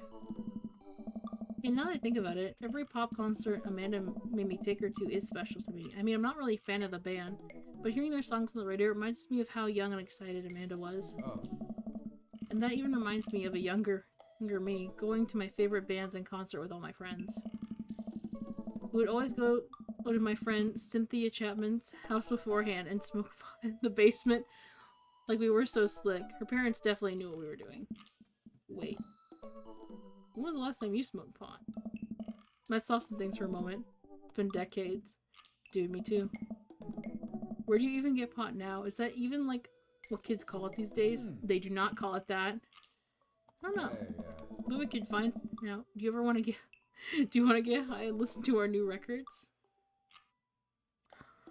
Oh, I'm not a weed person, really. It makes me nervous.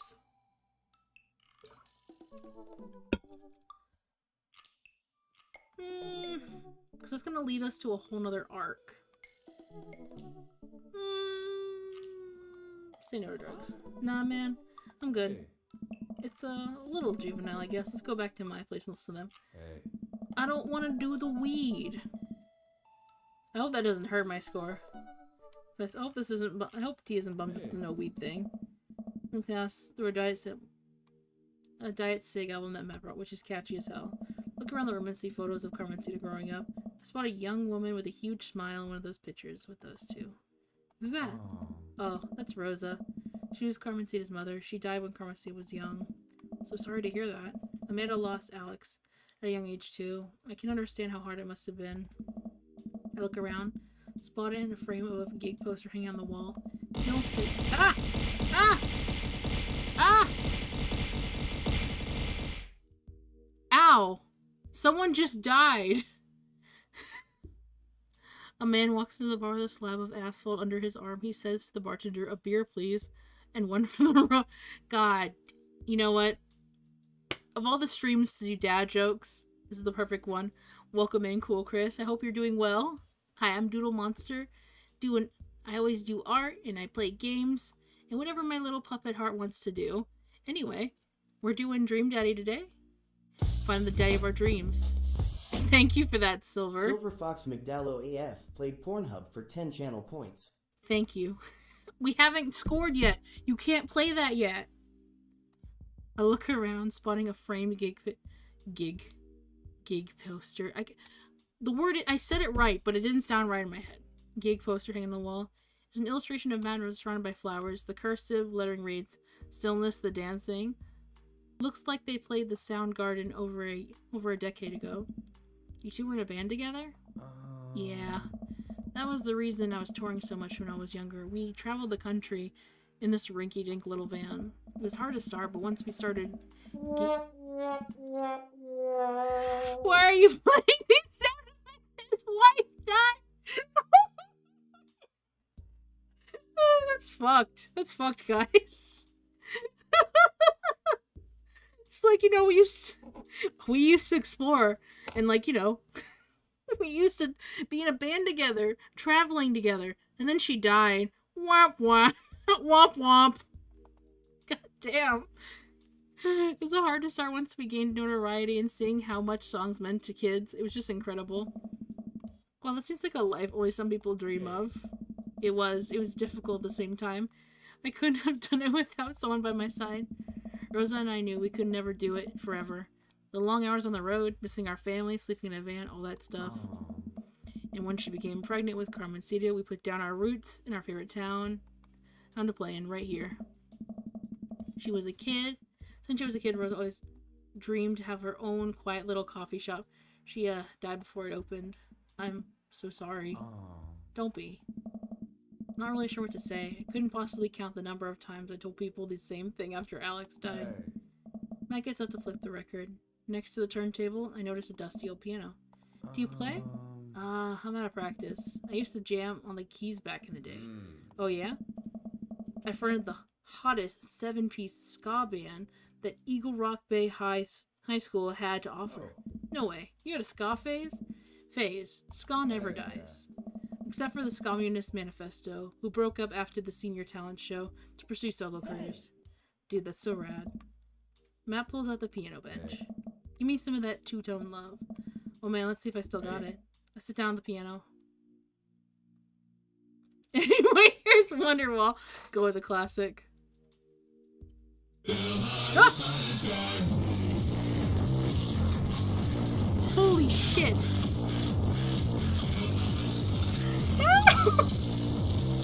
Science rules. Oh my goodness. Jericity raided my stream with 2 viewers. That scared the shit out of me. Hello. Thank you. Thank you, Jericity, for the raid. Thank you so much. Welcome on in, raiders. Hi, I'm Doodle Monster. And I do art, and I play games, and I do whatever my fuzzy little puppet heart wants. Welcome on in. Happy Pride Month. We're playing Dream Daddy. I have to go find the daddy of my dreams. What did you do for your stream, Jericity? Let me know what you did. I hope you had fun. If you need to relax for the night, I understand. Have a good evening. But yeah, thank you so much for the raid. Oh my goodness, the Bill Nye always gets me. Always. Always. Okay, I'm gonna say stick with your ska roots, because that's what impressed him, was being in a ska band. Hey, I think I'm doing it. I'm playing ska. Wait, that was just Smoke on the Water. I forgot how to play. The Deep Purple is always appreciated nonetheless. Alright, buddy, can you top that? I shouldn't. I don't know if I should. Oh, come on. No, I don't it's know been a if I long should. time.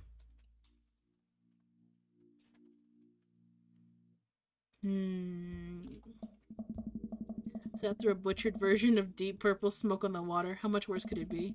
Matt stares at the piano for a second. Okay. Yeah! The eggplant's always thirsty. Okay. Matt closes his eyes and runs his fingers over the keys. He breathes in a deep breath and playing a melody. If I didn't know that he didn't play piano in a long time, I would have never guessed it. He plays a soft, sweet tune filled with emotion. I've never heard this before. Is this one of his original works? This is so cool. Hey. Matt finishes the song and finally opens his eyes. How was that? That was amazing. Oh, it's nothing. Come on, man. That was killer. Are you gonna pull that out of for open mic night? Oh no. I never play at those. Well, why not? You're really good. It's just don't do it anymore. I just don't like being up there and alone, having so many people stare at me. It doesn't feel fun anymore. Since that Matt's getting uncomfortable, well, the thought of it, I won't push him any further. Alright, man. Just hope you know how beautiful your music is. Thanks. Matt and I sit and listen to more records until it gets late. I decide that I need to head to bed. Matt walks me to the door. Night, dude. I smile. Night. I walk inside. The house is dark, and save for the sliver of light coming in beneath Amanda's door. I knock lightly and enter Amanda's room. She's sitting at her desk with her camera, editing photos. Hey, Amanda. She swivels her chair around and faces me and slumps down. So, what's up? Dad, I'm hungry. Wait, no. Hi, hungry? No. I'm Dad! Amanda collapses onto the floor. I promised myself I'd never let it come to this. Sorry, kiddo. You set it up. I spike it down. You're a monster. That's just my last name. Want some spaghetti? Yes, please. Then I boil pasta and heat up the sauce in a pan. Well, I boil the pasta and heat up the sauce while Amanda watches. Despite my best efforts, I'm not able to set it on fire. How was the record collecting? It was great. Did you know Matt used to play in a band? No, wait, was he good? I don't know if the band was good, but he played piano for me tonight and it was amazing. Yeah. He played piano for you? Dude. I brought it up that he should play an open mic night, that there's this happening at the coffee shop, but he got kind of weird about it. He saw a flyer for that. We should go. It's not too late to start a father-daughter punk band and play a couple tunes there. Let me break out my glockenspiel. I think I can only know hot cross buns, but we can work off the chord progression. Amanda and I have a nice dinner before she goes back to the room to do photography stuff. I end up watching True Life. I'm a house hunter. They're staging an intervention for a house hunter who's crying uncontrollably over the color of the walls. They know they can paint over the walls of the house any color they want, right? Matt's song is stuck in my head all night. Okay, what is it? Oh, that's not many dad points. I'll give that record another spin. Why not? Just to be... Damn it. Damn it. I'm gonna knock this next date out of the park. Welcome. You've got I'm dads. fucking it up. Yeah, the bill. I'm happy you like the Bill Nye, the science guy. Listen, he's one of my favorite guys. That's the sound that goes through my brain every time I'm having no thoughts at all. Final date. Final date. Okay, let's go. Save and continue. Don't smoke. We didn't do that. We didn't do it. Ow. Ow. Throwing stuff at me. Wanna go? Matt and I spent a lot of time together. After we went record shopping for the first time, it sort of became a weekly tradition for us to scope out Vinyl Fantasy 7 for new releases. I love that it's called Vinyl Fantasy. On quieter days, I'll go to the Coffee Spoon just to hang out with him. Nice. He's been trying to branch out from my usual black coffee to try new drinks. They're always delicious. Been spending so much time with Matt. Carmencita and Amanda have become really close friends. Amanda's taking Carmencita under her wing, teaching her about photography, helping her with homework, and introducing her to music that's not just boy bands. Wow. She ended up taking her to one of those scream, cry, dancing boy concerts so Matt didn't have to go. A truly heroic move. I can tell that Carmencita really looks up to her a lot, so it's great that Amanda's trying to be a good mentor. Aw. Open mic night is tonight. Amanda and I are busy ourselves getting ready. I try to pick a nicer outfit than usual and pace around the room. A bunch of really cool bands are going to be playing, and I'm excited to see them. I haven't been to a show since the first time Matt and I hung out. It's weird. Ever since Matt played piano for me that one time, I've never been able to convince him to do it again. He's told me that he also plays guitar, drums, even trumpet. He still won't play any of them. It's because his wife died! He's so passionate about music. It's so strange he doesn't want to actually play it. You ready to go, Pops? You can hear Amanda in the hallway as she approaches my room. Yep. Amanda pops her head in and looks over at me. She pinches the bridge of her nose. Dad, we talked about this. What? The sandals, they're older than I am. Vintage, some would argue. I thought you threw them out. Amanda, since when did you enroll in the Fashion Police Academy? I got kicked out because I was a loose cannon who didn't play by the rules. For example, you're not allowed to mix florals, but you totally can if you have a good eye for color. You're out of your jurisdiction, rookie. Amanda guards the door until I pick a better outfit. Stop. Those sandals are going directly in the evidence locker. It's the trash. I can propose. I'll keep the sandals. I keep the sandals, but I won't wear them tonight. Then we have this exact same argument the next time I try and pull them out. I guess. Come on, Dad, we gotta go. I've never seen the Coffee Spoon so packed. I spot familiar faces from the pub concert, all sipping their caffeinated beverages of choice. A couple of people are setting up on stage. I don't see Matt, but I'm sure he's busy in the back. Amanda and Carmencita find each other and immediately do their secret handshake, some complicated clapping in their hands, then a big hug. Doodle. I turn to see Hugo at a table with none other than Damien, the one I dated before. Fancy seeing you two here. I am, as you know, a dedicated patron of the arts. It's a bit of a tradition between Damien and I now. Matt's open mic nights always seem to bring out the best talent in town. Sometimes it gets a bit odd, even for my immediately eclectic tastes.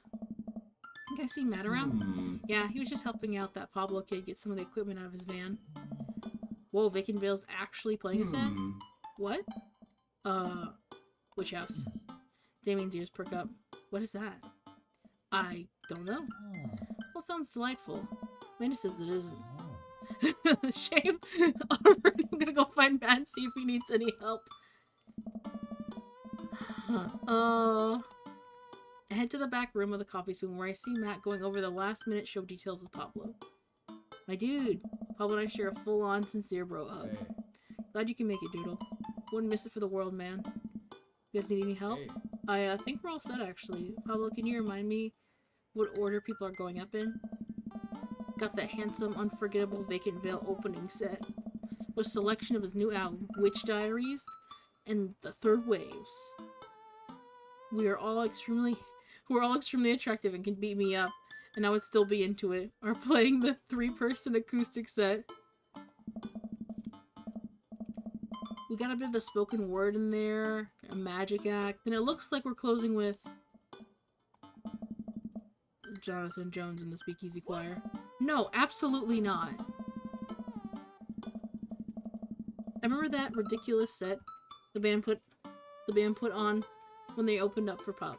Sometimes when it's quiet, I can still hear the sound of the accordion being violently thrown against the wall over and over. Jesus Christ. They weren't that bad. No, you don't understand. The last time I played open mic night, they lit their bassist on fire, and the fire marshal had to shut us down. They also refused to pay for their drinks. Yikes. Wait, what? They are not playing tonight. Well, they're outside. All 17 of them. 17 members? Tell them we're full. Who's filling their spot?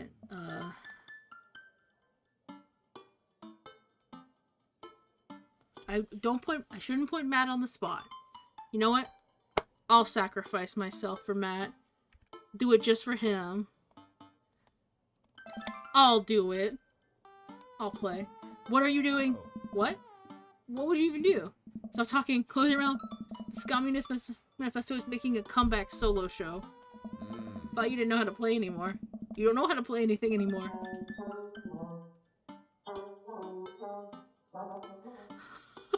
That was in the game.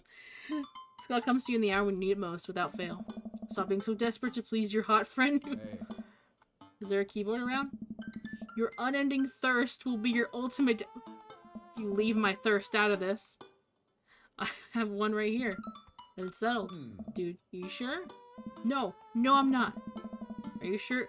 As sure as Scott is generally played with staccato notes on the upbeat, yes. Well, as long as nothing gets set on fire, it can't possibly be worse than Jonathan Jones and the Speakeasy Choir. Matt grabs me by the shoulders and stares in my eyes. Thank you, Doodle. I owe you big time. Settle back into my seat with Amanda. My dick is uncomfortably erect. Same. I mean, same. He touched my shoulder. I sit back in my seat with Amanda and watch the show start. The house is now packed, with a few people even standing outside. We have to... What have I gotten myself into? Amanda, may have made a mistake. Dad, if you bought a new pair of those sandals in hopes that I would be okay with you wearing them, I swear to... I agreed to pull out my skull. The sad trumpet. No, absolutely not. I had to help Matt. Dad, I love you, I support you, but you left Ska behind for a reason. Look, it's either this, or we're in the splash zone for a group of 20 musicians all crying at the same time for the sake of art. And I'm not being hyperbolic about the splash zone. They literally hand out ponchos. Somehow this is the preferable option. I just have to play the thing. Play the thing? You don't know how to play any instruments. Just promise me you'll still love me after this. I promise. But I may have to change my last name, and I hope you understand, of course. My new last name's gonna be Fireblast. Amanda. Or Cold Steel. Blowing, blasting farts in the chat? You farting in this chat? Matt texts stage for a roar. For a roar of applause from the crowd. He grabs the mic and addresses us all. Thank you everyone for coming out tonight. Matt's so nervous. I'm so nervous. I can't stop staring at his mouth. That makes me even more nervous. We have a jam-packed roster for this evening. Local talent who you might already have known, or maybe you've seen before, but would like to see it again. I'm rambling now, sorry. Aw, Matt. Let me just bring on a dear friend of mine who's making his live show debut. Welcome to the stage. Vacant Veil. The crowd cheers again, Paolo bounds to the stage, beaming. He sets his 2 laptops on keyboard and launches into his set. Thank you, everyone. This one is called Which House Never Dies, and you're next. Paul hits the crowd with a heavy, inaccessible synth bass layered under drum samples and clips of science fiction shows played in reverse. Ow. Ow, they gave me the bonk. Maybe not the right show for this. Everyone seems to be enjoying whatever this is. At the end of the song, Paul jumps off the mic. Thank you all to the Veil Wearers who came out tonight. A portion of the crowd cheers. He has a fan base already? He has a name for his fan base? This is the first show. You buy t-shirts out of the trunk in my car after the show. Also like to thank my mom for coming out to watch me play. You rock, Ma. Love you, honey. Paul plays a few more songs that are actually super fun to listen to. Wow. Definitely did not see that coming, especially after Amanda's strongly worded thoughts about the genre.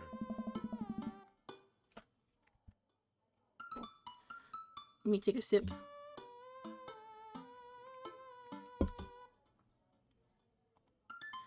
Once he's done, he vacates the stage and Matt jumps back on again.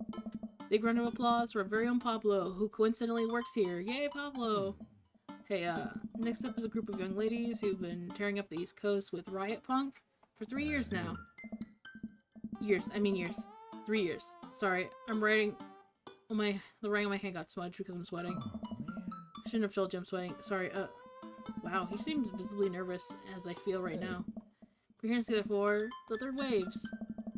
Buzzcut and Molly from the Vinyl Fantasy E7 takes to the stage, followed by 2 girls with colorful hair and fishnet stockings. All of them are wearing combat boots and all of them look mad about something. Hell yeah. Their set is so energetic that it almost seems like a pit that's going to open up in the coffee shop. Looking for Amanda, who's clearly enjoying the hell out of this anarchic female-fronted punk rock. Nice. Dad, can I get a lip ring? Sure, if you pay for it yourself. Come on, it's no fun if it's no fun if it's on active youthful rebellion. After the third waves close their set, a variety of acts play to the delight and sometimes the horror of the crowd.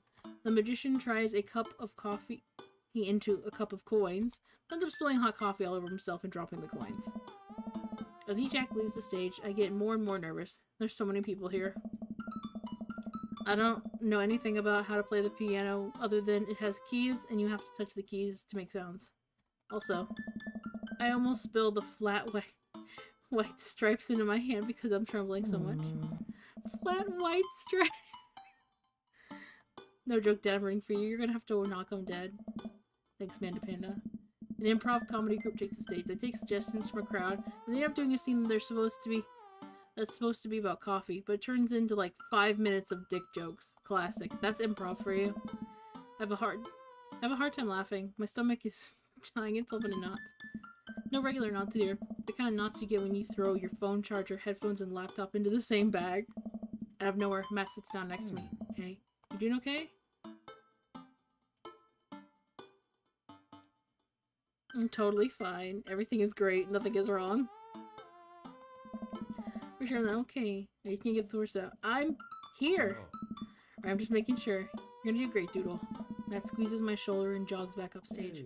Everybody, we're down to the last act of the night. Now this person, who is my friend, is making their return to stage after a long hiatus. Please welcome, formally, the Communist Manifesto, Doodle Monster.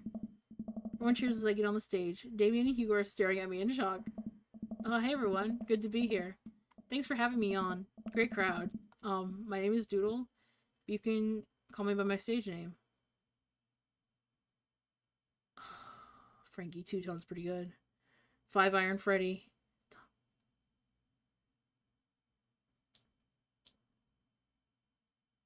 Let's see. Frankie Two-Tone. Oh, nice! Crowd claps politely. I sit down. That's a lot of keys. That's so many keys. Do pianos normally have this many keys? God, the lights are really bright. Someone coughs. I guess some good stage banter. So good stage banter. Now I have to play a song. The song's called Beam Me Up. Scotty. Take a deep breath. How hard can it be? Oh no, I gotta play a song! No! I hate this. It does nothing. Tickle that ivory. No, I hate this. Oh my god, it's the... Please sing along. Pick it up, pick it up, pick it up.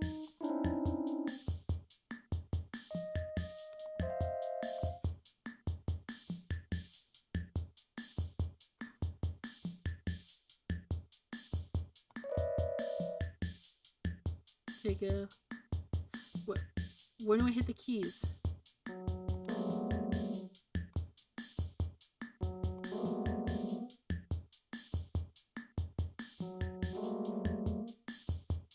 I don't know what I'm supposed to do.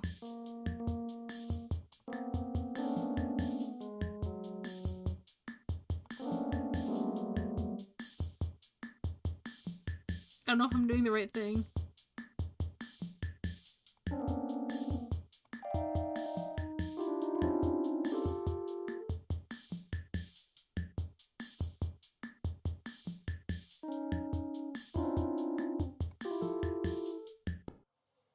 Did I do it? Thank you. Thank you. Oh no. Doing your best you deserve. Yay! I didn't know what I was doing. Hooray! Look at the crowd. There's a bunch of people shifting in their seats. Oh no, I'm losing them. Ska's really dead and I killed it. Everybody ska? Everybody ska. Like a checkerboard wearing tie angel descending from a two-tone heaven, Matt walks on stage playing guitar.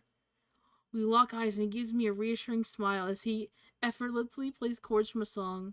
I look out to the crowd, see go wild to Matt's appearance on stage. Everyone's bouncing around. Fills me with renewed energy as we jump into the chorus.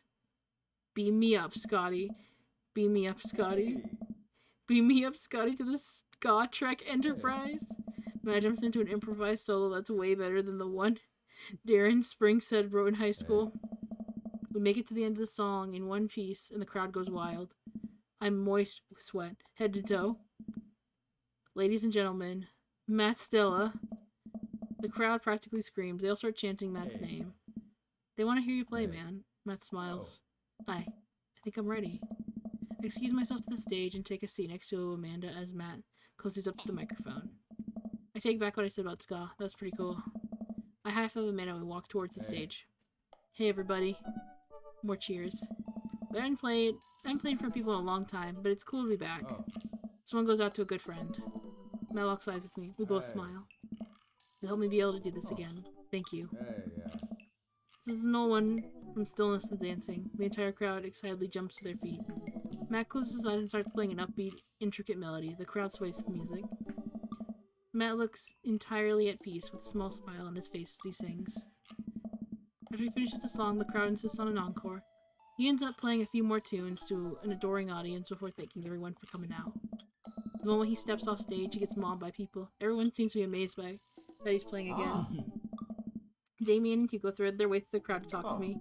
That was amazing. It certainly was a sight. Do they make industrial darkwave ska? Nice. I'm not sure that exists, but it's never too late to start a band, apparently. I glance over at Matt, who's hugging a bunch of people. They seem excited to see him play. Oh yeah, he hasn't played since he lost Rosa. What? Hey! Wait, you couldn't... This dumb... Didn't realize. You know, when you lose your band partner and the love of your life, yeah, that'd make you not want to play. This only makes sense why Matt was so reluctant to play. It's taken him so much time to jump on stage with me just now. The crowd slowly filters out into the street as the show ends. I decide to stick around a little longer to see if I can talk to Matt. Hey, I'm taking Carmen C to get ice cream. Is it okay if she sleeps over? We're gonna paint our nails and start a punk band. Yeah, go have fun. Just please don't wake up the neighbors with any biting truths about the government or whatever. Don't worry, we'll wake them up figuratively instead. Amanda and Carmencita bump fists and head out. I spot Matt finishing up conversations with a couple stragglers on their way out of the coffee shop. Hey, Matt. Hey. Hey, dude. Need help closing up? Hey. I love that. Matt and I stack up chairs and sweep the floors in silence. We carry the stage equipment back to Matt's van, where we see Pablo selling merch to a crowd of people out of his trunk. Shirts of the finest quality. Every step of the production, from thread to stitch, overseen by yours truly. Graphic designs fit for a king. Kid's gonna go far. Hey. Head back to the coffee spoon and Matt puts his finishing touches on closing. When we're all done, Matt and I lean against the counter. Thanks for saving me from myself up there. All in all, it ended up pretty cute. What? Nice. Plus, you protected us from Jonathan Jones and the Speakeasy Choir. Someone told me that they tried to do a street performance down the road.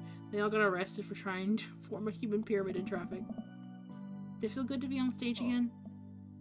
Hey. Yeah, it really did. I heard that you stopped playing after your wife died. I didn't realize it'd been that long. Yeah. Matt looks like he wants to say something. Was having a hard time getting it out. Oh, man. Takes a deep breath. I'm not really a people person, obviously. Crowds make me nervous as hell, which is not exactly the best for performing live music. When I was with Rosa, she lit up the room. I could follow her lead.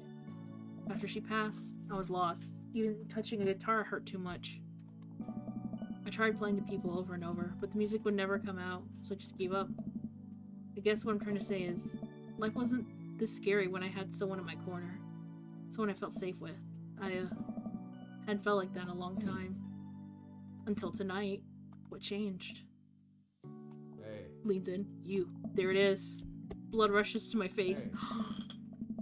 When I saw you on stage, so scared, you remind me of myself. I don't want anyone else to feel that bad. Hey. When I got up there and started playing, for the first time in forever, I felt comfortable, was having fun. I spent all this time being so afraid of performing that I forgot how much I loved it. Your strength gave me strength. Whenever you were trying to or not, you got me out of my comfort zone. So thank you. Thank you for helping me realize that I could do this. Thought I could help. You coming on stage. I didn't think you would stick your neck out for me like that, especially considering all of this. It really means a lot to me. Well, you mean a lot to me. Whoa. Man, I lock eyes. He leans in and kisses me, quick and soft, and pulls away as he covers his mouth. Oh god, I'm sorry. Sorry, I can't believe I just did that. Neither can I, but Hey. I'm glad you did. Our lips touch again. Nice. I brush my hair. I brush his hair. Excuse me. Brush his beard away. Brush his hair out of the way. And the rest of my hand on the small of his back. Nice. Matt pulls me closer. Everything about him is sweet and soft. I didn't read the last part. Damn it! I feel him smile through the kiss, which makes me smile. He laughs into my mouth, and I can't help but laugh too. Our teeth knock against each other. Ow. Ow. I open my eyes and I realize that we're still leaning up against the espresso machine. Nice. Maybe the coffee shop isn't the right place for this. Maybe you're right. Let's go back to my place. Ha, very guy. Silver Fox McDallow AF Nice. played text to speech for 100 channel points. What is my score? You Yes. really are the king of carrot flowers. Knocked it out of the park on the last date. Let's go. Always help a friend in need. That's what I did, and now I found true love. I think I have everything finally set up. Amanda should be here any minute now. Okay, that's gonna do that final date part. Haha, very gay. That's true. Happy Pride Month. I love your little nice between each action. Listen. Listen. I'm doing it to avoid being gross. Just... I'm trying to avoid being gross. Listen. I'm getting excited. Leave me alone, I'm a homosexual. But 5 months over. No, it's not. It's almost 2 a.m. Okay. Okay. Fast forward through this part. I'm very happy for you, Amanda. Whip, whip, whip, whip. Whip and nay-nay through this. Whole bunch of dads. Fast forward. Oh, hey. Doodle, my dude. Pablo. How's the shirt business going, my bud? Got men's shirts, women's shirts. I got tank tops in a variety of sizes, shapes, and colors. Each one of them, fine quality, screen printed with the logo of the visage of the world-renowned Witch House outfit, Vacant Veil. Purchasable on most respectable retailers, but more specifically out of the trunk of my car. I'm also selling my mom's world-famous homemade apple butter. Never stop hustling, Pablo. Baby, you got it. Okay, he's not gonna say anything different. Okay, nothing different from him. Ah. Nothing different from... Yes. Nothing different from him. Listen, it's just like prison rules. First day of high school, you gotta establish yourself as the top pecking order. Really? No, I'm just finding a group of people that you like and hang out with them. Be yourself. Don't worry about being cool. You'll find friends. And try not to kiss anyone who also has braces. You'll get stuck, kiddo. Hey, guys. Hi, Amanda's dad. Carmencita's ready for high school. Got any advice? When you join a band, pick the easiest instrument to carry. I'm still walking sideways from my sousaphone days. Flute it is. Alright, I'll leave you guys to it, Carmencita. Me and Amanda still on for dinner with your pops tomorrow? Yes. We already playing on a carrot cake for you guys. Better keep making the rounds. I'll leave the two to conspiring. Okay. Bonding with daughter. I take a seat next to Matt as the last guests make their way out of the party. Seems like Amanda really enjoyed this. Thanks for putting together such a nice surprise. Carmencita's middle school graduation's coming up in a year or two, so I'm sure the right feet I'll put something together. Only if I get to DJ. I looks down at his hands. It seems like he does that whenever he's trying to figure out the right words to say. Hey, just want to say that. Oh gosh, this is gonna come out dumb no matter how I say it, so here goes. I haven't felt this happy in a long time. Whoa. You only brought out the best in me, and it wasn't just because of Scott. Although that was really cute. Every moment that we've gotten to spend together since we've met has been an adventure. I just hope that we get to keep doing that. Make a pretty good team, you know? I mean, I'll let you handle the music playing. And the music singing. And actually pretty much anything related to music. But I can organize a party pretty well. I'm also good at kissing. That's a big plus. Smooth. That's true, you are very nice to kiss. I slide my arm around Matt and run my fingers through his hair, giving him a good small kiss on the cheek. He giggles. See, that was a good one. And hey, I've actually been working on some new stuff. It feels great to be writing again. Oh man, Matt, that's amazing. You're ruining the moment. Matt, that's amazing. I'd love to listen to music sometime. If, you're comfortable with sharing it with me. Maybe I could show you some new tunes. I'm working on the studio later. You know I'm going to insist that we add a horn section. Matt rests his head on my shoulder and sighs happily. You know what? I actually like that. Learns how to play the trumpet. Eve breath ignition. Let's go. We did it. Another one. Another dad. 3 daddies. We got 3 daddies this time around. Got the cool dad.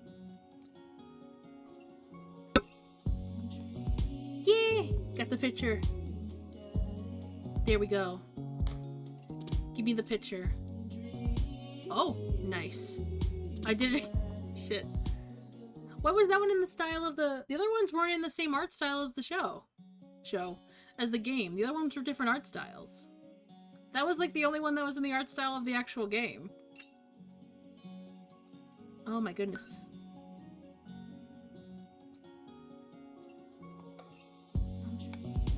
Welcome.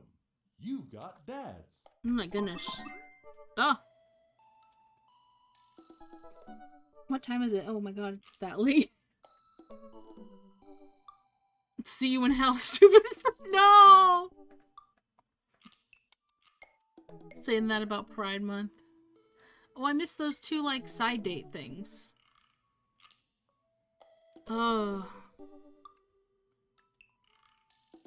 It's getting pretty late now. I probably should call it for tonight.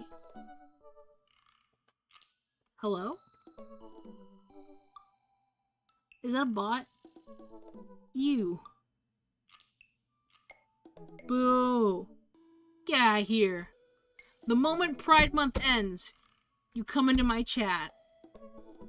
Advertising stuff. I'm just blaming everything on it. Okay. Since 2019.